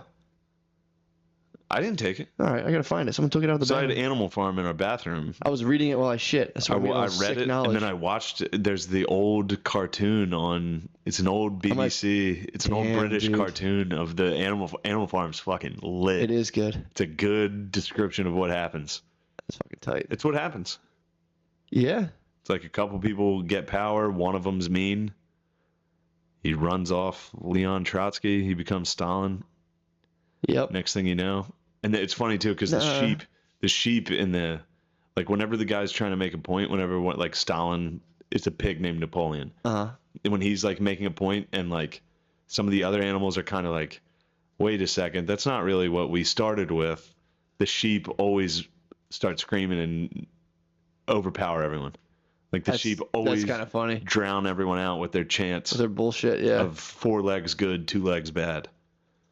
Oh, saying the humans are bad. Yeah, that's how it starts. It starts out with like 10 commandments. Yeah. But then it's like, you know what? Fuck this. All you need to know, 4 legs good, 2 legs bad. Yeah. You guys are good. Everybody else is bad. They're bad. Here we go. Yeah. Well, Stalin also like was hesitant to evacuate civilians from cities. So like if he knew the Nazis were close to a city, he wouldn't evacuate the civilians. Because he was like, it'll actually inspire the troops to fight harder if they know they're defending women and children. Jesus, dude. Yeah, dude, wild shit. We were listening to a podcast, last podcast on the left on Josef Mengele, and we were just talking about what Nazis we would be. Do you think? He What do would you think be he'd a fucking SS. He'd be a little dog, dude. You think he'd be on the ground? Yeah. I think so, yeah. Okay. He'd be a little SS scurrying around. Yeah. Ratting people out. Yeah. I don't know if I'd be ratting people out. Wait, so you guys were talking about what Nazis we would which be. Nazis you would be in the Nazi regime. He would, and I think he would be. He would be like in charge of like the parks department or something like that. Like he'd in Berlin. He'd be so far from the front lines. He would just charm his way into just the cushiest position. The whole department would be fucking fucked. But he would get. We'd be late every day. Like, all right, we're taking off. Oh my There's God. no work this week. But little O'Connie would be scurrying about. Dude. I'd be a fat fucking party leader. You'd be the dude at the fucking camp that would just point left and right. Yeah, Like, meh, meh, meh. I don't know what I'd probably just be getting captured by the Allied forces. Yeah, like I'd be in the trenches. I'm like, fuck this. You'd be dead right away, dude. You'd be Eastern Front. Oh yeah, you're out. I mean, if my paintball career has anything to do with like me at wartime, I used to get tagged constantly. No, in Nazi Germany, you'd be saying crazy shit. I'd be on the radios. You'd either be head of propaganda or executed immediately. True. Yeah. You'd have to choose early which path. It would go one way or the other. It's absolutely you'd be saying crazy shit. And at first, they'd be like, "This is good. These are very important ideas." And then you'd say a couple crazy things. And they'd be like, "Okay, maybe take it back." Yeah, that's good. That's a good. I think the listeners will appreciate That's that. fair, Like, too. which Nazi would you be? That's a fun. It's a clickbait game. Yeah, don't say that you wouldn't be. Well, if you say you wouldn't be, you were the guy fucking like dudes in Auschwitz being like, carry this rock. That's what he would be doing. What? You'd be a little fucking SS guard. I could see you with run. Walk faster. No.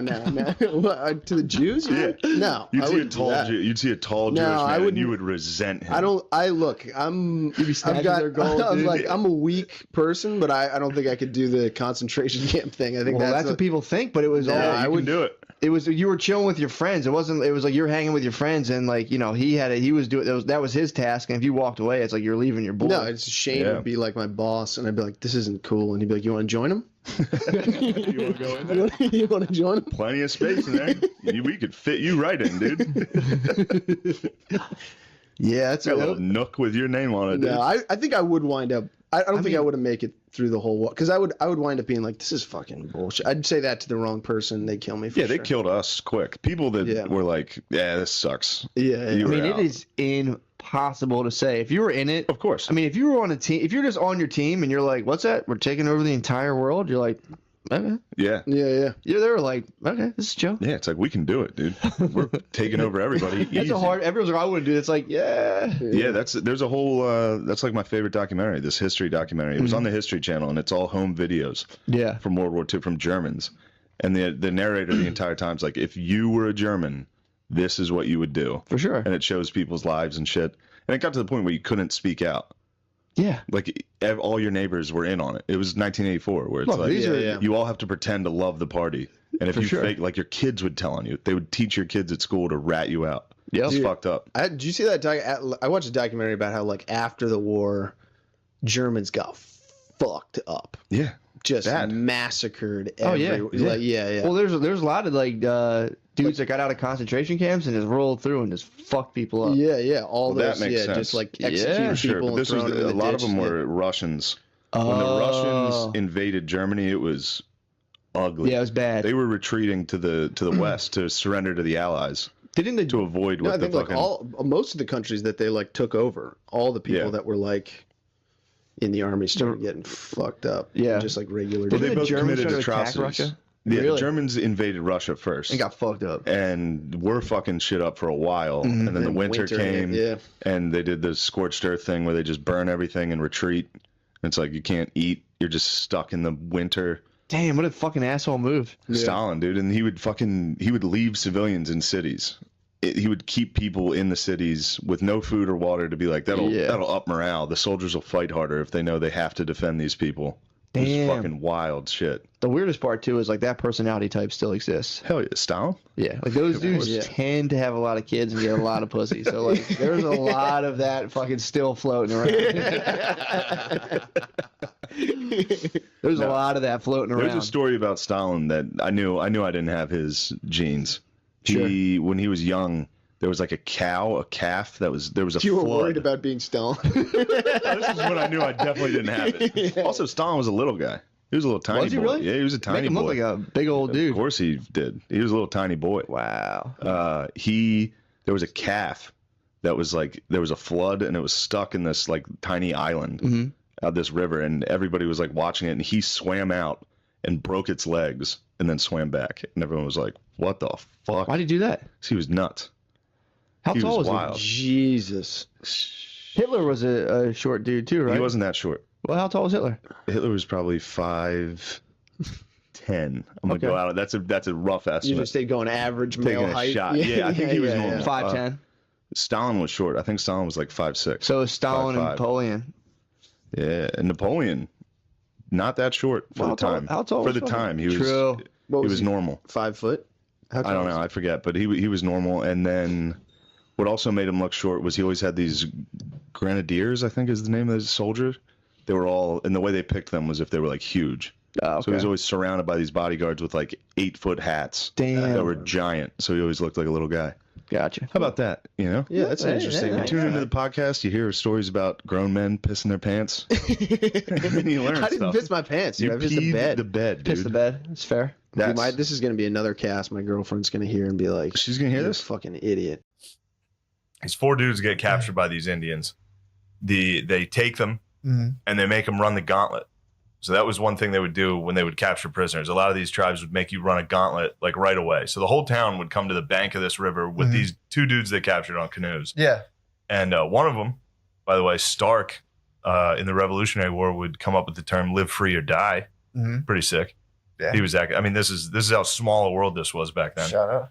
Oh yeah, true. Shout out. Well, Mary, you missed it. God damn it, dude, you're fired. Wait, how did you? Would you doze off? Huh? Yeah, go sleep. He's not paying attention.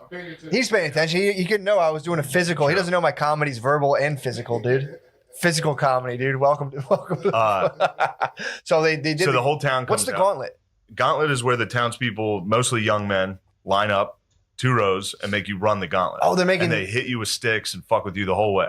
I thought they were so you get caught by the Indians, they'd make you do a gauntlet. Yeah, the Indians would make you run the gauntlet. Did we have a gauntlet? As a prisoner. No. I mean, not we, but they're like, did fucking Yeah, did the good guys? Did the good guys have Did it? the settlers have a fucking gauntlet? No, I think they probably just Killed you. executed Indians, I'm sure. So you had to run through. Yeah, they handed you a stick that you had to hold, so Okay. you couldn't like block. You had to like hold a stick and run through a gauntlet, and they would all just hit you. Now they tried not to hurt you. They tried not to kill you. I mean, They want to. they just want to hurt you. They want Yeah. to fuck you up. But the Indian who captured them, who was the chief of this tribe, told them some things to say. Yeah. In their language that would like make it easier on them, which actually translated to like, I could fuck up everybody in here. Hilarious. So the first guy ran through and was like, Tahini Gaba hop up to Guinea. Like he's just screaming talking shit. He had no idea. He was And they're in just there. fucking cradling the Oh, crossballs. dude. It's like, what you? The second guy came through and his chant was, I could fuck all the women here. Like while he's running through. And then he started getting hit hard enough that he started fighting the gauntlet. He dropped the stick and just started swinging. And they let him go. They were like, all right, hilarious. We're not going to hit him Oh, anymore. he's also probably crying, be like, I can fuck all the girls in here, please. Just running through like, Please let me fuck anybody here. Please let me fuck all the girls in here, please, Yeah. for the love of God. So I was wrong on that part. The Indians were funny. That's fucking Obviously, hilarious, that guy in the dude. canoe was like, here's, I'll hook you up. Oh, This is going to make things a lot easier. Just yell, I'm going to fuck all the women in here. Hilarious. That's I mean, that holds up today, that joke. That's a good bit. It's pretty good. That's a good bit by that Algonquin. Oh, that's pretty fucking funny. How fun would it be to have a gauntlet too? This is the thing. Like We did it in high school. I know. Gauntlet rules. Yeah, this is what people do, Yeah, it's an instinctive thing to make people run through a gauntlet. and just fuck them up. Just slap them the whole way. But yeah, then they did get a little mean Yeah. after that. So some of these tribes would have like you go cabin to cabin Mm-hmm. when you're getting indoctrinated, basically as tortured, like into being a prisoner. You get Hazed. you get hazed into it, which Yeah. is like you go to this cabin, somebody will pluck a fingernail out. You go to the next cabin, someone will bite your finger off. Someone will just gnaw your finger off. One of the cabins was just one of the women just beat the shit out of you. You couldn't hit back. Kinda She tight. just beat you as hard as she could the whole time. Really? Dude, it was Did they cut your finger off yet? Eventually, yeah. This is usually, and then there's some cabins where it's just little kids and they stab you a little, just light stabbings, man. And then eventually, I think a lot of them would scalp you and then pour boiling water on where they just scalped you, which it's hot too. It's fresh off the fire. Yeah, too. and then just make you roll in like thorn bushes. They're just doing like really mean shit to people. So you had to go get the aggro crap. This is global guts. Oh, you got crushed. You got fucking crushed. But the Indians, a lot of these tribes. So that's another thing that is annoying. Obviously, I've said it 1,000 times. When people talk about Indians in America, they're always like the Indians, like it's one group. These are just some northeastern woodland tribes I'm talking about here. Exactly. Obviously, it fluctuates.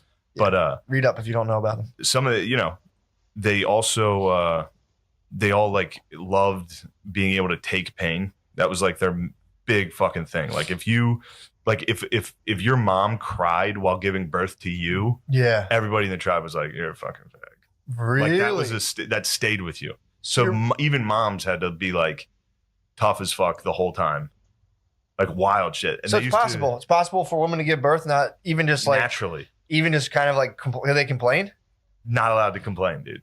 Crazy. So it's possible. The tribes had some good ideas, dude. I'm curious. They had basically a quit you policy to women. It's like knock off. Quit you bitching, dude. Or your kid's gay. So it is possible to, maybe, it doesn't, you don't have to fucking harp on it forever. Oh, go on. Sorry, please. Totally unrelated. Also, one that made me laugh was one of these Indians like recorded how British people acted when they got hurt, which was wah, wah. Like that's literally how, like when we scalp them, they just go wah, wah. Me head. Oh, you got me hand in. Oh, no. So that's where the powdered wigs came from. They would go to scalp you, the powdered wing would slide off, and you'd just be like, and just pop off. I wonder if powdered wigs were treated like black ladies' weaves. Were they getting a fight? If you touch them. They would get two guys would get a fight in the Senate. There'd just be like pieces of powdered wig everywhere. Anyway, so that was that's funny. It's been fun stuff reading up on that. So the gauntlet, though. So at the end, after a guy bit your finger off, I mean, a woman dominatrixed you, and then a little kid fucking needled you. What would happen? They would just be like, oh, like a roller coaster. Like, here's our impression of you being a pussy about this. Pretty much. But there was also examples of dudes getting tortured and like laughing and making fun of the Indians. At which point, a lot of the Indians would kind of like let them live. Like you roll. Be like, yo, you're tough. Or another thing they would adopt. They adopted a lot because a lot of these tribes were like sustenance farming and shit like that, where they didn't have a lot of manpower, especially at this point with the colonists there. So they would just take dudes in. Yeah, but like, you're one of us now. Bite your finger off first. Like, bite your finger off and be like, all right, you can stay. There was one guy got adopted and was like literally from that. Oh, dude, he got adopted by a dude slowly just because he obviously couldn't speak the fucking language. So he sat down and an old dude in a cabin started plucking his hair out. Like he likened it to like a bird, like a turkey, like just ripping the feathers out. This dude started ripping all his hair out and left a patch in the front. And he didn't realize it at the time, but he was giving him their haircut. That's how they cut hair. Barbershop in the tribe was rough, dude. So he gave him the number 4 on the wall. Yeah, he just ripped it straight out. Just an old dude ripping your hair out. And then the chief came in and was like, you're one of us now. And he was like, literally from that day, no one in that tribe treated me remotely different. Like all it took was the chief being like, he's one of us. And everyone was like, sup? Sup, bro? That was it. Well, dude, also, too, it's like, I was trying to be like, well, could I be friends with people who bit my finger off and had their wife beat me up and yelled at me? It's like, imagine where they're like, all right, dude, we're going to let you loose. Now my other option is to live in the woods. Yeah. And first, just doing that alone without people who are going to bite my finger off and imprison me. Yeah. Just if there's anybody, they could be so mean to me and be like, no, but you're still part of the thing. I'd be like, thank you. Just thanks for not letting me fucking starve to death next to a creek. One guy got adopted and he was like a slave and he was doing like farm work, and eventually he like threw his hoe into the river and was like, this is for women. And all the Indians were like, sick, this guy's awesome. We're gonna let him free. So the Indians did have cool fucking codes. He risked his life to be like, this is chick work. This is girl work. They were like, you're right, that's chick work, dude. Go home. You passed the test. Yeah. And also that would be sick at the Last Samurai, the final test. And like, this is fucking gay. And they're like, congratulations. This is gay, are you? You're free, are you? But they Too many minds. He's like, everything's fucking gay. Everything's fucking gay. They're like, yes, he's learning. Yes, he's learning our ways. That's fucking sick, dude. The Yeah, guy the was Indians like, fucking code. girls. Yeah, he threw his hoe into the river, and they were all like, "This is good, respect, very good." He learns. There had been white guys out there that bit other white guys' fingers eventually. He came home and started biting fingers. No, I'm saying like, fuck are you doing, dude? Like, it's how you become a tribe. Biting fingers off that's like the third or fourth reference they've made to it. So Sebastian Younger left that out. Safe to say that some of the natives were munching fingers hard. For sure. Gnawing your finger off. Just an old gotcha. Just like, let me see your finger. Close your eyes. Bite your finger off. Like, got your finger. Oh man. No, I'm saying I wondered if any settlers joined. Because a lot of those dudes stayed with the tribes. Even people who ran away from settlements, they stayed with the tribe. I wonder if there had to have been someone who bit someone like John Smith's third cousin. Definitely probably bit someone's finger off. Yeah, I'm sure. If you hang around that culture long enough, you're gonna nibble a finger. Well, it's also funny too. Like if so, like they have adopted like European dudes. So you're just like running. You're in the gauntlet. All of a sudden, you come to the next tent with a white dude in it, and you're like, dude, this shit's fucked up. He's like, yeah. He's like, I know, it's fucking. Let me see your hand real quick. It's crazy. He holds up a hand. He's like, me too. But yeah, then they also, Robert Rogers, who the book's about, wrote down that he was like, there's also literally zero wealth disparity. Like everybody is the exact, like you're not allowed to do anything if your neighbor's poor. You got to help them. Yeah. Which, good quality. Mm. I think it's easy to be that when you guys are all living in fucking tents, though. Sure. Yeah. It's pretty easy to be spreading the wealth when there's zero wealth. Yeah, or it was also really physical back then too. Like you would be like, there wasn't like like Bitcoins and fiat currency. It was like you have 6 goats, some guy has 2, and you're like, here, dude, have 2 fucking goats, or whatever. It's like, here, bro, have a fucking pelt. Yeah, so they did have good shit. I think they used to also do a thing where they would, whoever had the most stuff would burn all their shit. Well, it was they had little. I forget who it was, but they'd have a thing where like the dude at the top was ceremonially would just like get rid of all of his shit. That's like Bill Gates giving to charity. True. It's pretty much what we do. Yeah, they would back then. The Native Americans would give away like a large proceeding of all the stuff they had, then secretly develop a little shot based on your genetics. I'll tell you what. Speaking of somebody who stepped their game up, dude. No. The Comanche. True. Bro, so Rogies posted something on Instagram yesterday about it. So I immediately downloaded the book and listened to it. I'm like halfway through it already. Did a lot of driving last night. Yeah. Bro, the Comanche were, you want to talk about some bad hombres? Were they really? Bro, every time I listen to people talk about, it's crazy. If you do any research into actually what Native Americans were doing, it's nuts. Dude. Well, the Celtics were who were here Celts were fucking. Celts were here before Native Americans would go on. No, the Celts were actually even mentioned in the book as also being complete savages. Really? Yeah. So it's a pretty simple explanation for why Native Americans were fucking fired up, rowdy boys. Yeah. They got agriculture about 4,000 years after Africa and Asia, and therefore Europe. So they were on the exact same trajectory historically. Like they just started building pyramids, they just started getting societies, but they were 4,000 years late. Gotcha. And then they run into colonists. True. Yeah. So that's what was really interesting about it was they were hunter gatherers. They were from the fucking Stone Age. Yeah. Running into today, essentially today. It was like 1800s. Future men. Yeah. So then you'd run into this tribe of dudes that were living like cavemen. Yeah. And they'd be rowdy, dude. Obviously, they're going to fucking throw shit at you. The T levels are high. T levels are out of this world. I mean, dude, I was, up until a certain age, if I went to a movie theater, I would throw shit at people. Like, I would sit in the back and throw candy at the screen. Like, pretty recently. Yeah, that's actually very funny. You sit in the back. back. You get a gummy bear stuck on there? Oh, come on. Or if you sit in the back, and as soon as it goes all dark, you just go, boom, and you wing, and it goes, bap, and you hear it just go, pop, pop, pop, pop, pop. I would always try to fart as loud as I could at the quiet parts in a movie. Like, if you can anticipate a silent part. Dude, it's the best. That's very Comanche of you. That pretty is much Comanche. enemy of everybody, dude. I've been enemy of everyone. Lord of the Plains. Lord of the Plains. Dude. Bro, let me break this down. Break down the Comanche. The Comanche fucking rule. They absolutely rule. They're ugly, short, shitty people that everybody crushed.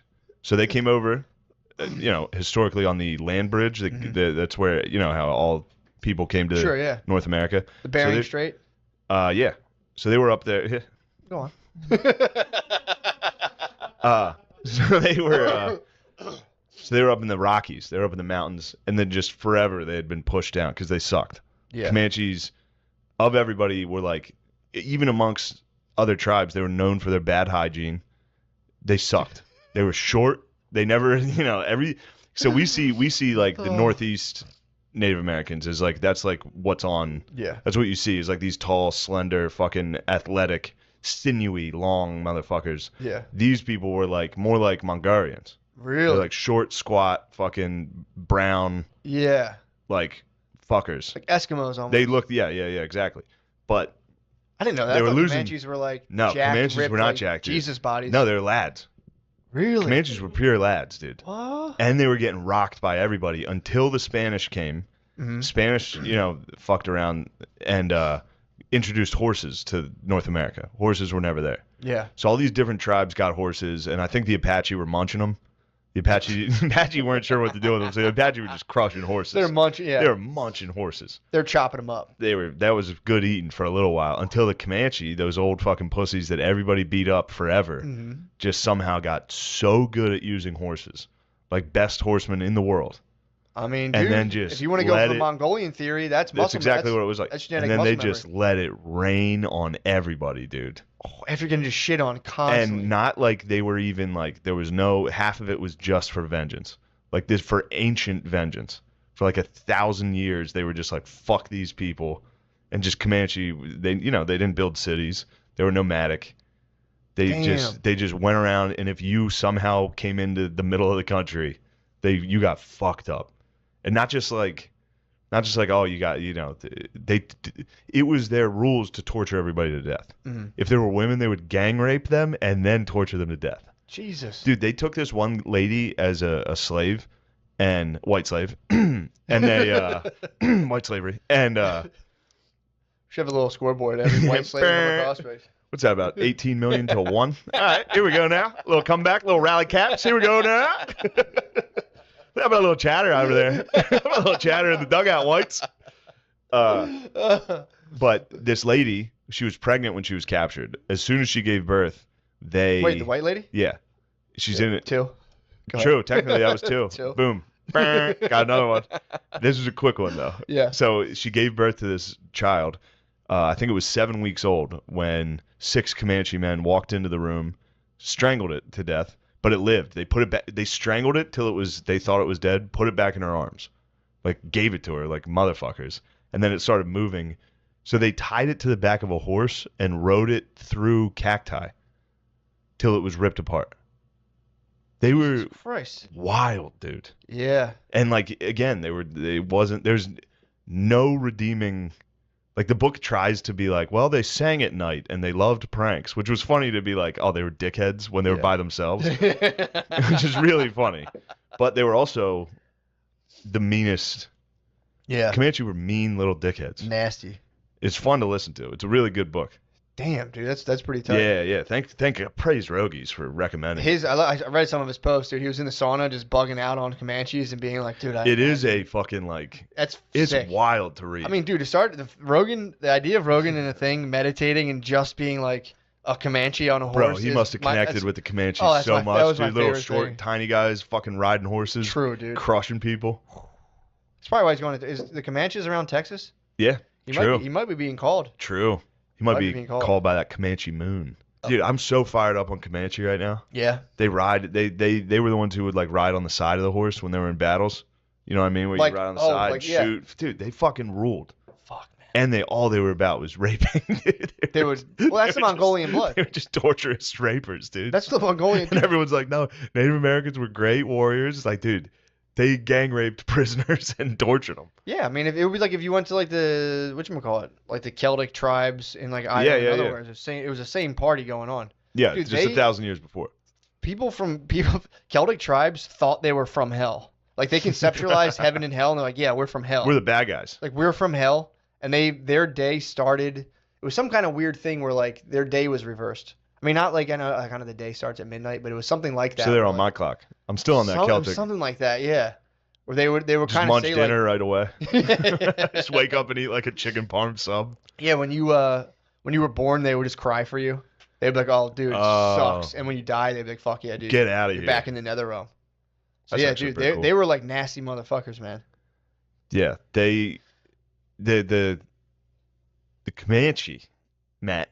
Yeah. Okay. I mean, dude, there's literature that says they try to claim the Celts were the Native Americans. It's pretty funny. It's a pretty Really? that's like Irish spazzing. I Being like that. No, we're Native. We're actually Irish slaves people are and Native Americans, and we're hammered.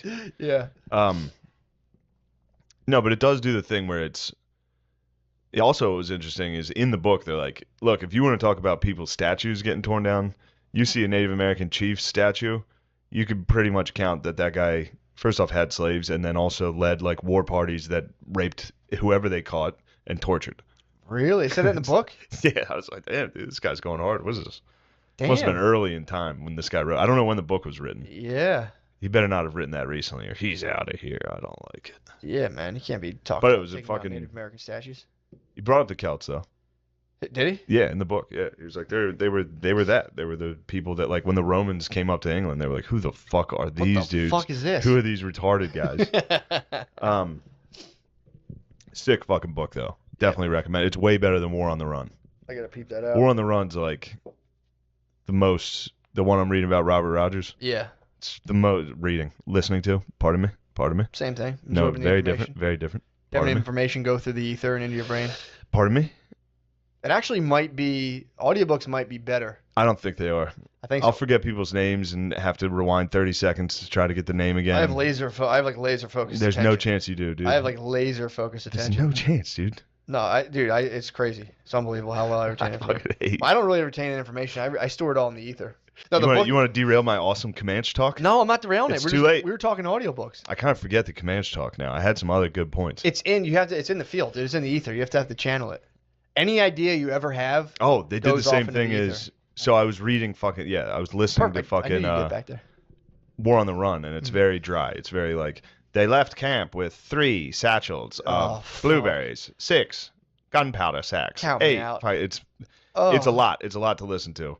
But then this one's just purely like they did the same thing though. The lady who was a slave to the Comanche, she beat the fuck out of the one lady, and the Apaches or the Comanches just surrounded her and were like sick. And then she beat the shit out of the old lady who was also her master, and they were all like, "All right, you're pretty chill. You can come hang out with us, dude." They did have that. That's like a common string. Like if you were a Native American slave, all you had to do was while out. So you're saying if I were ever You had to risk the worst torture known to I was man. about to say, yeah. So I wonder. So if I ever somehow, and again, I don't think this would happen to me if I got lost on the reservation, but if someone else If did, they get you. if I was to be accosted on the If you reservation, get hammered at a casino, I should just start fighting people. If you're at a casino and you know the lights start disorienting Like the Mohegan you, Sun, yeah. and then you get captured. You get captured. You can get captured. in You that. actually, you could technically get captured. Yeah, bring you downstairs. True. So I should just start swinging. You should immediately swing. And if I'll you're at a instantly casino get and you're drunk and you happen upon a security guard, swing upon him, dude. They'll do nothing but respect They'll it. respect it, you rule. That's awesome. Here's 500 in chips. Yeah. Get back out there. Like you're one of us now. I knew my bus driver's son hung out on an Indian reservation, and I used to always want to go there. Really? I heard they were dumps. Really? Nah, Yes. our bus driver told us that his son was dating an Indian chick with huge tits, and I was like, damn it. He's like, yeah, they go all there. They Fucking smoke, bus drivers rule. smoke weed on the reservation all day. He's like, my son has it made. His girlfriend has big tits. She's a Native American. I was just like, fuck yeah, dude. Bro. Back in your story. A lot of people don't think about this. So when we kicked it, it's another thing I'm trying to avoid. The fucking wheeze. It's The lying- wheeze. well, you're when it talking about comes- winners. Well, yeah, true. You're I mean, just it's lying hard for yourself me away. to not associate that. With winners. Which was pretty sick. In the beginning of the book, they're talking about, so the Spanish, look, I'm going to get in my bag here. The Spanish were there. Yeah. The French were there. Spanish were kind of running things, weren't they? Spanish ran shit forever Yeah. from like 15 to 16 or something. 17. Really? Yeah, French were popping off down there too. Mhm. A lot of people. I think that's what Cinco de Mayo is about. It's a victory over the French. That's good. Surprising, That's right? why I celebrate that. Jamie, Check that out for me. Cinco de Mayo's gotta French be got it. into Mexico? I believe it's over the French. I feel like the French couldn't handle Mexico. They didn't. The lads must have pwned them. The lads were like, damn, you guys, you want to talk lazy? Bring out some Frenchmen. Yeah. So. Confirmed. Thank you very much, Lemaire. Confirmed. Kill confirmed. I suppose it's been confirmed, yes. So the Spanish were in there, but the Spanish had they had conquered everything, all of South America, Central America, and then they were slowly making their way north. That's when they ran into the Comanches, or like those native tribes, the Apaches, the Comanches, and shit. Short Kings. The Short Kings, the land of the Short Kings, and they started getting massacred and tricked and shit. What was pretty funny is the Apache were all of a sudden there's no record of what the fuck was going on there, other than you can see migrations of other tribes getting the fuck out of the way from the Comanches, which is pretty cool. Fuck. To be well, nobody wrote shit down. They were just wandering around in tents, murdering everybody for 1,000 years. Yeah. Well, not 1,000 because they didn't have horses yet. But all of a sudden there was a huge influx of Apaches running. And they're like, where the fuck are you guys going? The Apaches were like, actually, Spanish, we really like Catholicism. Could you please set up some missions in our territory? And so the Spanish were like, holy fuck, dude, we never thought you guys were going to say yes to this, dude. Wait till you see how awesome Jesus is. We're going to bring up some missionaries. This is going to be fun. And it was actually just a trick for them to put basically embassies in Apacheria so that when the Comanches came down and definitely murdered and raped everybody, they would kill Spanish people too. So that they would go to war with the Comanches. So it was a pretty funny trick from the Short King Apaches. Yeah. But what was nice about it was talking about the settlers. That's how America colonized it. Spain went in with missionaries, forts, very governmental, regimented, in intrusion into the land. The Americans just sent people. Dudes. Literally were just no forts, no missions, just people just building houses. Go check that out. Which, ironically, so the Mexicans invited settlers into Texas. Yeah. Which, eventually the settlers just took Texas. Yeah. But the reason they invited them there was to get a buffer zone between them and the Comanches. Really? So originally the Mexicans, which you hear people today be like, the Mexican-American War, it was another act of aggression from America where we took their land. Those fuckers invited us there so that we could be fed to the Comanche so they would stop fucking with the Mexicans. Really? And it ended up that the Americans were kind of rootin' tootin'. True. They're slim. They were like, bro, we'll fucking chill here. Well, we get raped and murdered every couple years? Whatever. Sick. Texas fucking rules. Texas does rule. That's when it became a republic, bro. Really? It's fucking sick. So they fought off they were they buffered, and then they probably figured it out and were like, well, yeah, or that they was, didn't, or they're just no, they figured it out. They figured it out. And, well, yeah, they kind of tamed the land a little, and then the Mexicans were like, why don't you give us that land back? Yeah. Like, why don't you come fucking take it? True. That's where that flag's from. Yeah. I think. Then the Alamo happened, which was a huge mistake. Does the Texas flag say it's fuck off, Mexico? Yeah, pretty much. But yeah, that's that was a funny thing watching Hell or High Water that you start to think about how that you really had. It's and then these colonizers came. It's no, they kind of white people threw they threw poor white people at the problem. Rich white people threw poor white people at the problem, and were like, here, go figure this out. Yeah. And then really, and that's what they're banking on, and that's what was cool in the book. It literally addresses the American approach to colonizing was hope. They'd just be like, here's some dude that's just land hungry that lives in Boston. That's I gotta get my family the fuck out of here. Yeah, we're going to the plains. they get burned alive.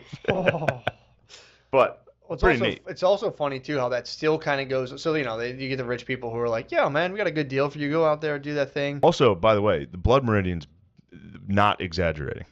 That's what I'm talking about. That's what that book's about. Of what they're up to. Hunting Comanches. Really? Yes. That book, all those atrocities throughout that book, and how horrendous the land was. Yeah. It's real. I thought that I was like, man, this guy's really exaggerating, jerking off to violence. No, dude. That was fairly similar to the actual historical accounts of it. Pretty crazy. What year was that? Now, I know you guys listen to this for comedy, but boy, do I love Comanches. The Lakotas had a sacred person in their tribe called the Heyoka who would make fun of everything. I would have fucking hated that guy. Oh, that guy sucks ass, dude. And he would hide behind it too, like comedians. Like, it's just a joke. You'd be like, Heyoka, dude, for real, stop. Yo, it would be like roast battle about my every wife's day. fucking tits. It would be like roast battle Every day. Every day. You're a shitty Indian. You can't catch anything. Every day the Heyoka stands up. Well, like, if you fucked up, they'd give you a fucked up name. You had to it would be your name until you prove them fucking wrong. Empire of the Summer Moon. Yeah. Dude, Really? Dude, their names were like dog pussy. Yeah. It wasn't as magical as we like to think it was. It was like dog dick. Yeah. Come over here. Well, when you read about what they did to each other, you're like, oh, Jesus Christ. Like, this idea that they were these peaceful people that were living together, living off the land, and everybody lived Maybe in some harmony. were. That's the thing. Yeah. But they didn't seem last. like it. Well, they got raided by the other ones. Yeah. Dog Dick and his buddies would show up and fucking drag you and your kids off in a horse. They would go on raids just like the Vikings did. They were raiders. Yeah. Like the Comanches, especially the people that lived here, they were raiders. That's what they did. They'd get together in giant groups of horses. And the other thing they would do that's fucked up, they caught guys. Like they caught guys slipping, like some U.S. guys were trying to make their way across. They would cut their horses loose in the middle of the night. And so they would stampede their horses out so they'd never get their horses back. And then they would slowly follow them from a distance while they starved to death. Jesus, they would man. watch them and mock them. So they'd be on horseback at the top of a ridge, just, a few hundred yards away, laughing at them. And these dudes are walking, no water, don't know where they're going, no horses. It's a guy from fucking Pittsburgh. Just walking. Just like, walking. God damn it. I've been to a baseball game. Just wanted to pay for education. Yeah. Just the government was going to pay for his college. It's like, this is great deal. God damn. Now I'm out here starving to death in the plains. Yeah. And you don't see shit. You're just walking. It's just flat forever. Yeah, it's shit. It's flat forever. Plains suck. There's no houses out there. This is the early days. No one had even moved there yet. That was the scariest part of that book about the Donner Party, where there was like, the scary part about crossing the plains was like a kid would get off the wagon and like walk. They'd be lost immediately. The grass was high enough. You'd lose a kid and you couldn't stop. You'd be like, well, the kid's gone. Oh, God. They'd be lost. Yeah. It was like it was a desert with like grass that was up to here. So children were just gone. Christ. There were snakes. Everything sucked. Everything sucked. Wolves. Yeah, just mountain lions, a dog bears. came and ate your family. Pack of them. Just a bunch of dogs carried your sister off. Oh. Your mom dies from diarrhea. Everyone's diarrhea, dude. Oh my God. You didn't know where it should go. Everyone's just shitting around the camp, drinking out of the water. Like, birds are falling. Birds are You don't yelling have at time to boil the water, so just drink out of the creek. Shit blows. Dysentery and now all of a sudden, Indian fucking Comanche start following you. Yeah, and they follow you slowly. They'll let you know they're around. They're like, we're gonna rape you in about a week. Yeah. God damn it. Your wife's nagging. Slowly circle you. You're not even gonna fight them off. Look at them. That's a man. Oh no! Imagine the sourpuss on one of your wagon wheels breaks, and you're like, "How the fuck do I fix this again?" She's like, "Man, You have no idea what you're doing. what a sourpuss, dude." Your wheels are made out of wood. Explode. You're making your way across the entire country on wheels made out of wood, with horses pulling you. And you hope the horses stay alive because you only got a few of them. And a full family. Full family with kids. And then you'd have a kid. Oh yeah, along the way. And they'd get pregnant. yeah. Your wife would get pregnant on the way. Obviously, yeah. Obviously, dude. Well, that Cynthia Ann Parker story, the woman who was 9 years old when her whole family was slaughtered, and they would take the young ones and integrate them into the tribe because the Comanche lost a lot of children, a lot of mothers while they were pregnant. The baby never came to term because they were riding horses, so they're bouncing around all the time and they're fucking. A lot of impact. So their populations, it was very important to keep a high population. So they would bring in people that they captured. That's what as the long as they Amish were do. young. That's what the do that Amish too? I've heard. They go on raiding parties? I've heard they snag kids. They'll come down to Mechanicsburg. They'll raid us. I heard if they see like a mom all drunk and fucked up, I've heard. I don't want to slur the Amish, but I've heard they'll fucking snag it. Yeah, they need some new blood, man. Today's episode is going to be about Comanche Native Americans, and we may talk about some Satanist cult stuff that me and my mother did in Salem, Massachusetts. Happy Halloween. And just bleep that out. And also, I think by the end of this episode, you're going to get at least 5 reasons as to why we absolutely should call it Columbus Day and never call it Indigenous Peoples Day, or we can call it Indigenous Peoples Day presented by Christopher Columbus. Dope. So let's talk about Native Americans, American Native Americans, which are just the original Mexicans. And Shane, take it away. Zoom in on his face. That's it. No. Go ahead, Shane. Shane, take it on. No, I'm kidding. No, we can edit that out, whatever you want. But yesterday was Columbus Day. Yeah, dude. Yeah. Columbus. Dude, Columbus fucking rocks. I don't know what. I lived in Spain for a little, and people over there. Spain. Love him, dude. Really? Oh, yeah. Yeah, dude. And they were just getting wind of, like, him being a bad guy. Yeah. And they were just like, bro. Yeah. It was pretty incredible what he, like, they were all let me ask you a question. Yeah, what happened was pretty bad, but he took a wooden ship across the ocean. Yeah. And he named them after girls. And then he showed up and just was like, all right, you guys are doing what I say. Yeah. Yeah. I have on a metal helmet. Yeah, it's over. That's what it is, dude. Metal helmet. I'm coming in with my fucking hat on sideways. And that's what it is. And you guys are going to listen. You're, like, it's $14.92. Why are you still making underwear out of leaves? Yeah. He's like, you guys ever seen a fucking horse? That's what I thought. You're going to do what we say. Yeah.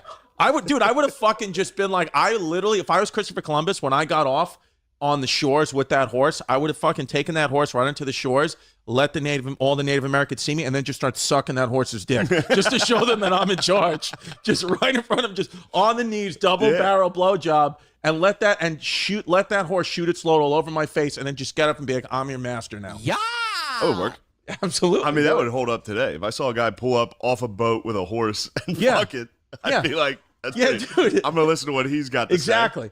Yeah. He's got some ideas. Yeah, that's what I would do at any of these protests. I was like, if I was at one of these protests and the cops were acting like dicks, I would just start jerking off their horses. And then what are they going to do? yeah. What are you going to do? Hit him with a stick trying to grab a horse's dick. Yeah, dude. That's no good. Oh, fuck. Are you kidding me, dude? What do you mean you can't grab a horse's dick? No. We're from bum shit, Pennsylvania. No. People just got arrested for fucking horses where I'm from. Dude, I mean, what else?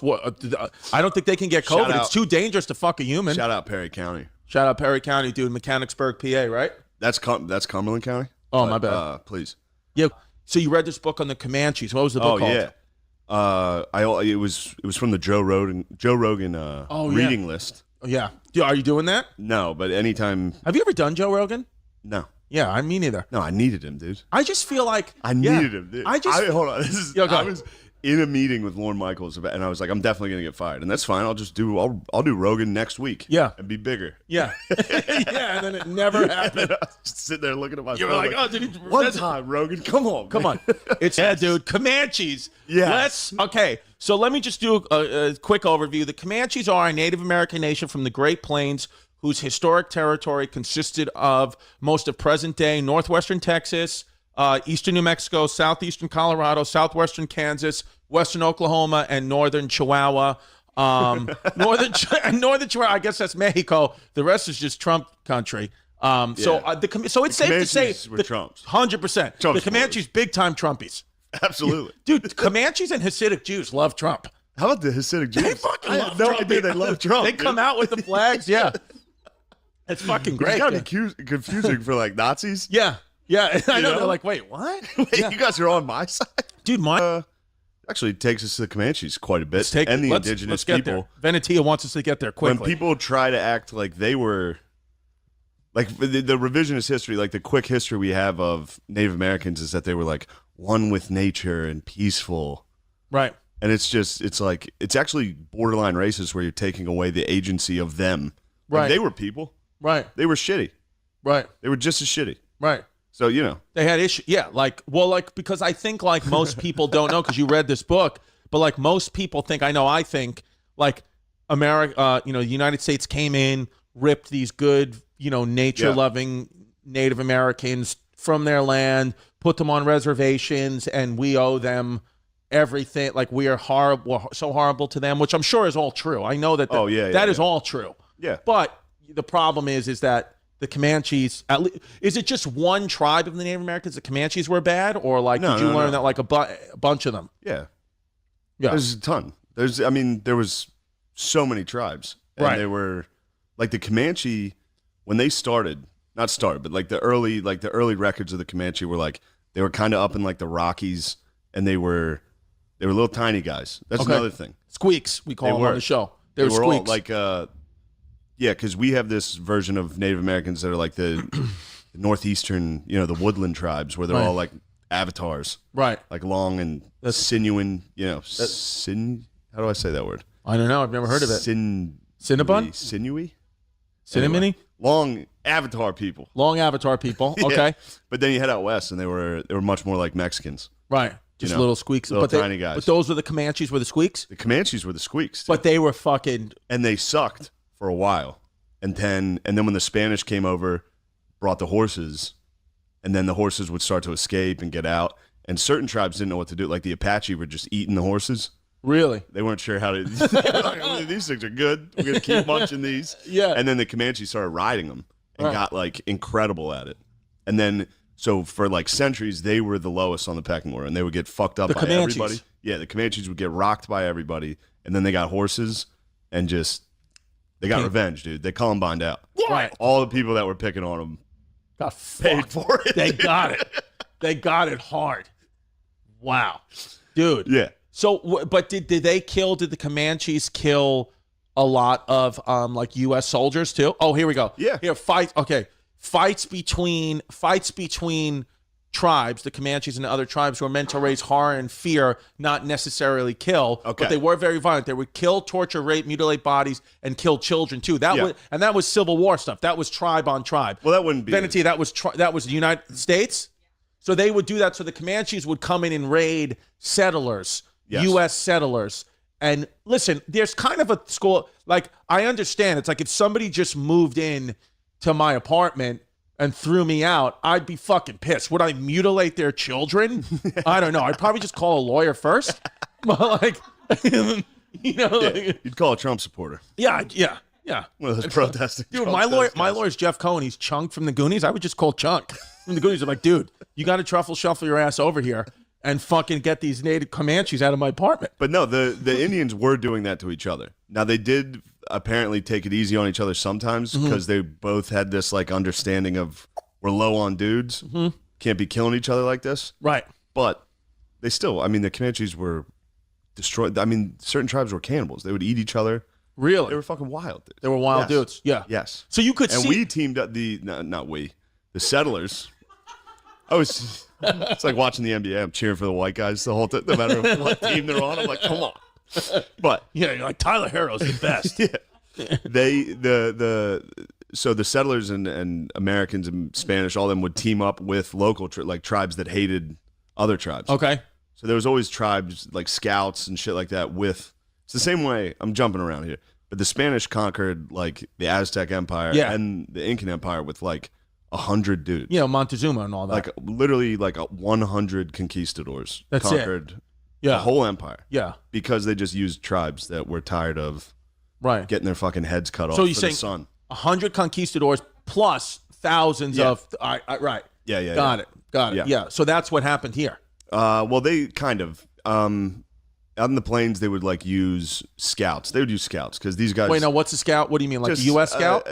No, they would use native scouts. Okay. That would be able to like find shit because the plains are like literally just empty. There's These dudes nothing would there. go out there and die constantly. Like you get lost and die. Like you every time you went out. There's no Walmarts or gas stations. And they'd back never then. seen anything even close to it. Right. Like they're from fucking Europe. Right. And then they got here and there was just a field forever. Yeah, because in Europe, like the land was developed there. Yeah, like, yeah, you run into a town There somewhere. weren't animals. Right. Like there was no animal that could kill you, and then and there's blizzards out there that are fucking nuts. Right. That would just kill everybody that was out. Right. Like, it's just because they would just go out, no tents. They would just go out and be idea. like, "Oh, this is fine. I'm in fucking France." Like, no, you're not, dickhead. Yeah. So the Comanche. You're in a red state. We're doing work on them. Yeah. So anytime they would like send a party out or try to get. The Comanches wouldn't negotiate with European settlers. They would. They would be like, "Oh, where are you lost?" They would cut the head off of your children, and then you would eat that for dinner, and then they'd kill you. Yeah, and it was like the weird thing to me about a lot of these tribes is like torture was just what you did. Right. Like it wasn't like torture to like send a message where you would like cut someone's head off and put it on a spike to be like, "Don't come through here." Yeah. It was just like, "Oh, we caught one of them." Yeah. The way we kill him now is to torture him to death. Right. Because it's the worst way to die. That was just how they were thinking. And they were like, absolutely, you guys can keep coming. We're not saying stay out. You can kill that, but this is just what's going to happen to you, and we send a bill to your family. Yeah, and they would, and it was, they would like gang rape. Yeah, I was going to say, what's like some specific torture shit that you read in the book? Anything like really wild? Well, the Cynthia Ann Parker thing was pretty nut. Like, okay, so Cynthia Ann Parker, also known as Nadua. I guess Cynthia Ann Parker is her Republican name, Nadua is her Democrat name. And she was an American who was kidnapped in 1836 around age 10 by a Comanche war band, which had attacked her family settlement, I guess somewhere in the Great Plains, right? Yeah, they were in Texas. Okay. And what was weird about that, what I thought was interesting is the Spanish, the way they colonized like Texas and Mexico and all that, was very government oriented. Like if you were a settler there, you would be living near a fort. Like you would be as close to the government as possible. But then when the Americans settled like Texas, they were just sending fucking religious nuts out into the woods and be like, all right, you guys build whatever you want. Right. So the Parkers were just out in Comancheria. Thousands of miles away from the closest U.S. fort. Not even close to shit. So you're saying the Spanish settlers would come and they always had the assistance of the Spanish government and soldiers. So Spanish settlers weren't getting killed at the rate U.S. settlers were getting killed. No, they weren't. They were more, the Spanish were also more into like missionary shit. They were sending out like priests and shit. The priests would get fucked up. They would get fucking destroyed. every once in a while they'd run into a non-believer. Yeah. And he would take it out on them. Yeah, like, pretty bad. Dude. Yeah. But, then they would get revenge. They would, yeah. The Spanish would be like, so the Spanish killed a lot of Native Americans. Spanish were doing some bad stuff. Because the Native Americans didn't have guns at this point yet, right? At that point, yeah, they did. They did. So it was, by the time the Texans were there. Yeah. Yes. When it was the Spanish, no. No guns. They didn't have guns or horses. Right. So they would get lit up. They up. were shit out of luck, dude. Yeah, so like they were in trouble. when the Spanish came, the Comanches were just short Mexicans they had nothing to do. They had icy carts and they were just going to get shit on. And that was one thing that was interesting about the book. And the book is the Empire of the Summer Moon. Right. It's pretty sick. Sick the way he talked about it was like they came over, a lot of these tribes came over on like the land bridge, between Russia and the Siberian land bridge. Yeah. So they just, for some reason, they developed agriculture like 1,000 years after us. Right. Us again. Yeah. Us. The best. Yes. But so they were just like 1,000 years behind. Right. Just time-wise, that's just how they developed. So they were kind of like in the Stone Age when they ran into European settlers. They were like living in like mud, right, and like using rocks and shit. That's just the truth. And then they got horses and they immediately jumped like. So you could see in an mid 1800s European settler's brain to look at these people and just think like they're lesser. Yeah, and then I mean this is like 17. Oh, the 1700s. Well, it's still 1860s. This shit was still going because the Comanches were like some of the last tribes to get taken down because they're wild. They were so awesome. They ruled. Yeah. They fucking ruled. But that's how they would look at them. They'd be like, these people, they don't have pants. Right. What are we doing? Get out of here. Yeah. You guys are just living on top of gold. Right. So we're gonna need that gold. Yeah. And then they'd get there and be like, oh, we're in Kansas. There's no gold. Yeah. Anyway, get out of here. Dude, the Spanish spent like 50 years looking for cities of gold. In Kansas. And they'd end up in like Kansas and Utah. Like just fucking they idiots. Just kept looking for it. They did Florida. Yeah. Yeah. It was nuts. But so like then with this Cynthia Ann Parker thing. Right. So the Parkers said, and with like another family. So there's always like a bunch of like weird, almost a little too Christian groups of people living in like weird forts they built type thing. And then they would just get killed. They just would get killed. Yeah, they would. Indians would come through eventually and just kill them all, and that's it. Usually kidnap. Sometimes they would kidnap, and they would adopt you, shit like that. But I was going to say the kidnapping wasn't for like ransom, like hey, give us money and we'll let this kid go. They were just taking your family for them. They did start to ransom because that's how. Yeah, they did use them for ransom, but they also were like kidnapping just to be like, hey, we need some fucking people. We're running low. So they would take them and then make them work. Like you would just have to assimilate. You'd be a slave. They would enslave. Yeah, like you were a European settler, and they were white slaves. Yeah, what? Wild. White slaves. Dope. Dude, we should fucking have a rock band called the White Slaves. But yeah, they would also give you names, which was funny. So And the names were never great. So Ann Parker's name was Nadua. Yeah, they would just make up like, and they weren't like sweet names. It wasn't like Mountain Flower or shit. It was like Guy with Boner. Like for real, that was like a guy's name. It was like Erection Stands Tall. It's pretty great. Yeah. Dog Fart. Dog Fart. So this Anna Parker girl, Ann Parker, she got kidnapped and lived with the Comanches. She was 10 and lived with the Comanches for 24 years, completely forgetting her white ways. She had 3 kids. She had 3 kids. Who wrote that? Who wrote White Venetia, Ways? fucking liberal. Yeah, her white ways? Yeah. Dude. What was her white ways? Yeah, what were they? She fucking brunch. She forgot English and she learned the Comanche ways. Oh, okay. All right. I mean, she doesn't look white in this photo, does she really? No, dude. I mean, she actually doesn't. I don't know what she looks like. She looks like she has a skin condition for sure.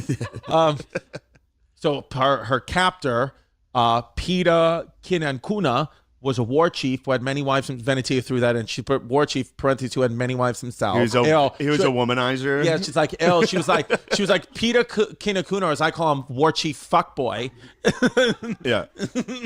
He also, was a slave owner who raped and tortured. But yeah, he had a bunch of wives. Yeah, but he had a bunch of wives. Gross. Like, what did his main wife think? Like, disgusting. Patriarchy. Yuck. Dope. RBG, miss you.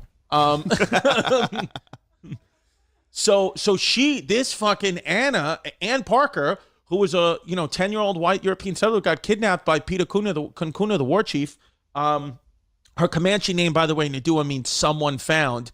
She actually got so crazy, she started joining in on raids and questioning people and killing people, and she just became a full fucking Comanche girl. Wait, I don't know if she joined any raids. Did that say that she did? Dude, it's history hyenas. Reality is a suggestion. Wow.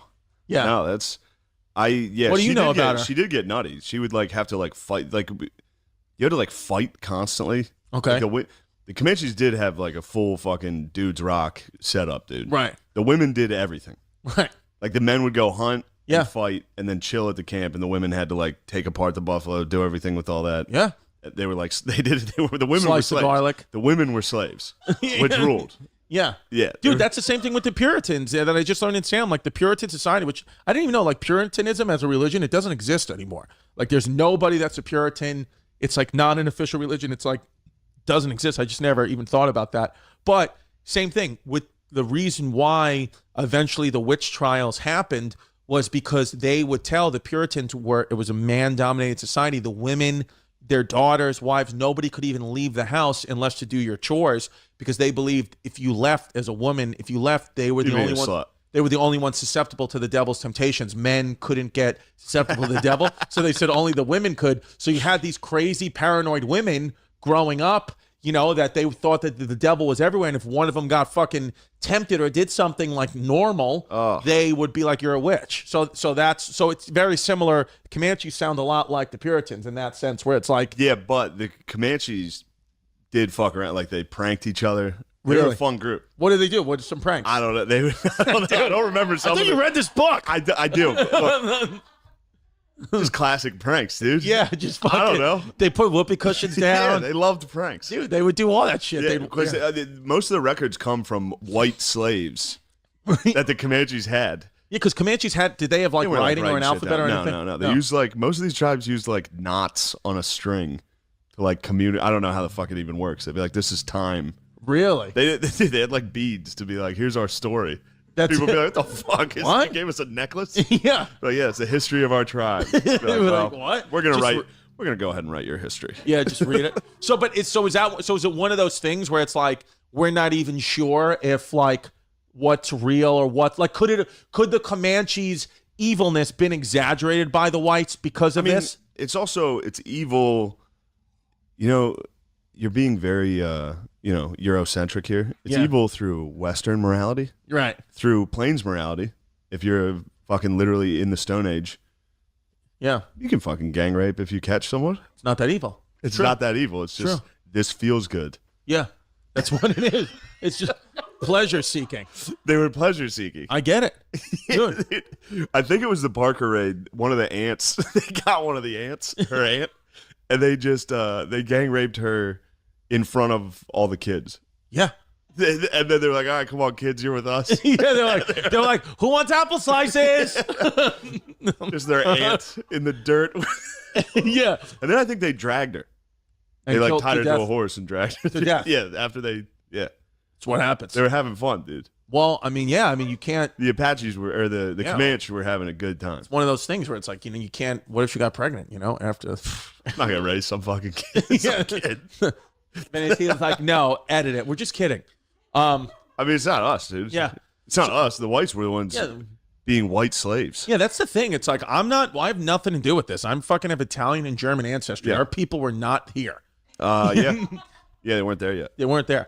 So it's like, okay, so Ann Parker, Nadula, she forgot the white ways, as Venetia said, and she just became full Comanche. And then on a U.S. raid, they got her. They noticed she had blue eyes. And they're like, oh, this girl, let's bring her back to her people. And she didn't understand English, didn't know her name, was sad that the U.S. killed her family, even though she was like... Yeah, she got it twice, which is tough. Yeah, she had 2 families get murdered by both sides. Yeah, she was like, what the fuck? Yeah. Yeah. Everywhere she goes, there's a group of dudes show up and kill her family. Kill her family and rape her aunts. And they're like, what the fuck? Her daughter's name was Prairie Flower. And what a Democrat name. And she grew up learning English, but died of pneumonia at a young age. So Prairie Flower died early. COVID. Yeah, COVID. It sounds like COVID. After a few years, Nadula died, and was thought that it was thought that Ann Parker, aka Nadula, died from starving herself from grief. So she just was. So, but I get it's one of those things where when you watch something, when you hear about the Comanche stuff or the Salem witch trial stuff, you're like, how did people live? How did anyone not just want to kill themselves by 20? But it's like they didn't know any better. Yeah. So do you ever think about how we're living, people 300 years from now? Be like, could you imagine? For sure. But what do you think it is? What is there a thing? What's going to be ours? Yeah. What's the thing that we're doing right now, or a thing that they're like, ugh, imagine where they had to do that. I don't even know where we go from here, futuristically. I don't either. It's because I was wonder, if I was a Comanche Indian, I'd be like, dude, it'd be great to have pants. It'd be great to not have to take 7 years to get 3 miles. It'd be nice to have somewhere to shit and not have to cover it. But we have all those things. It's what else do you want? You have cars that drive themselves now, planes, iPhones. What do you think people 300 years from now will be like? Ugh, imagine 2020 idiots. Yeah, you had to read. Maybe that. Yeah, you think that's what it is? Talk. That's probably what it is, right? Huh? Yeah, that's a good point. Huh? We'll just be fucking bots, full You had robots. to tolerate Democrats. At that point, Trump will have been. Yeah. He'll probably still be alive. I was going to say, yeah, he's not going to die. He's going to freeze his body. Trump will never die. It's not going to happen, dude. He's going to be dying soon, too. You think so, dude? Not if he would have died from COVID, come on. Oh, my God. That would have been so funny. Could you imagine that would have happened? Oh. Dude, I was like, no. We're just kidding. It's a Comanche thing. It's just a Comanche thing. It's a Comanche thing. So who's this fucking? Now we got a big one. That's Quanah, dude. He's okay, the man. so who's the tall one? That's Parker's daughter or son, Quanah. So this one is half. He's actually half European settled white slave, half Comanche. Yes. Interesting. And then he's the chief's son. He becomes the most. That's another thing. A lot of these tribes, like the Comanche, were they weren't there wasn't one chief. There was a bunch of different tribes within the Comanche. Well, that just really never worked together, really didn't communicate too much. So that's hard to understand. It was just kind of an alliance where there's not one leader at all. No. I think Quanah did become a main chief. So what happened is that he because they were being pushed into settlements, to reservations, he wasn't he was told, he was appointed by the US government, you're the chief, and it's no, that's not really a thing, but and it kind of was because he was half white, and he was also really strong. He was, really tall, as you said before, that they were usually really short. Jacked, dude. But yeah. And he was really brave. He took stabbings, and he would kill people when he was really well known for raiding and stealing other horses. But yeah, then they love stealing horses. He befriended the government. after. Yeah. Got it. Yeah, he was at FDR's funeral, right? Yeah, he's a man. Yeah. He's a man, and he was telling jokes. I'm telling you, the Comanche were funny. Yeah. They were genuine. Like in the book, like a historical book, they were known for being funny. Right. Which is like jokes in English. Yeah. Yeah. Which is, after like committing you just go burn a family to death. A couple gags. Interesting. But no, Quanah was the fucking man. So he was a good Comanche. He wasn't doing, he was doing everything else. You're stuck in this world of good and bad. Yeah. This is history, man. Yeah. You know that. That's true. That's true. Yeah. That's true. Oh, he was friends with Teddy Roosevelt, went to his 1905 inauguration. Yeah. So I said he went to FDR's funeral, which would be in 1945. Yeah. What an idiot. Yeah, he fought the Nazis also. Yeah. But I forgot to include this. This is funny. Yes, tell us, please. Because when you were talking about them getting like pushed into reservations and shit, early you got to remember that like tribes like who the fuck was in Georgia? Appalachians? Yes. No. The Trail of Tears. Algonquins? Trail of Tears. Iroquois? Was Mohicans? No. Who's the Trail of Tears? There's a bunch of Trail of Tears. I have They're to very really famous. learn about this. Cherokees. Yeah, the Cherokees. Cherokee, Chickasaw, Muskogee, Airmen. The Jeep Grand Cherokees had to, dude, and then they had to get sent to Comancheria. So what's Comancheria? Like, that's where the Comanche live. So Okay. we were displacing all these tribes. We were displacing all these tribes from the east and just sending them to live with the Comanches. Thinking that, you're Native Americans, they're Native Who would Americans, it'll be fine. immediately fucking kill them and steal everything they had. Right. So they got, it was terrible. So Cherokees weren't really like a fighting. Some of these tribes weren't violent. I mean, I'm sure they were, but they, especially towards the east, they ran into the paleface pretty early. Got it. So like the Comanche had like a century to learn how to ride horses, get guns, shit like that. Right. A lot of the eastern tribes had, it was normal. No chance. Yeah. Yeah, because that's a good point. Like by the time it was literally 100 years, by the Cherokee Indians knew what white people were 100 years before the Comanches did. Interesting. Yeah. Yeah. Wow. It's crazy to think back in history. Like, that's just what it is. Like news of something just took months. Yeah. Some guy had to like walk to St. Louis. Yeah. There's a bunch of guys coming. Yeah. Like 40 years later. Yeah. It's just what it see is. one white dude. Yeah. Like, oh. Well, it's like I always would think too, like writing letters, like in the Civil War, like a soldier writing a letter to like his mom or wife and be like, "I'm alive, I'm great to survive this battle," and then it gets there 4 months later. It's like, no, dude, you died a day later. So it's like as their wife, I'd be like, I don't believe that. Like, are you alive or dead? I always thought about that. Because it just takes too long for me to fucking know if that, like, I would just be sitting in constant anxiety. Yeah, if you were in the Civil War? Yeah. For sure. For sure. For sure. Yeah. Definitely. Yeah, that there was been a gun in the Civil War called the Devil's Breath. I was like, I don't want to smell that. It would suck. Yeah, dude.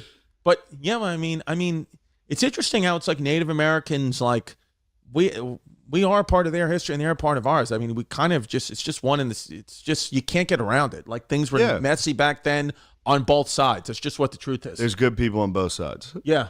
There's good. That's all you need to know. Yeah. There's good people on both sides. Yeah, the honkies did get they would go a little overboard sometimes. Yeah. More overboard than the Comanches, you think? Comanches went pretty hard, out of the gate. But I guess what people would say, progressive people here would say, is Comanches were provoked. No, the Comanches they invaded, they took that land. Like that, they didn't start there. Like the U.S. told the Cherokees to go west, and then the Comanches came and took it. Yeah, but no, they were, I mean, the people that were there before, there's all types of fucking like Crow and Sioux, all these fucking people that were out there, Apache, the fucking Pueblos, all those people were out there. Right. And the Comanches came down and just started The Comanches did to their own people what the U.S. did to the... And that's exactly what every tribe did to get to where they were. That's just what it was. It just So it's basically like people nowadays just another example of picking and choosing what you want to get outraged at and what group of people you want to cancel for what reason fits you, because anywhere you look, there's people doing horrible shit in history. Yeah, there is. But there's exactly. I mean, if there was if you heard of like a Mad Max style gang of like raiders that got taken off their land, you wouldn't be like, oh man. Yeah. Too bad. Those guys are great. Yeah. It'd be like, no, they were some fucking brutal bad hombres out there. But it's one of those things where it's like you said before, like the history, who's writing the history book of this, because it's very, very, very different point of views, of course, on why, the only one in history that's just really tough to justify anything is the Nazis. It's like we have video evidence of you guys. Like, it's just tough to be like, yeah, I could see it Germany's way. It's like, I just can't. I just, I don't know, I got some friends trying to justify it pretty regularly, and I'm like, dude, stop trying to justify this. No, that one you just, whichever way you slice, you're like, dude, you got to just fucking apologize. You gotta say sorry. Yeah. Don't tweet some non-apology. Do it. So, okay, so in closing then, I mean, this dude, what was his name, Parker? Quanah Parker, he had many wives too, 24 children. Venetia wrote, his polygamous ways bothered the U.S. government, but apparently not the fact that he previously killed settlers. Yeah. So now she's switching. Now she's saying, like, you know what? Like, yeah, he has like many wives, but like, why the fuck is he killing these people? I think some people from like Parker's, like that raid were at when he was hanging out with Roosevelt. Like, people would see him speak and be like, this motherfucker. Like, they'd see him in like a car. Because like, they on a were raided parade against. with them. Yeah. Yeah. Like, this guy just fucking, you should have seen what this guy did to us. Yeah, did you see Now he's what this just guy did hanging to out my with the- fucking aunt? He's hanging out with the president? Yeah. Like, this is weird. Interesting. Well, Teddy Roosevelt statue just got taken down. My fucking aunt. Dude, Teddy Roosevelt statue just got taken down, so I guess it's fucking some Comanches. They're back. He encouraged Christianization of Comanche people. He also advocated the syncretic Native American church. Is there still a Native American church? Is that like the Church of Latter-day Saints or something? Is that what it is? That's not right. You just said, yeah, that's no way that's right. Yeah, I forgot about that. This was towards the end of the book where it got pretty gay. Yeah, it just got, you were like, all right. Where it was like, he did some cool things. I think his father-in-law and him died. Well, his father-in-law died in they didn't know how the lamps worked in this hotel they were in. They just kept the gas running all night. Right. He just died in his sleep from. Yeah. And then how did he die? He survived that. I don't know how he died. I forget. He's a geezer. Yeah. Like cancer. Like, just he died like an old guy. Yeah. That's a fucking hilarious way to die, though. It's just think, You left the light on. You somehow survive raids and Comanche shit and rapings, and then you just die. A lamp killed you. Dude, I mean, what can you do? Criticism. That's hilarious. We're looking at his Wikipedia What's the criticism? page. Yeah, what's the criticism on QAnon? He had Comanche critics. Some claim that he sold out to the white man. I'd say so. Definitely. Yeah, dude. I mean, Yeah, but fucking, 100%. I mean, what is he gonna do? Sleep in fucking buffalo bodies for the rest of his life? No, dude. The guy wants a gas He's a lamp. real Uncle Quanah. Here we go. Yeah. He also refused to follow U.S. marriage laws and had up to 8 wives at one time. Venetia highlighted that. Sick. I know. I say fucking hero. He dressed and lived what some would call European American more than the Comanche I can't believe style. that this is what this has Wikipedia's criticism of this Yeah, guy. 'cause he didn't- is him being too white. Yeah. Not war crimes. Yeah. I mean, yeah, he also fucking raped and mutilated children, but because he wasn't, because he wore a suit instead of his fucking Halloween costume, they, but it's just funny because you're right. It's just what the U.S. shit does. It's like you're not mentioning the fact that he killed and scalped people. You're saying that the actual crime is him being too white, which is just like what the world that we live in. It is. It's just not in reality. I know white people did bad shit. Of course they fucking do horrible shit. But like we were saying, so does everybody. Everybody does so horrible get off shit. our fucking back, would you? Dude, we're doing the best that we can. And if you want the white race to survive, do what's right in November. No. Zoom in on Shane's face. No. I'm kidding, dude. No, you Dude, he need to defended vote. the right to use peyote during Native American rituals. Yeah, Did you do peyote with Doug Stanton? I didn't know this. The movie, the John Wayne movie, The Searchers. Oh yeah, was based on Parker. Quanah Parker's Parker. uncle, I think it was. He like spent his life trying to find her, which is fucking cool. Like in they real go into life? that, yeah. And he would he went on some wild missions. Like he would lose his horse and have to like survive a blizzard on the plains by himself. Like really, fucking sick. Did he ever find him? I think he did. He got word that somebody found her. Yeah. Interesting. All right. Good. Yeah, I think I could be fucking this up, but like she had a really shitty fucking life. Who? The Parker lady. And Parker. I think when she got rescued, she was rescued in like she was in New Mexico when they were bringing her back, and there was like a Pueblo uprising where they were like beheading the officials of the town, and like she was like, oh, I'm finally rescued. She wasn't excited to be rescued, but she was rescued. She was in like a hotel. Yeah. And there was just wild fucking day. Yeah. Like everywhere she went. Is that her? Yeah, Was there another? No, she was also like, paraded, like everybody's celebrating the fact that she returned, and she's like, I'm depressed. Like my whole family just got murdered. Like, and then she I'm not killed happy. herself the worst way possible. Starving. I know. She took keto to the extreme. She did go keto. Intermittent fasting. Dude, yeah, well, that's like what Gandhi did. Didn't Gandhi starve himself to death? Yeah, but he wasn't just sad. Yeah, yeah. He wasn't just. It's important for everybody listening to this to know I'm a big fan of the Comanches. You like the Comanches? I like what they were up to. But then do you want to call it Indigenous People Day or Columbus Day? Well, look, man. You want to just call it? Very complicated. How about with this? Just to do it. Why don't we call it Comanche Columbus Day? That would rule. That's it. That's what we're going to change it to. We're going to get specific. We're going to call it Comanche Columbus Day. I like Indigenous Peoples Day presented by Christopher Columbus Day. Yeah. It is good. That's what it is. Yeah. That's a good one. Yeah, it's like, because then it's like everybody's happy. It's like, this is what it is. It's Indigenous Peoples presented by Christopher Columbus Day. You should have worn a mask day. Yeah, exactly. Too bad they didn't have those N95s back then, you know? Yeah, exactly, dude. Then you would have fucking not got smallpox like an idiot. October 23rd, you're going to be in Texas. I'll be in Comancheria. Dude, you will be in Comancheria, right? Is that where Dallas was, Comancheria? Yeah. Well, maybe. Yeah, I don't know. I don't know where Dallas is in Texas. Part of Texas was Comancheria. Yeah. Yeah. Good chunk. Nice chunk. All right. Well, that's what a short person from history that he thinks is cool. So wait till he hears about the Comanches. Oh, dude, no, he's the Comanche. He should be fired. He listens to the episodes. He's gonna. I guarantee you, his squeak's gonna be the Comanches. These short kings. Dude. Yeah, short kings. Yeah. Steven. Well, why is America #1, dude? I thought we covered that. All right. I just want to hear it again. But I wanted to also too, because one thing I think is kind of funny, but I'm like failing to make it funny, is just this idea of explanations, which I'm going to talk about in the talk, and this is in part 1, but how all cultures have had rain dances. I talked to you about this. This is great. And I just think it's interesting because, first of all, a rain dance is an explicit attempt at weather modification. So, like, no matter what you want to say about people in the West, you're like, you're destroying the weather. It's like, that's what they were trying to do.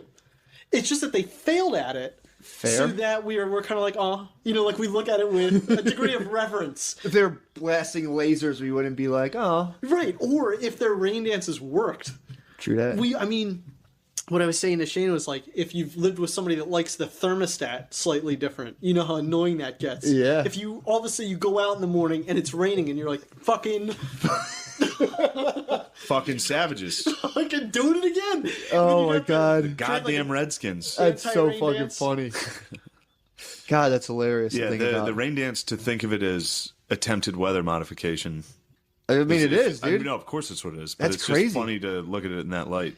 And again, though, but people look at chemtrails, dude. It was Native American chemtrails, Yeah, dude. dude, they There were were smoke fucking- signals. They were fucking dancing. They wanted Put to make aluminum the in the air. progress that we make. They just didn't know how.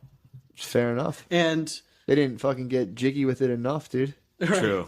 They should have danced harder. Damn, the times that it must have appeared to have worked must have just must have been the most lit fucking Well, party dude, it'd be ever. the same thing as like an open mic when like you're out, your rain dance didn't work. Some guy like drizzled a little bit. He's like, dude, you just gotta loosen up. Just fucking, just gotta be yourself, dude. It's like, Just dude, do you're what pretty comes to funny. mind. You're funny. That was good. It's like, it got a little humid, thunder. dude. It got humid out there. You just gotta fucking just let them have it. I've been doing this for like 15 years, bro. It's like I know what I'm doing.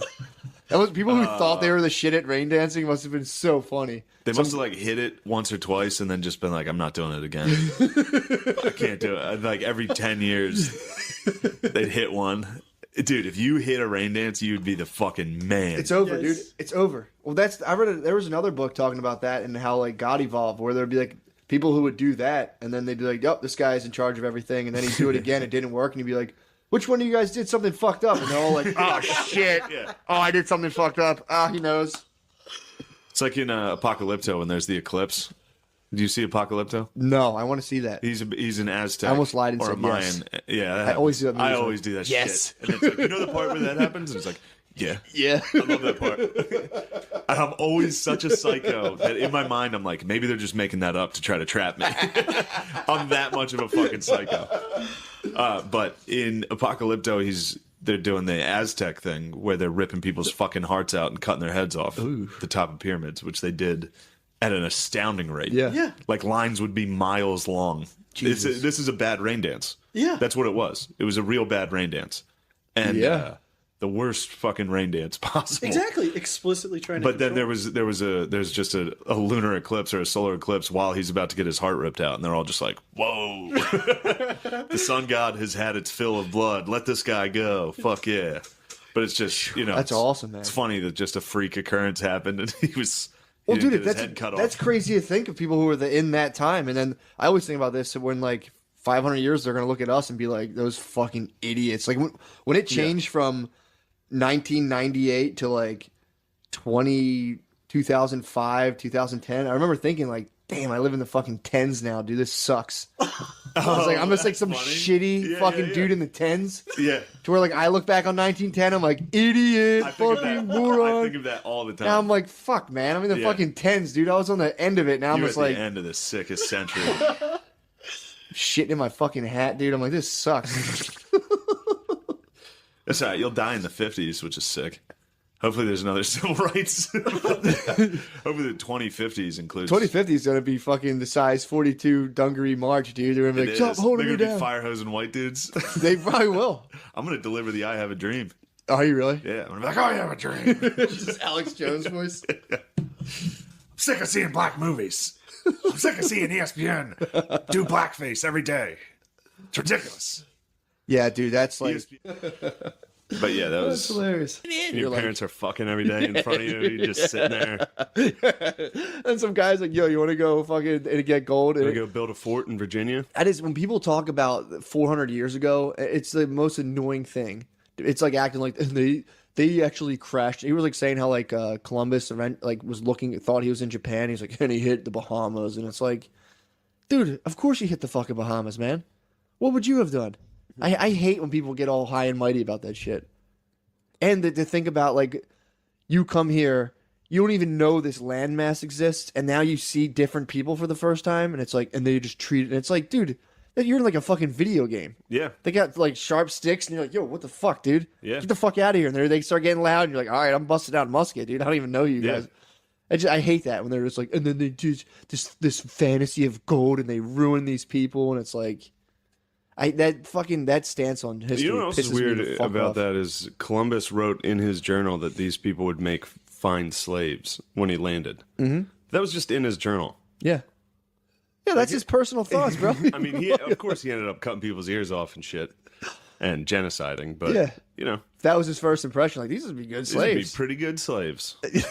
So- He just kept it. He was like, Well, that's just kept it to himself. That's his own 'Cause personal that's thing. 1492. I mean, dude. if you check my journal, dude, there's a couple of I've seen people before. I'm like, you know what? That's a fine slave, dude. That would be a great slave. I don't want to get too racist. Never mind. I'm not going to name good slaves.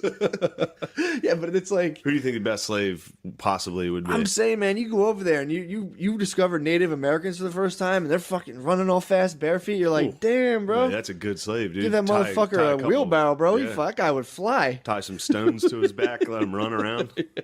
Give that guy, like, you see guys with fucking, I mean, they had tomahawks. Yeah. They're fucking chopping down trees for arrows. You're like, put him on a fucking apple orchard. This motherfucker would be picking, he'd be killing it.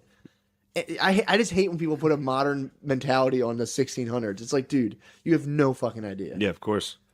I gotta let you read that book, dude. What War book's on the that? Run, dude. What's that about? It's about. I read it a while ago, and then I started reading it again.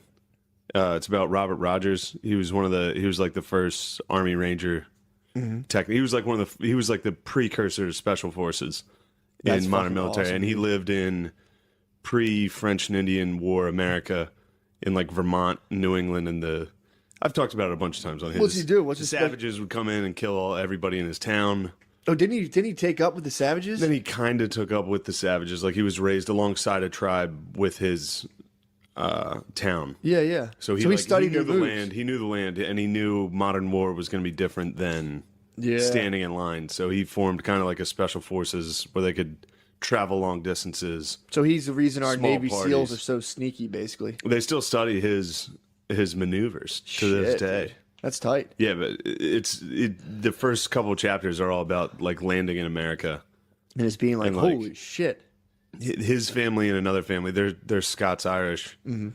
And they're like, we can try to make our own outside of this village. Let's try to.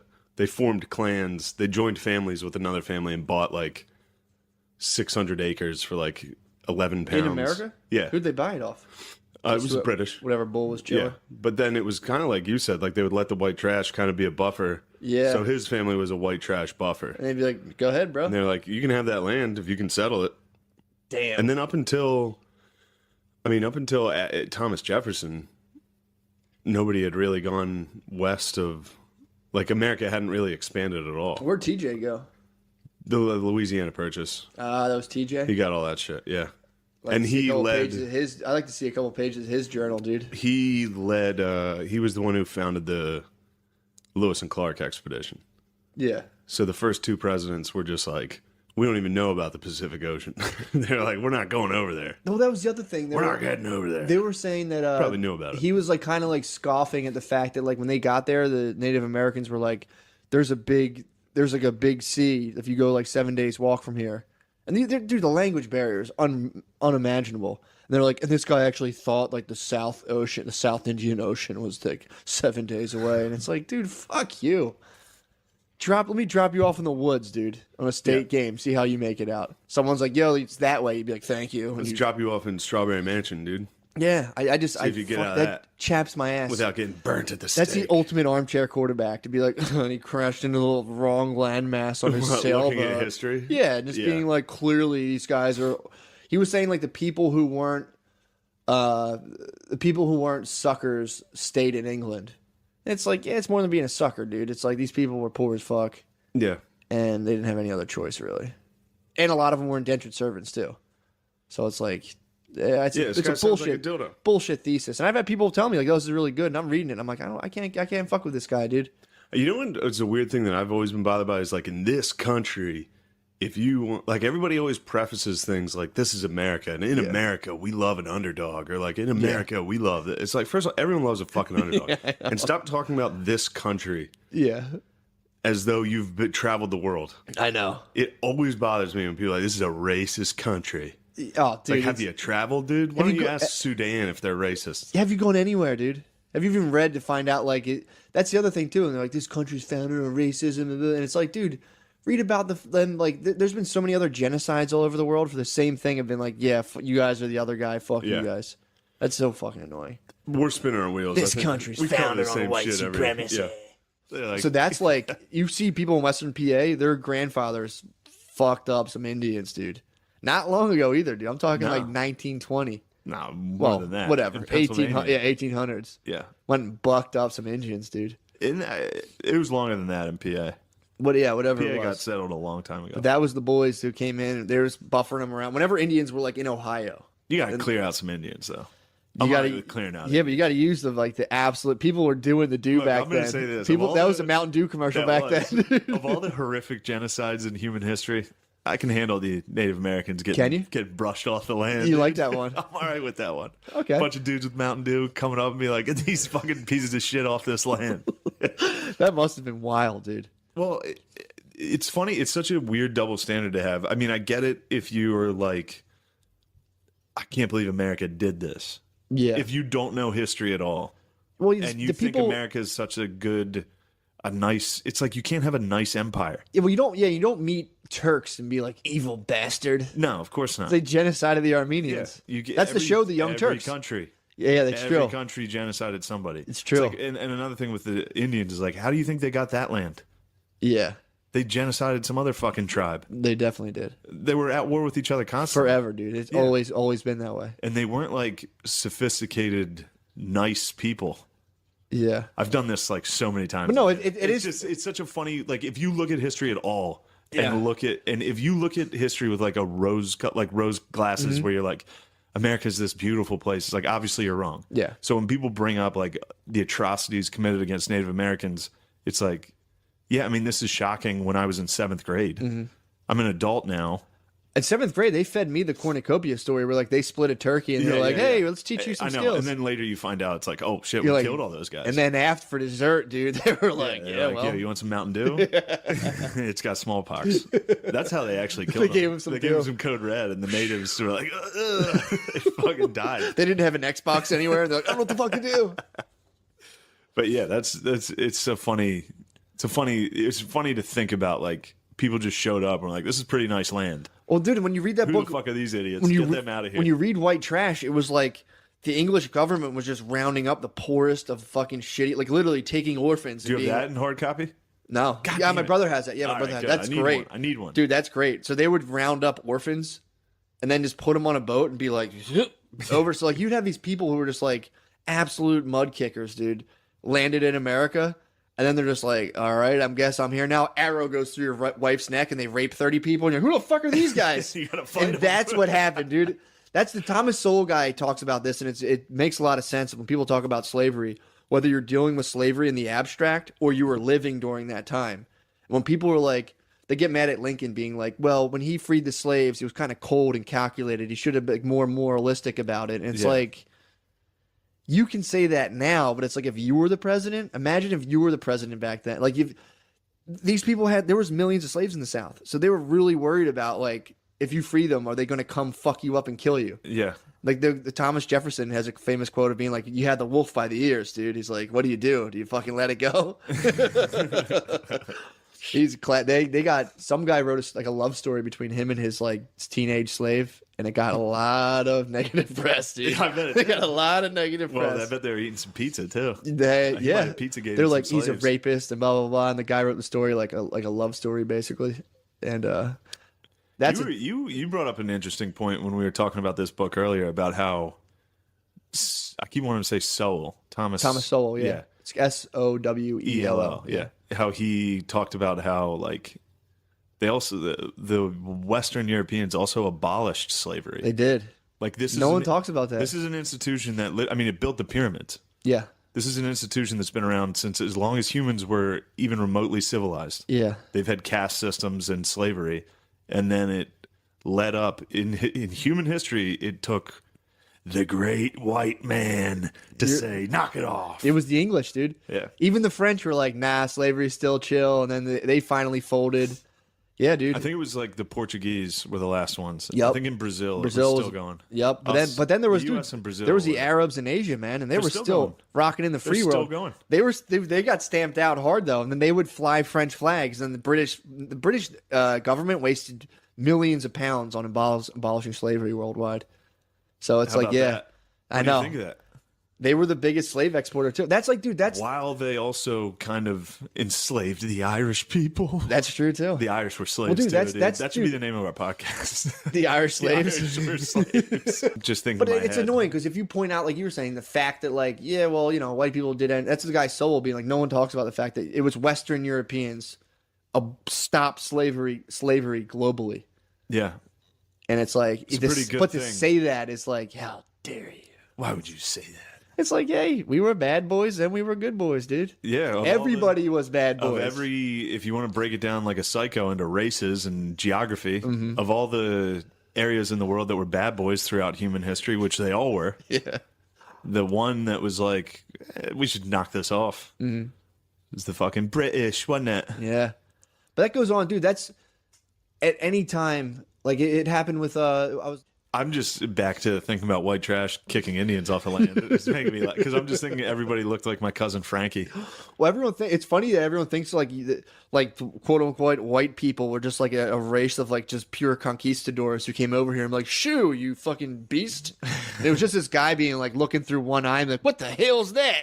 Yeah, it was like in The Revenant. It was like Tom Hardy in The Revenant. It was like this balding, like flea infested dipshit fighting a shirtless fucking Indian.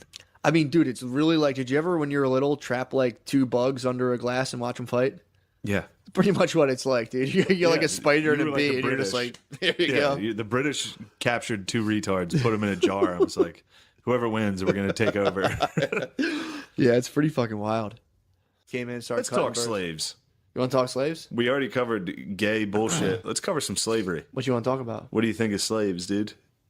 Not for me. Not for me either. Not for me, dude. Couldn't agree I don't more. want. I don't want them. I would hate That would be awkward as fuck if just someone showed up at your house with a slave and you'd be like, dude, what the fuck? You can't have a fucking slave. Like, get out of here, dude. You can't have a slave in here. It's like, oh, come on, dude. What the fuck? I'll be so uptight. Like, dude, you can't have like a southern dude bringing a slave to Just like someone came. Like during the I bet that had to have happened. Oh, no doubt. In like the Civil War time, like right when the North was like abolitionists, no more slavery. There's still people who are just like, fuck it, you can't tell me not to have a slave. And they had a couple, they had like a little head stash. They're like, I got a couple fucking kicking around. I got some guys back there. They have fun. What am I gonna do? So Asians were like 6% or whatever it was, very low percentage of traffic fatalities. Black, white, Hispanic, all tied. Wow. Native Americans coming in hot at like 30 per. Yeah. It's per capita of race. Yeah. Native Americans are by far the leaders of fucking just dying. That's sick. I had no idea. Well, that makes perfect sense. You think so? Number one, they booze hard as fuck. True. Most of them are depressed. Yeah. Most of them are poor. And they also live on areas where the speed limit's like 90 miles an hour. That's true. If they get into any type of accident, that car is fucking exploding every time, dude. That's true. I feel like they're always driving with like a heavy metal wah-wah behind them, like, whee! Yeah, dude, Indians love heavy metal. No, that is true. That like nobody gives a fuck. That's like of all the SJW stuff going on right now, we definitely butt fuck the Native Americans. The Native Americans? Hardest. Yeah, dude. well, like insanely. You never see them. You don't. I just saw a bunch. I don't want to see them. I was just out in the desert. I'm scared, dude. When you see them, you remember. You're like, oh shit, my bad, dude. Well, I don't know because I don't really see them much. Yeah. So you never see them here. Yeah, but that must be like a real hard, like, oh fuck, dude. Wow. Yeah. I was in Albuquerque. There was dudes like with literally like they have feathers on their hats. Like I saw Really? dudes with like feathers hanging off their baseball hats. And they can do like whatever they want, right? I doubt it. On the reservation, they can kind of do it. The reservation, they can get wild. It's lit on the reservation. It gets real lit. Yeah, because you can't like regular cops can't go onto the reservation.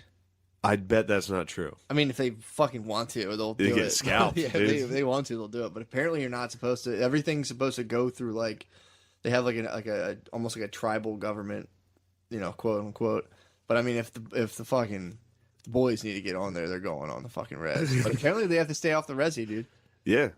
They have to stay. I knew a guy who my bus driver in grade school, son, like chilled on an Indian reservation for a while, and he said it was like they like grow weed and shit, and you can do kind of whatever the fuck you want. You had a bus driver tell you that? Yeah, bus driver.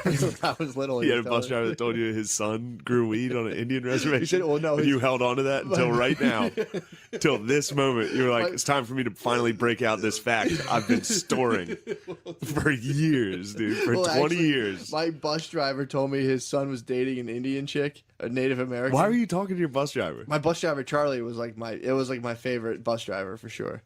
But he, why were you talking to him? I used to sit up front and just chill and talk to the bus. He was the man because we used to get in trouble on the bus. Me and my cousin used to get kicked up to the front seat all the time. And then it was just time to talk shop with Charlie. We were on like a 1 year. Me and my cousin got brought up to the front seat and were put on a full year front seat treatment where we had to sit in the front no matter what. Yeah. And I think we had this guy Charlie came on and took over for Cheryl, who looks exactly Cheryl, dude. Who looks exactly like the bus driver from South Park. Miss Crabtree, right? Crabtree, yeah. So this guy Charlie, like we were like sitting up there talking to him, and he was like, "Yeah, dude." Like I think it was like the first or second time, like sitting up front with him. He's like, "Dude, my son just moved to an Indian reservation.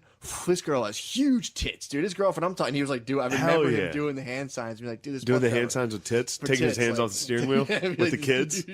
That's awesome." There was this big bump on Ivy. What grade were you in? I was in probably like 7th by then. Damn. I was old enough to appreciate like big fat titties. Yeah, and you should appreciate that Charlie the bus driver was like talking to 7th graders. It's like, yo, my son's girlfriend's fat tits, dude. You would love it.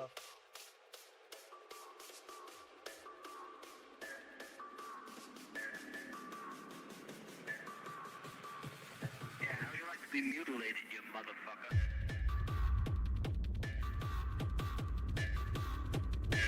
You motherfucker. Mutilated, motherfucker.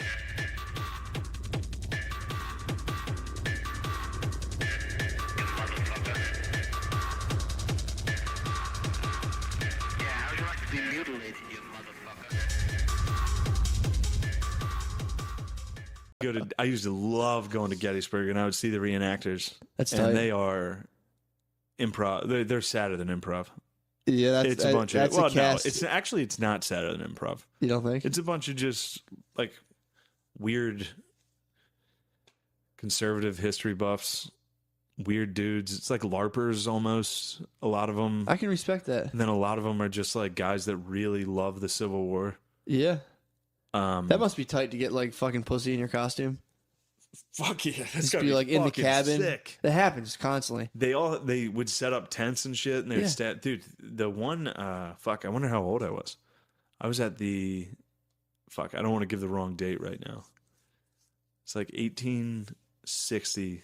Yeah. What would be 100? I think it was 175-year anniversary. Oh, you're asking the wrong dude. I don't know. 1860 something, maybe. Yeah, it was probably around there. Oh, whatever. It's probably 150. Subtract 175 from now. If What's you're good at math. 150? What's 150 from 1860? Dude. Yeah, it was around that. It was like 1990 something. It was 1993 or 4. Okay, Yeah, it was like fair 150. enough. So I went down to Gettysburg for like the 150-year anniversary, and it was like the largest reenactment they ever had. It was fucking really? sick, dude. It was sick. I They had like a 3 because the battle was 3 days. It was 3-day reenactment. They had a 3-day fucking hardcore. Dude, I swear I heard about this when I was little. Reenactment. Did you see it? Yeah, if I can watch it, it was fucking sick. I used to go. I would go down when there aren't reenactors and just look at a field. Chill at Gettysburg? Be like sick. That's awesome, dude. Dude, I would go down to Gettysburg like when I was upset. My ex-girlfriend, Yeah. told me her next college roommate was going to be a guy, Yeah. and I fucking freaked out and drove to Gettysburg.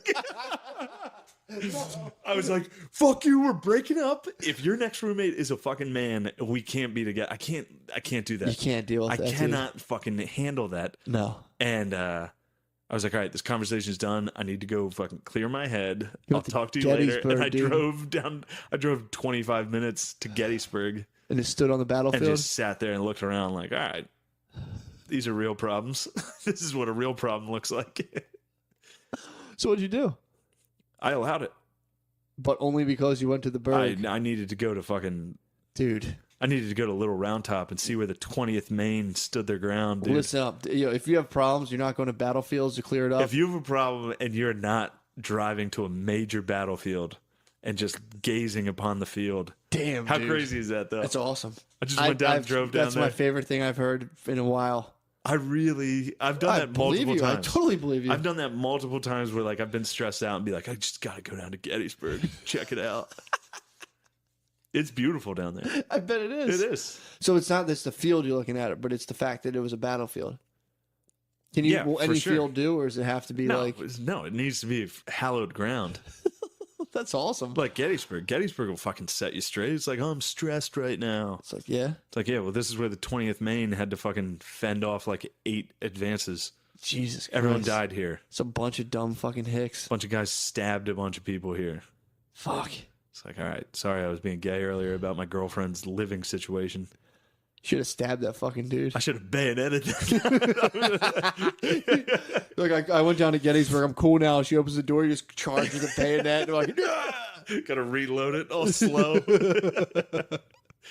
Yeah, dude. No, they have horseback there. You can take a horseback tour in Gettysburg. go.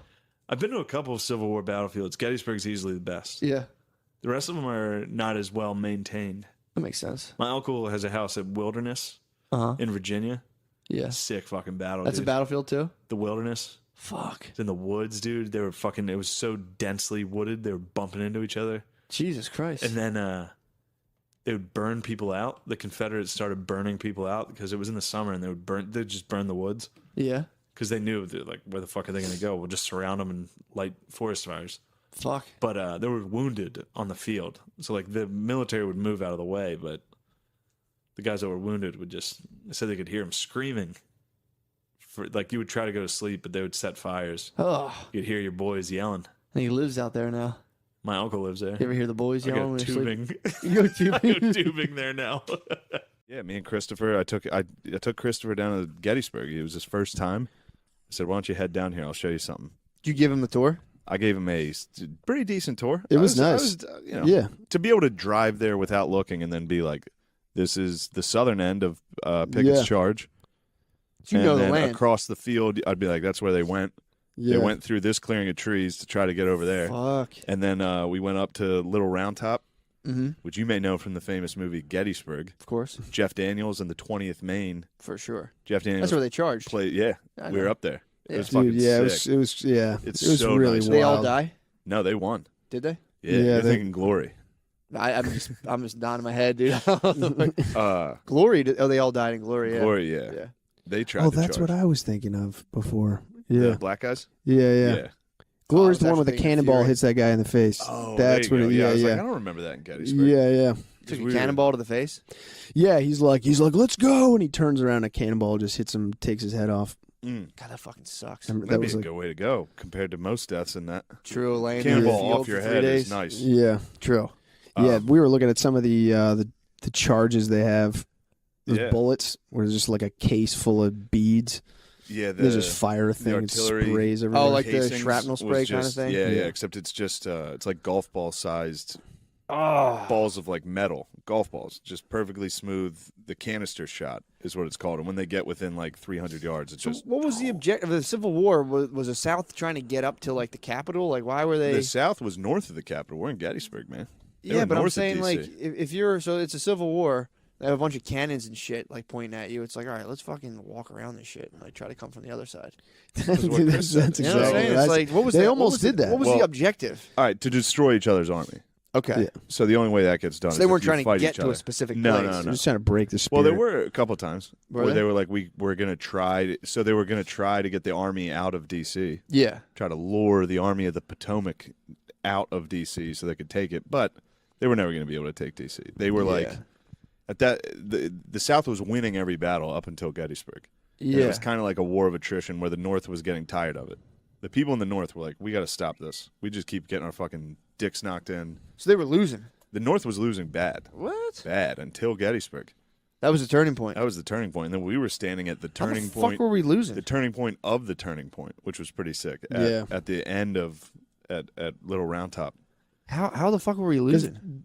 We were losing because the North had a lot of inept generals that were like they. Yeah, wasn't one of them like a morons. drunk No, kind of that was pussy? Ulysses S. Grant. Yeah, that he was- was a drunk and he was the best. He was our best guy because he was like, "Fuck it, we'll just throw people. We have more people than them.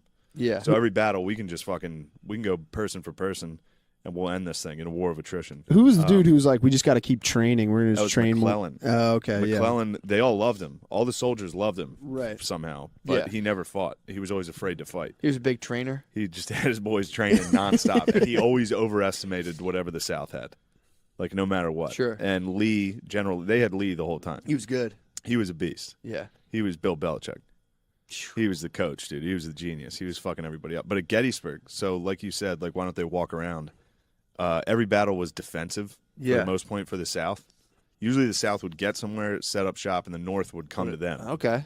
And so they would just be dominating. So they would just come up and be like, "We're in your state." Yeah, They'd they'd be like, "Get what the are you fuck going to do out." about it? And we're like, you better get out of our state. We're like, what are you going to do about it, dude? Where they have banners like "We love slaves." Yeah, they do, dude. No, they went the route of like, they would never mention slavery. Yeah. Ever. They never were like, hell yeah, slavery. So we're like, this. They is were about like, this is about states' rights Yeah. and death to tyrants. Yeah, because they were being. Because they were like, the federal government was telling the state what to do. Yeah. Which back then wasn't happening. So that was a. So the federal government won that one. The federal government was like, yo, you guys better fucking listen. Damn. And they did. And now they listen. Yeah, they won that one. Yeah, the federal government won. We were the Federals. So they were it's- the Confederates. They were anti-federal. The Confederates. So they're basically like, you can't tell us. The federal government has no say in the states' rights. Yeah. The federal Yeah, government was like, the federal government was like, well, yeah, we do. yeah, we're gonna. So they're like, we'll kill you guys. Yeah. Until if you guys don't do They this. didn't. The North was hesitant. I think the South was the one who seceded. Who was They like, did. They "Fuck wanted this the. shit." They were like, and then the Union was like, you can't leave. We can't split this country in half.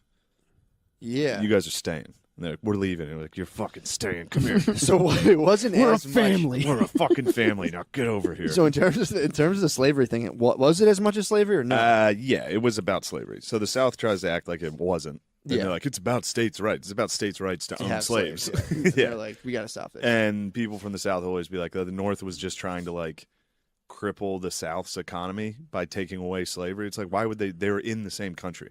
They're not trying to do that. Yeah. So stop. That's that. contradictory to a lot of the stuff too. And they're like, slaves aren't even that big of a deal anyway. People didn't even really have them. They didn't really. It'd be like people didn't have them. Yeah. People didn't have them. You had them. Didn't have them. You probably. No, you know what's thinking probably had who them? did have them? Yo, Elon Musk. O'Connie's is what I was going to say. But Yeah, Elon Musk was in South Africa. Yeah, I was thinking about that today. I'm like, Elon Musk probably had Elon him. Musk was in South Africa. Oh, yeah. dude. Oh, he had them. He's like a billionaire South African. Oh, that's some blood diamonds down there. Yeah, He was a yeah. bower. He was a bower. Not a huge fan of the. Yeah, I'm But, like trying to think how that's how his family amassed their fortune. I don't know. I don't know if he was that Maybe rich. that's why he's working so hard to build robots. He's like, well, we can't have slaves anymore. I better get some fucking robots. Or my family's gonna have to work. All the AI is just shaped like black dudes. Yeah. He's like, what? This is the He's like, prototype. I just programmed its voice. It's like, yes, massa. He's like, that's something we're working on. What? That's how robots talk. I was Sorry. I was watching on the way up here. I'm like, this dude, because he is from like a super wealthy family, right? I don't know. He has to be. I don't think you become like a self-made rocket billionaire. Yeah, you don't. You don't just be like, Yeah. oh, I guess I'll build a fucking rocket. Yeah. I know he was like bullied real bad. Like, Really? People were beating the shit out of him a lot. I like When that. he was younger? Yeah. And then he wanted to was build like, a I'm chappy. going to America. Yeah, and he started like PayPal. So he was or in South Africa when he was young? Oh, yeah. Damn. Was he in Jayburg? Johannesburg? Oh, I thought you were saying Probably. something No, else. no, Johannesburg. Damn, dude, chill. I Chill, thought about chill. Johannesburg. He might have been. He built a chappy. He's trying to build a chappy. He's like, come on, brew. They're making fun of me, brew. We have to go to Mars, brew. Wait, I was on a roll, Go ahead, dude. go I ahead, was go ahead. fired up about Let's Civil talk, War, let's talk, dude. let's talk. Yeah. All right, so your point was, why don't they just fucking go around them? Yeah, yeah. So that was what happened. So the South was usually fighting a defensive war. Okay. Then they got to Gettysburg. That was the only time they invaded the North. That was the only time they ever even got into the North. So it was a That one and it. done. They were feeling They the were up. roads. They were feeling good. They were undefeated. Damn. Dude. They were fucking us up pretty much everywhere. Fuck. And then God, they must have been so annoying. Like, yeah. exactly, they did the rebel yell. It's Yeah. so gay. Like, beep, woo. Like, dude, shut up. But yeah, then Lee. So his right hand man, Stonewall Jackson, got killed. Oh, fuck. Friendly fire. He I'm like, went dude, down. imagine killing the general at battle, being the guy who fucking nails them, and being like, that's a big win. Yeah, be like, I got a guy. I shot him off a horse. Yeah, it's like kind of smoky. Yeah, Yeah, you're like, yes, nailed him. Yeah. Nailed that Did you guy. ever play You see that? paintball? You hit No. someone, it's so satisfying. If you shot Oh, the yeah. general, they're like, well, their general's dead now. I'll be like, fucking yes. Yeah, except it was you on your own team. You shot your own general. Oh. Yeah. Yeah. Who shot friendly him? fire. His own guy. His own guy shot him. Friendly fire? Yeah, he was. Well, it was kind of a Double dumbass- agency? No, it was kind of a dumb fucking move. I think he was doing fuck. like a. They night- kill that guy? I don't think. I think Really? everyone was like, "You're gonna have to live with that one, dude. You just killed like the most famous Southern You general." lost the war. He was on like a night ride, like behind enemy line. Like he was kind of fucking dumb. Yeah. And Who, Stonewall? Stonewall Jackson was kind of a fucking blockhead. So him and some Rocks other for dude. If brains. he cheddar bobbed himself, that'd be hilarious. So his boy, it was him and his boy doing a night ride. Yeah, him and his boy were out kissing out in the woods, and a Confederate rolled up on him and was like, "Hey, God damn it, knock it off!" Shot him. Stop. That's what happened. Stonewall Jackson He was. was rock hard, dude. He was Stonewall. That's why I call him that. He was rock hard out there. So he Deep got digging. shot accidentally. He got shot accidentally. Yeah, it was friendly fire that killed him. How though? It was nighttime. He was riding up on a fucking guard post. Yeah, he's probably coming Oh back. shit! Riding a horse, yeah. And someone was just It was doing their like- job. Yeah, someone was just Yeah. being a guard from the South. Some fucking moron from like Virginia was just standing there. Who goes there? Yeah, halt! God damn it! I said halt! I'll fire! Shit! I killed our general. God damn! I'm mad. I'm not cut out for soldiering. Yeah, because the outfits were the same, right? Except for the color. The outfits? Yeah, the outfits looked exact like I mean, on all at the night- statues. It's like I can't. Yeah, Yeah, 'cause it's it's all true. bronze. You're like, I Yeah, can't- I'm it always looks walking so- around yeah. looking to see what statue I'm taking down. I'm like, is that a fucking Is gray that outfit? Or is that Confederate or blue? blue? Yeah, 'Cause if yeah. it's blue, they freed slaves. True. They abolished slavery by risking their own lives. Yeah. So that's kind of honorable. Yeah, But some good boys out there. So anyway, So that's why they so they were a little confident. This was their first invasion into the North, and they the North set up a defensive position. Yeah. Along this ridge, they were in like the shape of a J. Nice. All right, so now they're shaped like a fish hook, like a J on this like ridge, and the South was coming in trying to attack. And Longstreet, his new right hand man, was like, "Dude, we're killing them. All we have to do is be defensive. Let's retreat and set up on like a mountain and tell them to come fucking get us." And Lee was feeling himself and was like, "We can do it. This will be the We're true gonna turning fuck them point." up." And How they many, tried. dude? How many fell? Oh man, you're talking probably 20,000 people in 3 days. Damn. You're missing my favorite part of the story, which is when Warren goes up.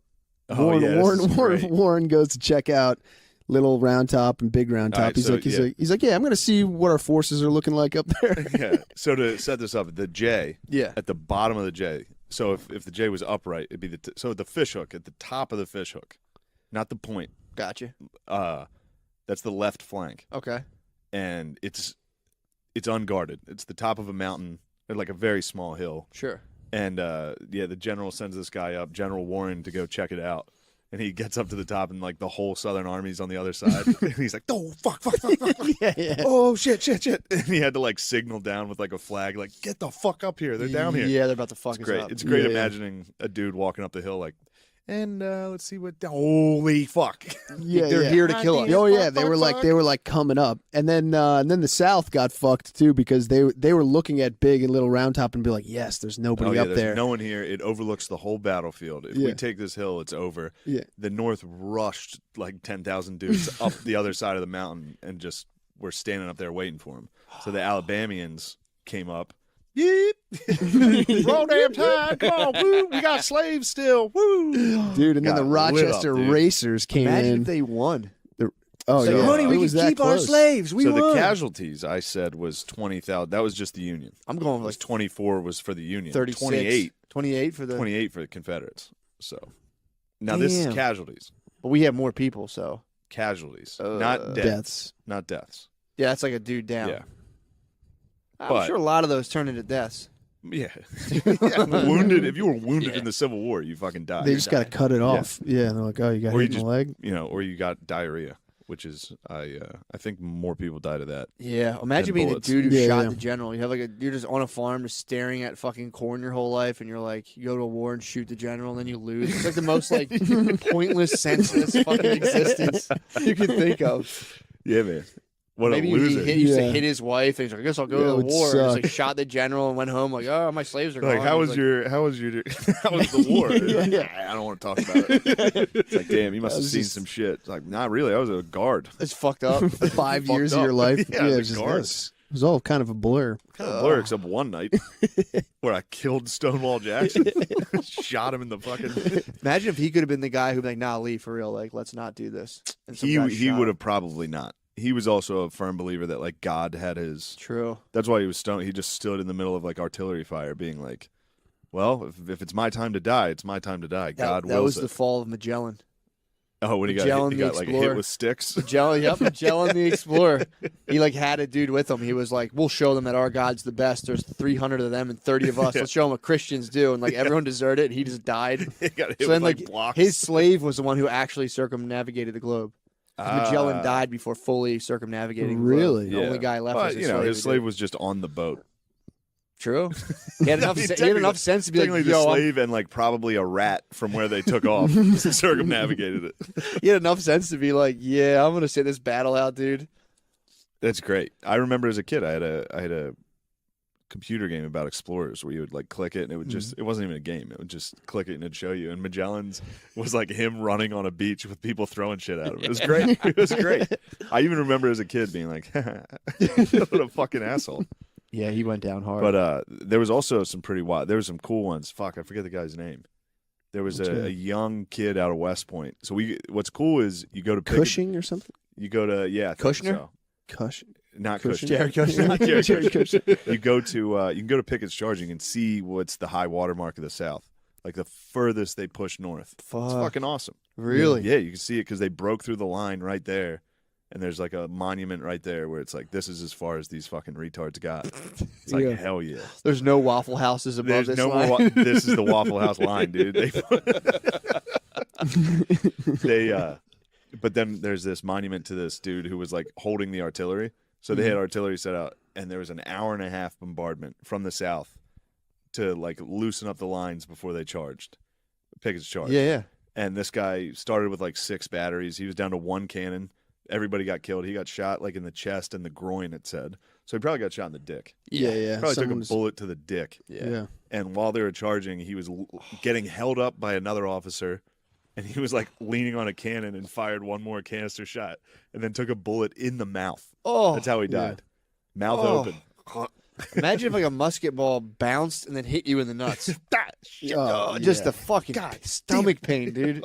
Yeah. I mean, that guy took an armpit and groin shot, and then fired. I love that he fired one more shot though.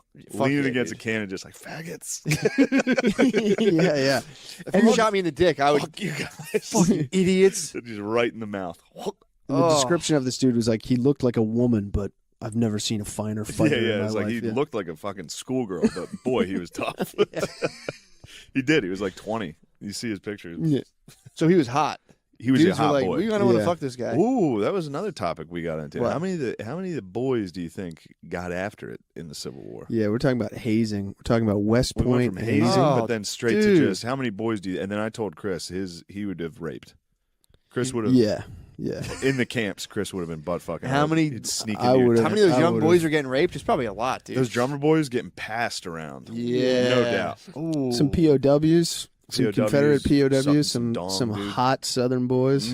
Oh, you think you take them in and just fuck them? Yeah, I'd get it. Probably. Yeah. I mean, dude, if people have gay sex in jail in the 1800s out in the woods, they were fucking boys. Yeah, it'd be all dehydrated and Definitely. drunk. Colonel Epstein. Where were you? Damn, that's something they don't talk about. Yeah, no, they don't. They don't. I bet there you can find some stuff about drummer boys getting it. I mean, if a chick walked around the battlefield, she definitely got raped. Well, we were talking about how like tough those dudes must have been. Those rapists, God. you're saying? Those were the toughest Just- rapists ever. Yeah. No, but just overall. Tough dudes, yeah. Like you're in full cotton. Yeah. Your whole uniform is long sleeve, long pants. This was in the beginning of July. It was Yeah. like 90 degrees out. Like Yeah. 95 degrees. So you You're in- definitely have a rash. And also, there's no water. No one knows about hydration. Yeah. It's like, why are we sick? I don't know. Yeah. Yeah, that was in the You have, Blood like, a Meridian. They cup of talk water. about that. How it's like you get water every like 2 days. And you're like, It's thank God. insane. Thank God I'm not Instead, dead. they have like a pinch of whiskey, and they're just standing there in the heat drinking whiskey. Like, I mean, it was, got- yeah, it was gotta be the constant fucking headache. worst. constant. Yeah. I was like, then they're probably numb to it. They're probably just so much pain all the time. Yeah, maybe they of didn't like rape. thirst. Yeah, I know. No, I maybe they're think too they did. thirsty No, to rape. I think they were like, I think the hazing, I think they were doing fucking elephant walks and putting shit in each other's butts. Definitely, someone got stuff in their butt for sure. Definitely. That's a thing that's been passed down. Kind Yeah, of. that's I mean, generations The wrestling old. team in my high school did that. Yeah, but see, I think that's Right. more of a newer thing when it comes. No, of course, forever. But I'm saying like we were talking about like West Point back then. Like Yeah. I'm sure there was some level of like Yeah, we are that's true. gentlemen. No, like Yeah, and there's also we played a joke on Taft. You'd also go to hell. Yeah. If you like touch another guy's butthole Yeah. in the 1800s, you went to hell. Yeah. No, So- but that's always one of those like those double-sided things. It's like, you know, how the Taliban's all like strict about sex and stuff, but they fuck each other and little boys and like rape women and stuff. Dude, did you just compare the Union soldiers to the Taliban? I'm just saying Bro. that they purport to have a I certain took you to Gettysburg today. I tried to knock this liberal junk out of your head. Also, my favorite part of the trip was Chris looking out the window like a dog every monument we passed to see if old Connecticut made the list. Yeah, and yeah, boy, Connecticut was not. Yeah. They didn't not send too a lot of prevalent. They didn't send a lot of Yeah. soldiers. Yeah, we I think they did, but we just didn't find one monument. yeah, we went for a couple Connecticut. Yeah, It was not great. one. Yeah, we went a couple lines deep and we saw one for Delaware. Delaware, So you Connecticut got was in there. somewhere behind Delaware, Damn, dude. which is not They good. kept the Connecticut boys in the back. Connecticut sweet Get boys. the sweet boys out. That's who they were fucking. Sweet PA, dude, boys. the Bucktail Brigade. They would come just back. rotate back and That's fuck the PA Connecticut boys, guys. the Is it Bucktail really? Brigade, dude. Fire some shots, come back and plow some of those Connecticut boys. Get deep in those Connecticut guts. They should have a monument to all the Connecticut's who got raped. they do. It says "Come Connecticut." That's what we would call it, dude. We'd jizz. Come Connecticut. We would jizz up in you. Oh my God. I don't believe that. There's just a true. harem of fucking people from Connecticut. They'd be like, oh, I want that one. Yeah, you just pick them out. I'd see you and me would be sitting there. Oh, for sure. The 69th Brigade out of Philly. Pinch of whiskey, spitting tobacco. You'd see old Christopher with his. You'd have like a feather in your cap. You'd be all pomp. You'd be like, "Oh, Papa, I'm off to war now." Oh, dude, me and McCusker would scoop you up. Like, why don't you come over here, man? Come over here. We'll give you a little. You want a pinch of tobacco? I You'd can like, see that. I've never tried such a thing. Whoa, war is an adventure. I've only sipped cognac before. Just like that, dude. Me and McCusker. I could see that. If I was like a general back in the day, you would be having a real Virginia Cavalier style to a You'd be big Custer. feather in You'd the be cap. Custer. Yeah. You'd have a horse with Riding. white gloves. Dressed like Puss in white Boots. gloves. You would. That's what Jeb Stuart dressed like. Jeb Stuart? Who's Jeb Jeb? Stuart. He was the Southern. He was like the cavalry from the South. He was like a Okay. guy, but he was real fucking cocky with his outfit. Really? Yeah. Real. It'd be like I'd have a real thin sword. You would. Saber, yeah. Yeah. Ooh, you'd have a rapier. Yeah, that's right. I don't know what I'd be. I'd just be a fat guy in a coat. I'd be a dirty You would be dude with a dirty ass, dude. I'd have a fucked up ass for sure. I think you and I would both be dirty assed. Yeah. Shitty dudes standing there. I mean, they didn't have toilet paper back then. No. Everyone had a fucked I up think ass. they had like a cloth that they just kept on them. To wipe their ass with? That's what handkerchiefs were for? Yeah. I think you just kind of like. What the No, fuck? you How use do they like wipe their- acorns. Use acorns, I thought. You use fucking acorns. That's to what I wipe heard. your ass? Yeah. What? To plug it? No, because it's like you can't use leaves because you might get like some type of thing. You stick an acorn. Swear to God. Not you don't stick an acorn. You just use the smooth They edge probably of it. took to- good dumps too. There's probably no half-taken dumps back then. I bet there's a lot of sloppy dumps. Dude. I think when you they dump were diarrhea. because if They you were get all to dying the of end dysentery. if you get to the end of a dump, you don't got to wipe your ass that much. You know, like a dog doesn't have to wipe its ass. I think because they were probably squatting. If you're squatting in the woods, you're not taking half a dump and being like, "Oh, I'm just smearing Yeah. away like the top of a turd." Dogs believe they also had cloth. Yeah, dogs also that have you would like keep and throw away, like just like shit papers. Ugh. dogs also have calloused buttholes. True. You know, it's the same way that like their paws get hard so they can just like run on anything. you it's would like think I'd have a hard after you butthole by shit now. without wiping for like years. I've done this. My You ass shit without still gets wiping for a inflamed. long time. It just gets hard and calloused, and you just don't feel it. It's not Ah. like moist. They sold toilet paper. Really? Yeah. So they had to. They had They TV had back like then. yeah. That's good. Thank God. That sucks. Yeah, though, 'cause like what the fuck like did they do with just it? boxes of little boxes of paper. Probably buried it. That was a major problem. Burying shit paper. Was the giant armies just dumping everywhere, breaking down basement ceilings everywhere. Bunch of Joan Gillises around there causing fucking headaches. But yeah, they would shit like prison camps, just filled with just like cholera, like the worst diseases you can get, just because everyone's shitting everywhere. Yeah, I don't think And they. everybody had diarrhea. Yeah. That's enough. Even to not even kill each other. If people had a conflict and like they all went into a field and started shitting, I'm like, all right, we gotta come up with a fucking. There's guys, got to be another way. We got to come Well- to the table and talk. You're right, dude. You're exactly right. It took them a while. I think I think Imagine that it that wasn't was- until like the 1900s they figured out like how deep you had to dig a hole Yeah, so yeah, that yeah. the bacteria couldn't Really? get out of it. Yeah, Yeah, it like was late. they like measured how far whatever thing in your shit would like go Oh. before it would die, and it was like 4 feet or something like that. Yeah, it's rough. So Rough times. yeah, they're Wow, like- man. We're just talking Civil War. That's disgusting. Yeah, this is though. good. This is the That just Civil if we War. went down the south and started shitting everywhere, like, all right, knock it off. What the we got to talk Yeah, about that this? war's over. Yeah, that's what Sherman did. He's like, I'm going to march to Atlanta. Give Shit him hell, dude. He everywhere. just dumped the whole time. He just brought 30,000 dudes down with him. I mean, dude, and they just shit in every town. That was part Yeah. of it, though. That was part of it. Like they light your town on fire, you come out, there's just shit burning everywhere. buildings and big turds. You're like, what the fuck? What did we do? This sucks. Yeah, that. All the husbands were dead. There's turds everywhere. You're like, what the fuck? And we just broke everything. so And they they're couldn't free do in the anything. blacks. God damn it. What a bad year. Yeah, someone burnt my house down, took a shit on the porch. Oh, my They God. about burned down New Orleans too, didn't they? They go all the way. To, isn't there a battle of New Orleans? I think there might have been a siege. What? A siege? Siege. A siege of New Orleans? Siege. But I could be wrong. Damn, dude. There's a New cool Orleans was a painting. big city. There's a cool painting. That was a very, but it was that was like the Western theater of the Civil War, where it was more like north of that, Yeah, up the yeah. Mississippi, where that's where Those Ulysses proxy says- battles. That's where Grant started got his start. He was Where? out there in like Vicksburg, like Down- along the Mississippi. He was fucking shit up. He was the guy winning. He Yeah. was the only guy they had that was winning.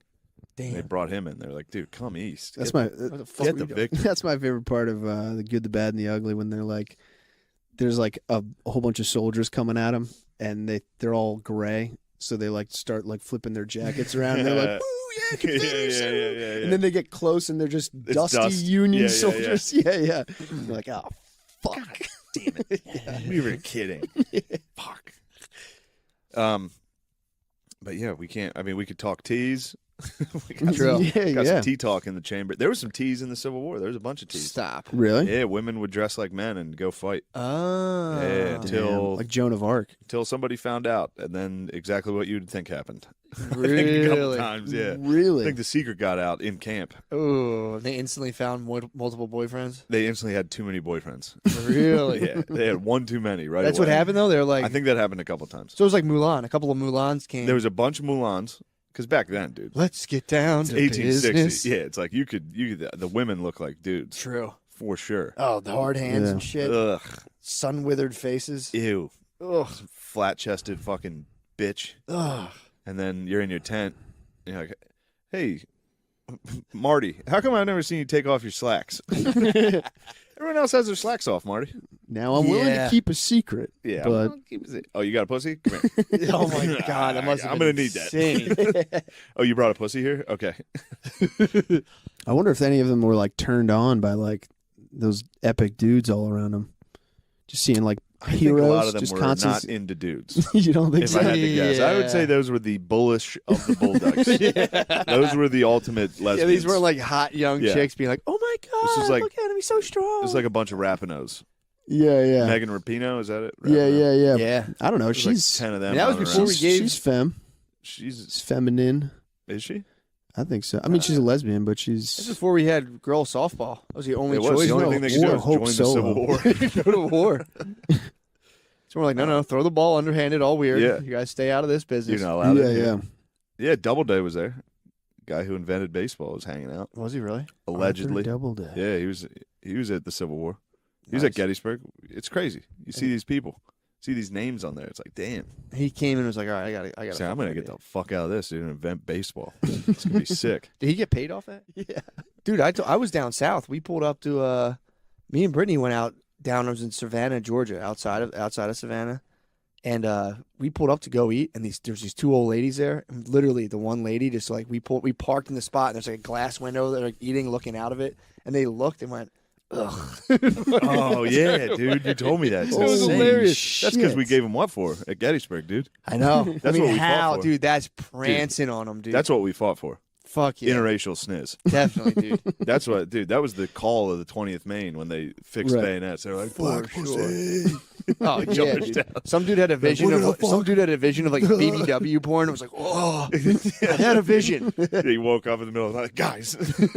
We got to do this. On this day, my life does not matter. Oh yeah. What matters is Sick the speech. spirit Oh, of the troops. guy before the bayonet charge stood up on a rock, and they're like, "You got to get down. You're gonna get shot." And he was like, "My life doesn't fucking matter, dude. We got to get the boys fired up." And then two bullets went through his intestines, and he died 4 days later.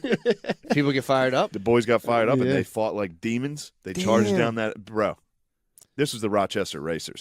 This is the Rochester racehorses. You don't understand. The boys from Rochester just saw their man get his guts ripped out. They said, "Let's fix bayonets and let's charge." And this is Matt. I'm going to tell you something. Yeah.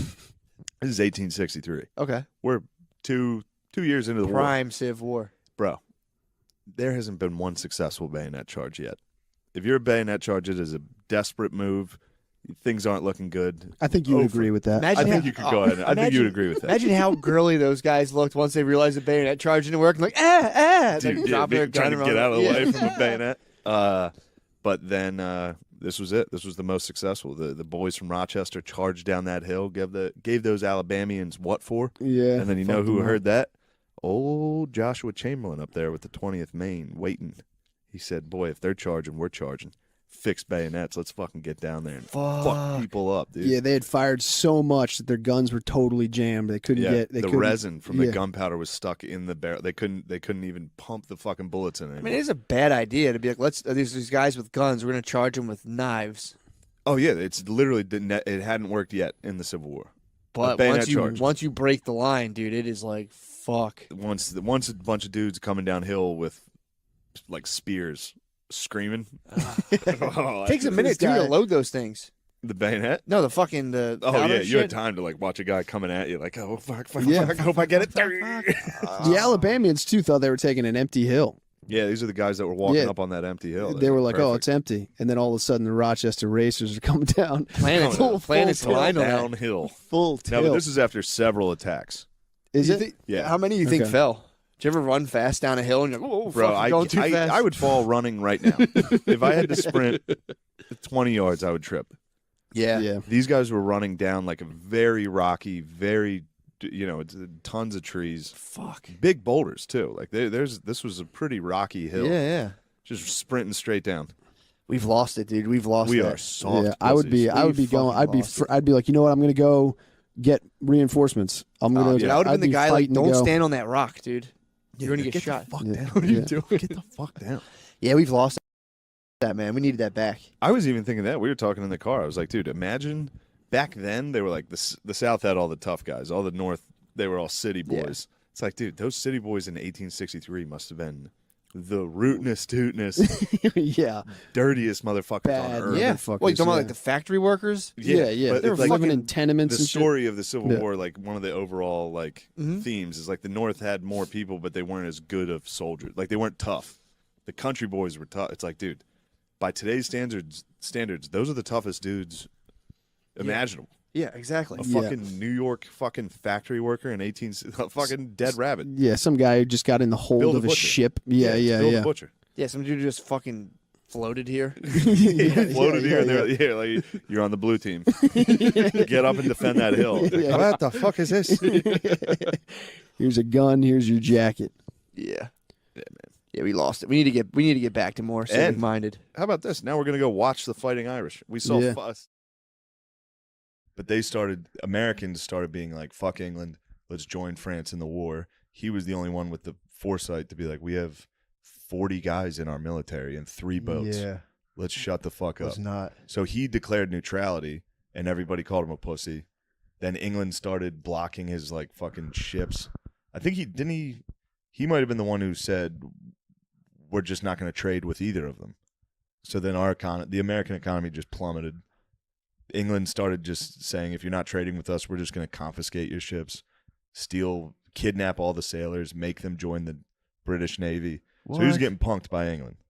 You're talking about Jefferson. Jefferson. Well, it's interesting because Adams, what ended his presidency was a fake rumor that Jefferson started, that Adams was trying to start a war with and start a navy and do all this stuff, and it was all fake. But then it ended up kind of haunting Jefferson Yeah. because the truth about all that ended up fucking him a lot. Huh. One thing interesting about Jefferson is because he's so famous for having had a slave and having had like 50,000 slaves, or whatever, not that many,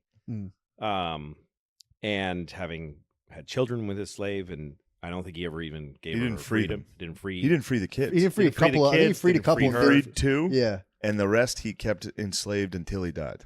And what was interesting about them? Damn, he did the ultimate because I said so. Is so, like, Dad, can I stop being a slave? He's like, no. I said no. They were like white. Really? His slave children, the woman that he had Sally. kids with, Sally, Yeah. was like half white, or like was very light skinned. Yeah, I think her mother, because her mother was in his family for a long Yes, time. and his dad was fucking like. Yes. I mean, it was like. What? She was kind of a product of his father. I'm not sure about that. I'm not sure yeah. about that. But it's Some but wild, an dude. interesting thing Whoa. about him in terms of slavery and American politics is that his first elected position was in the Virginia legislature. He was like a House of Reps guy in Virginia. And the very first act he ever did, first thing he ever did as a politician, was to propose a bill in the Virginia government to abolish slavery in the state of Virginia. It's the first thing he did. Whoa. Of course, it got shot down, but it was his desire and his dream. Yeah, because he was big on that with the French Revolution. Yes, with and the whole Lafayette and yeah.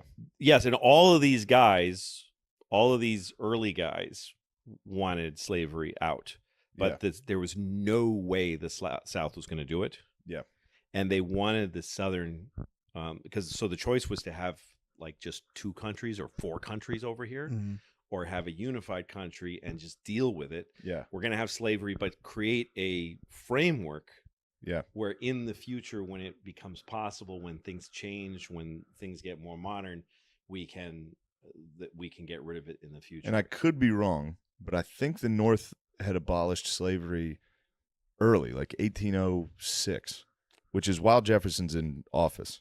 I could be wrong. I don't know. It was around the exact same time as England. In fact, maybe before really? the North. We were right.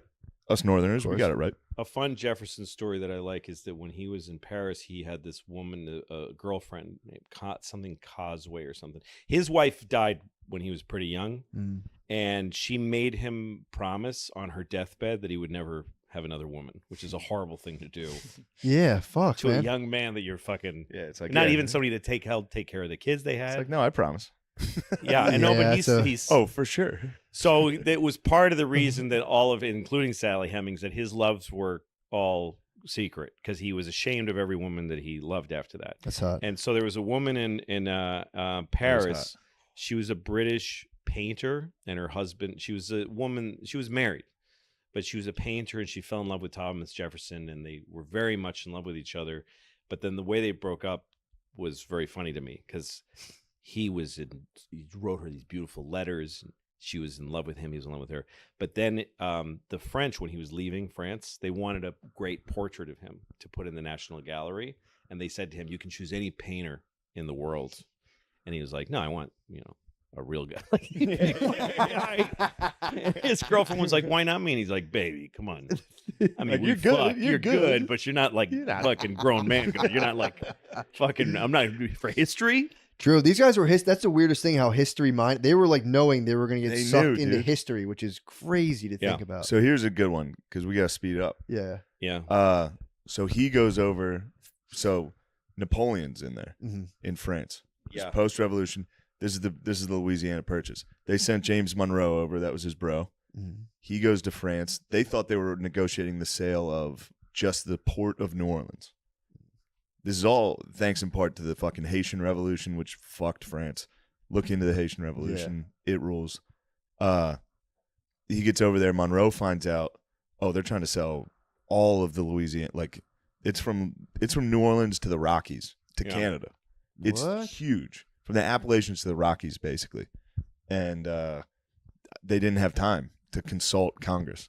So Thomas Jefferson just bought it on the spot, which he was like, I abused the fuck out of my power. And that was his whole thing is government should have no power. Yeah. He was against any Well, that's what Jefferson's whole life was like, doing fucked up things and then saying nobody should be able to, like, saying slavery. He's like, people that need to stop having slaves. He's fucking a slave, and it's like, somebody's got to put a stop to this. We got to stop this. Somebody's got to stop this. Somebody's got to stop fucking these slaves. Yeah. Well, Louisiana I wish it could be me, got 6 kids. but I need to fuck this one right now. Those arguments must have been crazy. Dude. All right. But yeah, that was big because that secured the southern port. And then and Monroe was Secretary of State. Monroe, yeah. And then wasn't he the no, Madison's next. Because usually the Secretary of State would end up being president, vice president at this point. Although was Jefferson Adams? Jefferson was Adams's vice president. Yeah, so that's 2 straight vice presidents. Then we got James Madison. He was a dork. Yes, he was a huge dork. He was a nerd. He was a frail, nervous. Think Gerbies. What? He was Gerbies. Really? But this is sick. So basically, he had the first. They said his lady was the first lady, Dolly Madison. That was like really like they would have parties at the White House. They would like try to get. And also, he was Jefferson's mentor. He was another guy like Adams who was there all the time. Yeah. He was like a worker. He kept shit going, and he would write Jefferson and say in France and go, "Can you fucking come home and be president?" And Jefferson would write back and go, "I am just enjoying Paris, and I don't want to do it." And then he would float in and just take the fucking big job. And yeah, Madison gets 4 years, and people are like, "Dude, you're boring." No, America has never liked nerds. Madison gets 2. Don't touch me. Don't ever put your fucking hands on me. I can't touch your ever shoes put out your of respect. Fucking hands on me. I'm gonna grip you up. God damn it! Hold on. So Jefferson was shut the fuck up, guys. Shut up, guys. Sean, get out. Sean, don't look at me. So Madison takes some of the flack because everybody was calling Jefferson a pussy for not fighting England. So he's like, you know what? Fuck it. Let's do it. What? So America just declares war on England. He nerd raged. He nerd raged on England. England immediately marches down and burns Washington, D.C. Burns it down. They burnt the White House immediately. He spaz cried. But he spaz cries. He's like, nobody's going to call me gay. But then everybody always acts like we lost 1812 just because they burned that shitty White House. Yeah. So first off, Washington, D.C. was a swamp. It was literally a swamp. It was a shithole. No one lived there. War of 1812, we fucked England up. Fort McHenry, the Star Spangled Banner, all that shit. Battle of New Orleans, we smashed them. Battle dude. of New Orleans was what's his name? Jackson. Fucking Jackson. Yeah. And Jackson, they were fighting the Battle of New Orleans. The war had been already over for a while. Oh, really? Yeah, the war was already settled. Oh, yeah, they fought the it in treaty was 1815. signed. It was in January of And 1815. he was still fighting. Yeah. Once you get to Jackson, he's fucking He's incredible. wild. Incredible. All right. So first Trump. He was the first Trump. Yep. So all of a sudden, America, that's our first war as a country. Yeah. So now America's also, not before just that, colonies. because England was just taking pot shots. England would just park a ship outside of like a Baltimore or whatever, They're and so just start good. heaving fucking fireballs for no reason. Like Dickheads, you know dude. where do you know Hudson, New York? It's a town on the Hudson. It has a weird maritime feeling to it. It looks like Nantucket. And that's because it's all people from Nantucket. It used to be this little whaling village in Nantucket. And in the 1810s, the British would just park a ship and just set houses on fire for fucking fun. What? So all the people that lived in that town founded Hudson. And they would go out and whale in the ocean. And then they'd drag a whale up the Hudson River. Holy shit. And they would slaughter it and then send it down the river. It was a great way to send whale meat and oil down to here, New York City. Yeah. And that established a hub in New York, an upper New York State. Hudson became a very big, important. And that's where you ever heard of a guy named Legs Diamond? Because Diamond Street was like the first whore street. It sounded like Hudson became a place for farmers to bring their herds and get laid and get, just fuck and gamble and have their animals slaughtered and brought down here on boats, and then they go home. Got paid. Damn. Yeah. Anyway, so that's what was going on. That's how much things like just the English, one English ship lobbing fireballs changes a ton of things. Yeah, some and they farmer finally got his needed dick it to stop. Resulting in some guy getting head. Like, I'm never going to be able to face me wife. Me wife. So. Okay, so now you got. Now we're kind of unified. That was the first time. Madison. The War of 1812. It was a draw. I mean, they signed a treaty after 2 years. Nothing changed, though. Nothing changed. The English stopped harassing us. Yeah, though. but we declared war. They came over. Yeah. We kind of fucked them up, though. I looked at the casualty numbers. It was like double.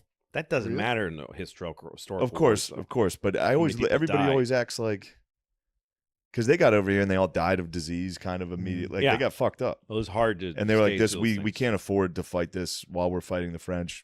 Truce. That brings us to Monroe. Monroe was kind of the man. Monroe was the last founding father to be a president, fought in the Revolutionary War, was at Valley Forge. He came up with the Monroe Doctrine, which is neutrality. We got the Americas. Nobody fuck with us. Because they were all worried Europe was going to Spain or Europe was going to come back and take South that was America. all the source of all our problems was these other fucking European countries being involved in their wars. So he was the first guy to go, yeah, we're never going to go get want. involved in their wars. Oh, yeah. Yeah, and that's kind of what they were saying was that's like the most lasting policies of any of the founding fathers was like American neutrality. Europe, you can have your wars. We're staying the fuck out. Obviously, it lasted 100 years. Added Florida. Monroe got Florida from the Spanish. Nice. So the reason that happened, though, was because of Jackson. Because Jackson was taking his troops to Florida, and Monroe was sending a guy on a horse or what. I don't know if they had telegrams yet, but it'd take them 8 days to say, leave Florida alone. We're trying to negotiate a price. But finally, Monroe decided we don't want Florida anymore. They're asking the Spanish owned it. We can't afford to buy it. I can't justify it. I'm not going to get it through Congress. And Jackson was writing back and saying, I'm just going to take it. I'm just going to take it militarily. I'm going to attack them. And Monroe said, no, you may not. I'm the president. You may not do that. And Jackson just ignored him started attacking and he him. did it. He What? took Florida, and then he showed up in D.C. and was like, "Right, that was good, right?" And Monroe's like, "Yes, thank you very much." Yeah, he's like, but also I bought it. Good job. Yeah. Also, I think He we paid for it. We paid for it, and it was a mess. While Jackson was like fucking with them, the Spanish were like to Monroe. They were like, "Yeah, you can buy it." He just went and killed him. He was down fighting them, and he was like, Yeah. Actually, you know what? Yeah, we're gonna sell it." There's two generals that did that. Him and MacArthur did that too. Just did shit without permission. Yeah. And then showed up and said, "Right, Mr. President, wasn't that the plan That was all pretty along?" And he goes, good. "Yes, it was the plan all along. Whatever you want. Whatever you want." So you got that, but this is interesting because Monroe was the first part that this is where the slavery issue starts to take real issue because it was the Missouri Compromise. So Missouri was becoming a state; it was another slave state, pro-slavery. Yeah. So every So every time they added a slave state, they'd have to add They a had free to add slave. a free one to make sure it was balanced. Yeah. So that's when we added Maine. Missouri got to be a slave state. That's it for him. John Quincy Adams. Yeah, so John Quincy Adams was Secretary of State. John Quincy Adams had a big role in Florida. Yeah. And he had a big role in that compromise. That was a big part. He was a statesman. John Quincy Adams, fucking fascinating guy. I read his biography. The thing about him and his father is that they wrote copious, really long diary entries, so we know a lot about those guys. But he traveled with his father to England. He was like the last link to the Great Revolution. Yeah. Because he was with his father wherever he went, and he took him to France. He ended up being a diplomat. He was the first American ambassador to Russia. He lived in St. Petersburg, Russia. And him and his... Oh, wait, was he the one who helped them kind of revolutionize? I don't Or was that before? remember that. Okay. I mean, but he was in Russia way back then, and he'd take like a sleigh to countries that aren't there anymore, like Prussia. And he traveled all over. He traveled more than any like human being back then. Yeah. And he went across the ocean several times. So like something like 12 times back and forth. Now amazing guy, incredible guy. His opponent was Jackson in this election. Yeah. Jackson dominated. He won the popular vote by a greater margin than Reagan beat Carter. It was a landslide victory for him, but Jackson in the Battle of New Orleans came out and said all the guys from Kentucky were being fucking cowards. What? So then when it comes to the Electoral College, the guy counting the votes happened to be like a senator or something from Kentucky. What? And I was like, fuck this guy. And he just swung like 10 states. Because back then the Electoral College made perfect sense. Nobody in any state had ever heard of one of these guys. There was no news. There was no fucking anything. Now you needed somebody. Yeah, you needed super delegates. You needed to sort to of just handle get your things. local guy Yeah. and be like, You go figure it out. Yes. Yeah. But that was enough for this guy to swing all these dudes in the meetings to be like, dude, Jackson's a fucking dickhead. We need John Quincy Adams. So he swung. I mean, it was John Quincy Adams was another nerd, one-term nerd. Yes. Who just couldn't get, I mean, as a president, he couldn't get, and he got almost nothing done, partly because Jackson and his people just thwarted every single thing Jackson he tried. the whole country loved Jackson. Everybody fucking loved that dude. He was Trump. So much. He was Trump. He was Trump. Imagine if Trump like dueled as much as Jesus Christ. Jackson Jackson died would shoot with dudes. something like 12 bullets in his body. Yeah. What? That never left his body. He dueled all the time. Yeah, let's just go straight to Jackson. Jackson, he's the next Wait, president.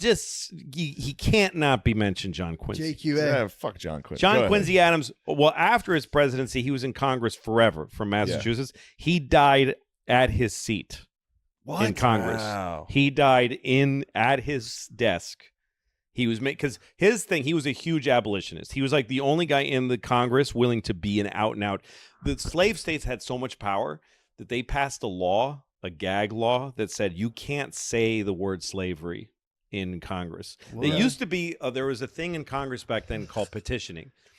Anyone could send a petition to their congressperson and they had to say it, they had to mention it. So like you could send a thing to Congress saying, I want retards to be allowed to drive, whatever you would do. I want retarded people to have driver's license. Yes. And he would say, he'd have to go, okay, the petition from Shane Gillis, he wants retards to drive. The honorable.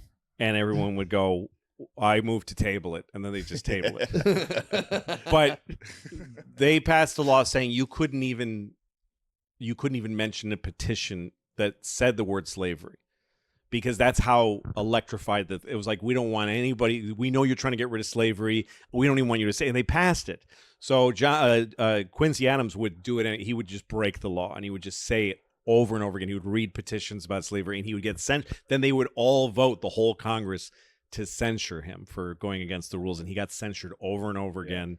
And he represented the Amistad slaves and got them set free. Yeah, did you know that? No. Yeah, he was the slave ship that was taken over by slaves and was grounded in Massachusetts, I think. So he was saying the S word.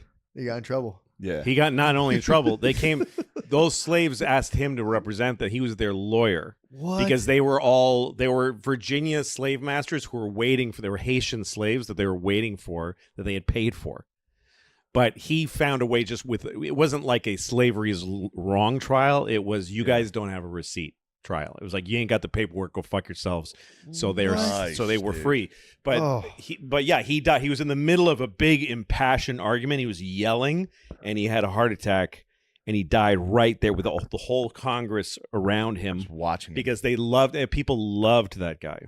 Yeah. He was a great guy. He was the first president or former president to ride on a steamship, and he used to ride on the steamships with a blanket over him, and folks would surround him. All the passengers would surround him, and he would just tell stories. He was a great guy. Yeah, that's pretty cool. Man, I didn't know any of that. There's just a part of me that liked Jackson. Jackson's great, but he's a and again, to me, I look at all these guys. I evaluate them as characters. They're all great, amazing characters. They all did awful things, of course. Yeah, but Obama fucking bombed, fucking weddings. Obama. But yes, Jackson was a crazy but shrewd. A great thing about Jackson was that his inaugural party in the White House. Yeah, this is wild. They stormed the Capitol. He invited everybody. That's exactly right. He invited everyone. He said anyone that wants can come. No invitation needed. It's the people's house, and the house was crammed with common people getting drunk, stealing shit, and they wouldn't leave. And there's a honor code in the White House. You don't ask someone to leave. You don't ever throw anybody out. So they couldn't get them. Like, days went by where people are shitting on the floor and raiding the fucking pantry and just fucking people and whatever. What? And so what they did was they got huge kegs of beer and they put them on the lawn. And they said, "Hey, come out. Let's drink under the stars. Let's have, And they invited them out for beer on the lawn, and they all came outside and they locked the doors. That was how he was a people's president. Yeah, like he there was the first populist in his first guy. Yeah, first one to appeal to the common person. Yeah. There was an author, English guy. I read his biography of him, and they have one account of an English traveling writer who would write travel logs, and he was in Washington, and he thought, "What is it like? Can you meet the president?" And he just walked. There wasn't a fence around the house. People just could walk in, and so he just walked to the front door and he knocked on the door, and a butler came to the door and said hello, and he said, "I'd like to meet the president." And he's like, "Is he expecting you?" And he goes, "No." And the butler's like, "All right, well, come in and sit down." And he went in. The guy waited like 20 minutes, and Jackson came out of his office, which was like full of people, and he said, "I'm in a pretty important, like, who are you?" Yeah. And he said, "I just wanted to meet you and say hi." And he was like, "All right, can you wait an hour?" And he's like, "Sure." So he went and fucking signed a thing to kill all the Indians. Yeah. And then he came and had sandwiches brought, and he sat with the guy and just talked to him for an hour. Damn. He also he was the first president, I think, to ride on a train. He took a train. He was the first one to do this, that he went all over the country. Yeah. He went up to Maine. Presidents never traveled. He was the first guy to do that. Like, he thought people should see the president. People should have contact with the president. The Trail of Tears, he flubbed that one. Yeah, flubbed. He nailed was a bit of a flub. He did do exactly what his goal was. He did what he tried to do. You fucking flubbed. That was a bit of a flub. He was not. He didn't make mistakes. I looked it up. I don't know if they had slaves.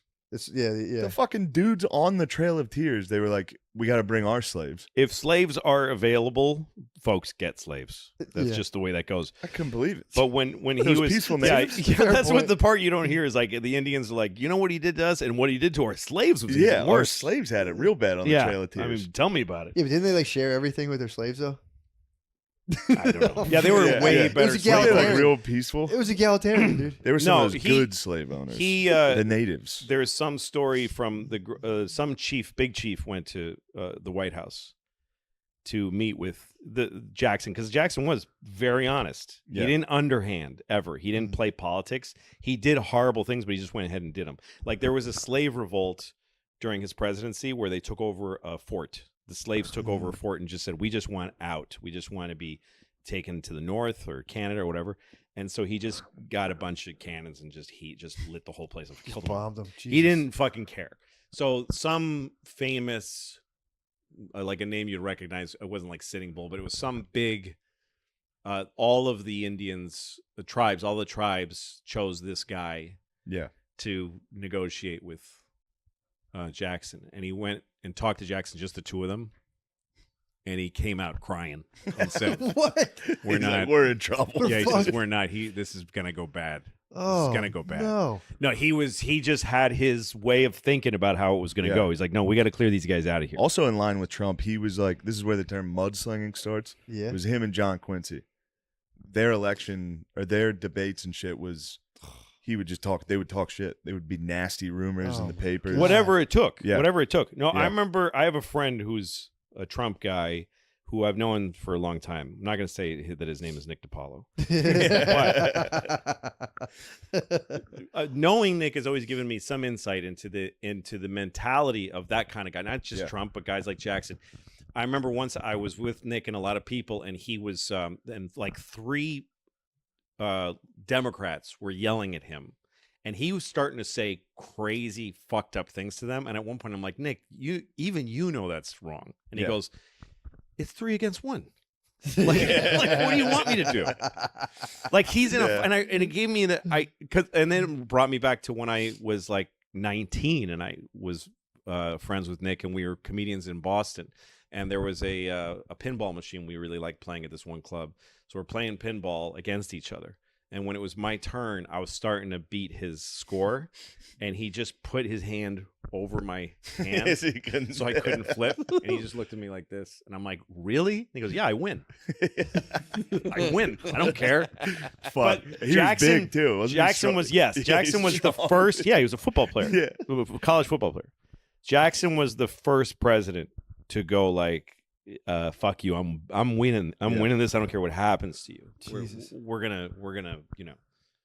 So he also, one of the big things with Jackson, he vetoed more bills than every president before him combined. Nice. He hated the banks. He like went to war. It's crazy that he's on the 20. Yeah. It's like a joke because he hated the idea of a central bank. He hated the idea of a treasury.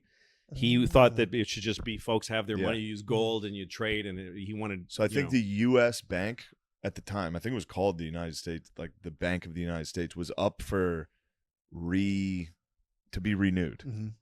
And he just happened to be the president, and he vetoed it. Yeah, and it was a thing you don't veto. You can't veto it. No, but he vetoed it. So then the next guy, we'll get to him, is his vice president, Van Buren. He takes over. Mm-hmm. He takes over a completely destroyed economy because he vetoed the bank. That's the way it goes. Cool guys. America is made of cowboys and nerds. So you got cowboys who show off and who show what kind of people we are, and then you have nerds who actually get things done. But the cowboys get the credits. Yeah. Then nerds get fucked every time. He got fucked. His nickname was Van Ruin. Yes. He had a lot of nicknames. They were like, Old Kinderhook.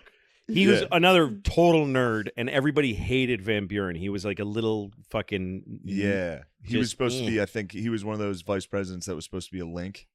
Like, because Jackson was the man in the South, kind of, or wherever, and they were like, let's get this dork to... He was from Kinderhook, New York. He was his Pence. Yeah. He was Trump's Pence.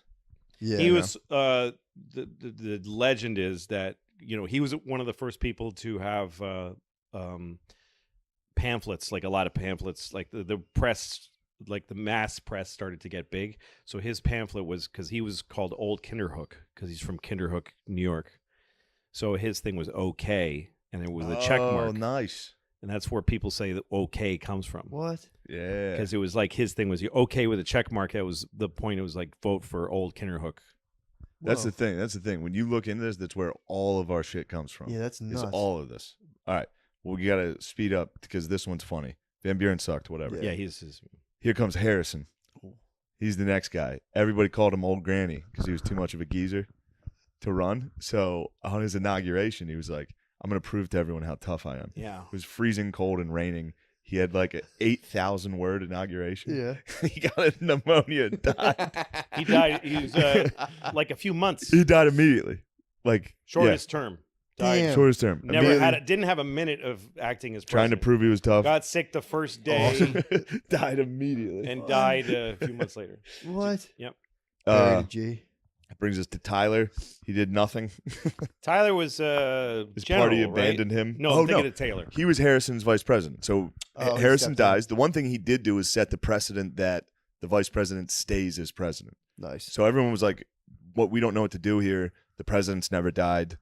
Do you take over as an interim guy until we find a new guy?" And he was like, "No, I'm just the president." I'm the president. And enough that his party hated him for that. So his own party abandoned him. They didn't Why? put him up for re-election. Well, because they thought they should wanted to choose another guy. They wanted to be able to put a another stronger guy. Yeah. So he stayed. He had no parties supported him. He got nothing done. He was never up for re-election again. It must have been awkward. That brings us to our guy, though. This is who I wanted to get to. Polk, dude. Turns out Polk's the man. Really? Yeah. I dude. know nothing about Polk. No. He was one term because he was a dark horse out of nowhere, and he promised everybody in his party, I'll only do one term. That way, some of you guys that are good, that are getting ready, you can take over. I promise to do one term. When he was running, his opponent's slogan was, "Who is James K. Polk?" Like, people were talking shit. As soon as he got in, oh, this is good. He was a tiny guy. He was 5'8", which was like... That's really small. Yeah, he was 5'8", and when he got in, his wife was the one who came up with, they got to play Hail to the Chief every time you come in a room to give you some respect. Give him a little, yeah. Yeah, so that's why that happens. Nice. So right away, Polk starts going But it was wild. kind of a joke. It's like if a midget walked in. Yeah, like, everybody goes, it's just a little guy. No, Polk's a beast. Immediately, he starts fucking with the British about Oregon. So they have the Oregon Territory Yeah. out there, which is just beaver hunting. Everybody's, beaver hunting. We're doing a little bit of What do that you in mean? Nash Vegas. What do you mean? Maybe he's trying to get pussy. About pussies. Hunting in Oregon for They were in Oregon, pussy Oregon, pussy hunting. So the British were pussy hunting. The British and Americans were both pussy hunting on the same territory, and Polk was like, "Nah, we're done with that." And he set the latitude and longitude was 54 and 40. So he came out with the slogan 54 and 40 or fight. He was saying that to the British. He was like, "We're gonna It's fuck very you guys catchy. up." True. So he came out with that, and the British People were really into They loved latitudes slogans. and longitudes. They back were. then. So he called that, and the British were afraid to call his bluff. They were just like, "Fine, take They're it." like, that slogan is so good. Yeah, they're like, Just take it. Fuck, dude, this guy's Dude, nuts. you came up with the fucking. You used the longitude and latitude. So he takes that territory, which is huge, and then it's not just Oregon, it's Washington, all that. You know why Oregon is Portland is called Portland? I bet you I do. It was kind of. Do you? No, it's not. It was going to be Boston. What? Because the two guys, is it Lewis and Clark? That Yeah. Yeah. So one of them is That was Jefferson. Give One him of them credit is on from that. Boston, and one of them is from Portland, Maine. And they both wanted to name it after their hometown. Oh. And they flipped a coin Huh. and named it Portland. And there is a Boston in Oregon. Hmm. There's a town called Boston, Oregon. Anyway, go on. So after he gets I know. Oregon, Yeah. he's like, "All right, it's time for me to get Texas." Mhm. He starts fucking with the Mexicans.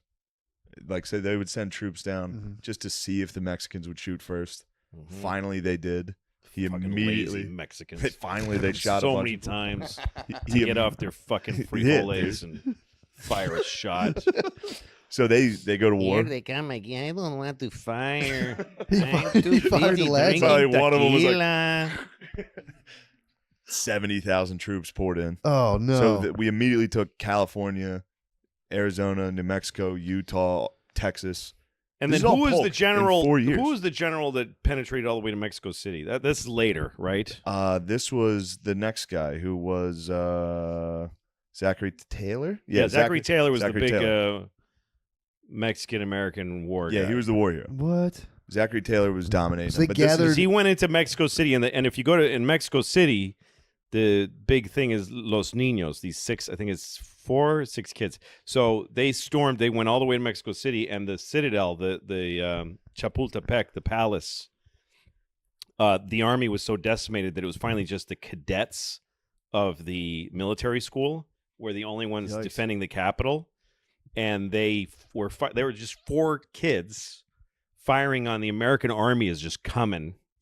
And they wrapped themselves in Mexican flags and jumped and dove and killed themselves. That was how they ended the war. Awesome. And the moment is Zachary Taylor's holding one of them, and he's saying they were just kids. Like he had no idea they were like fucking 12, 15 years old. Man.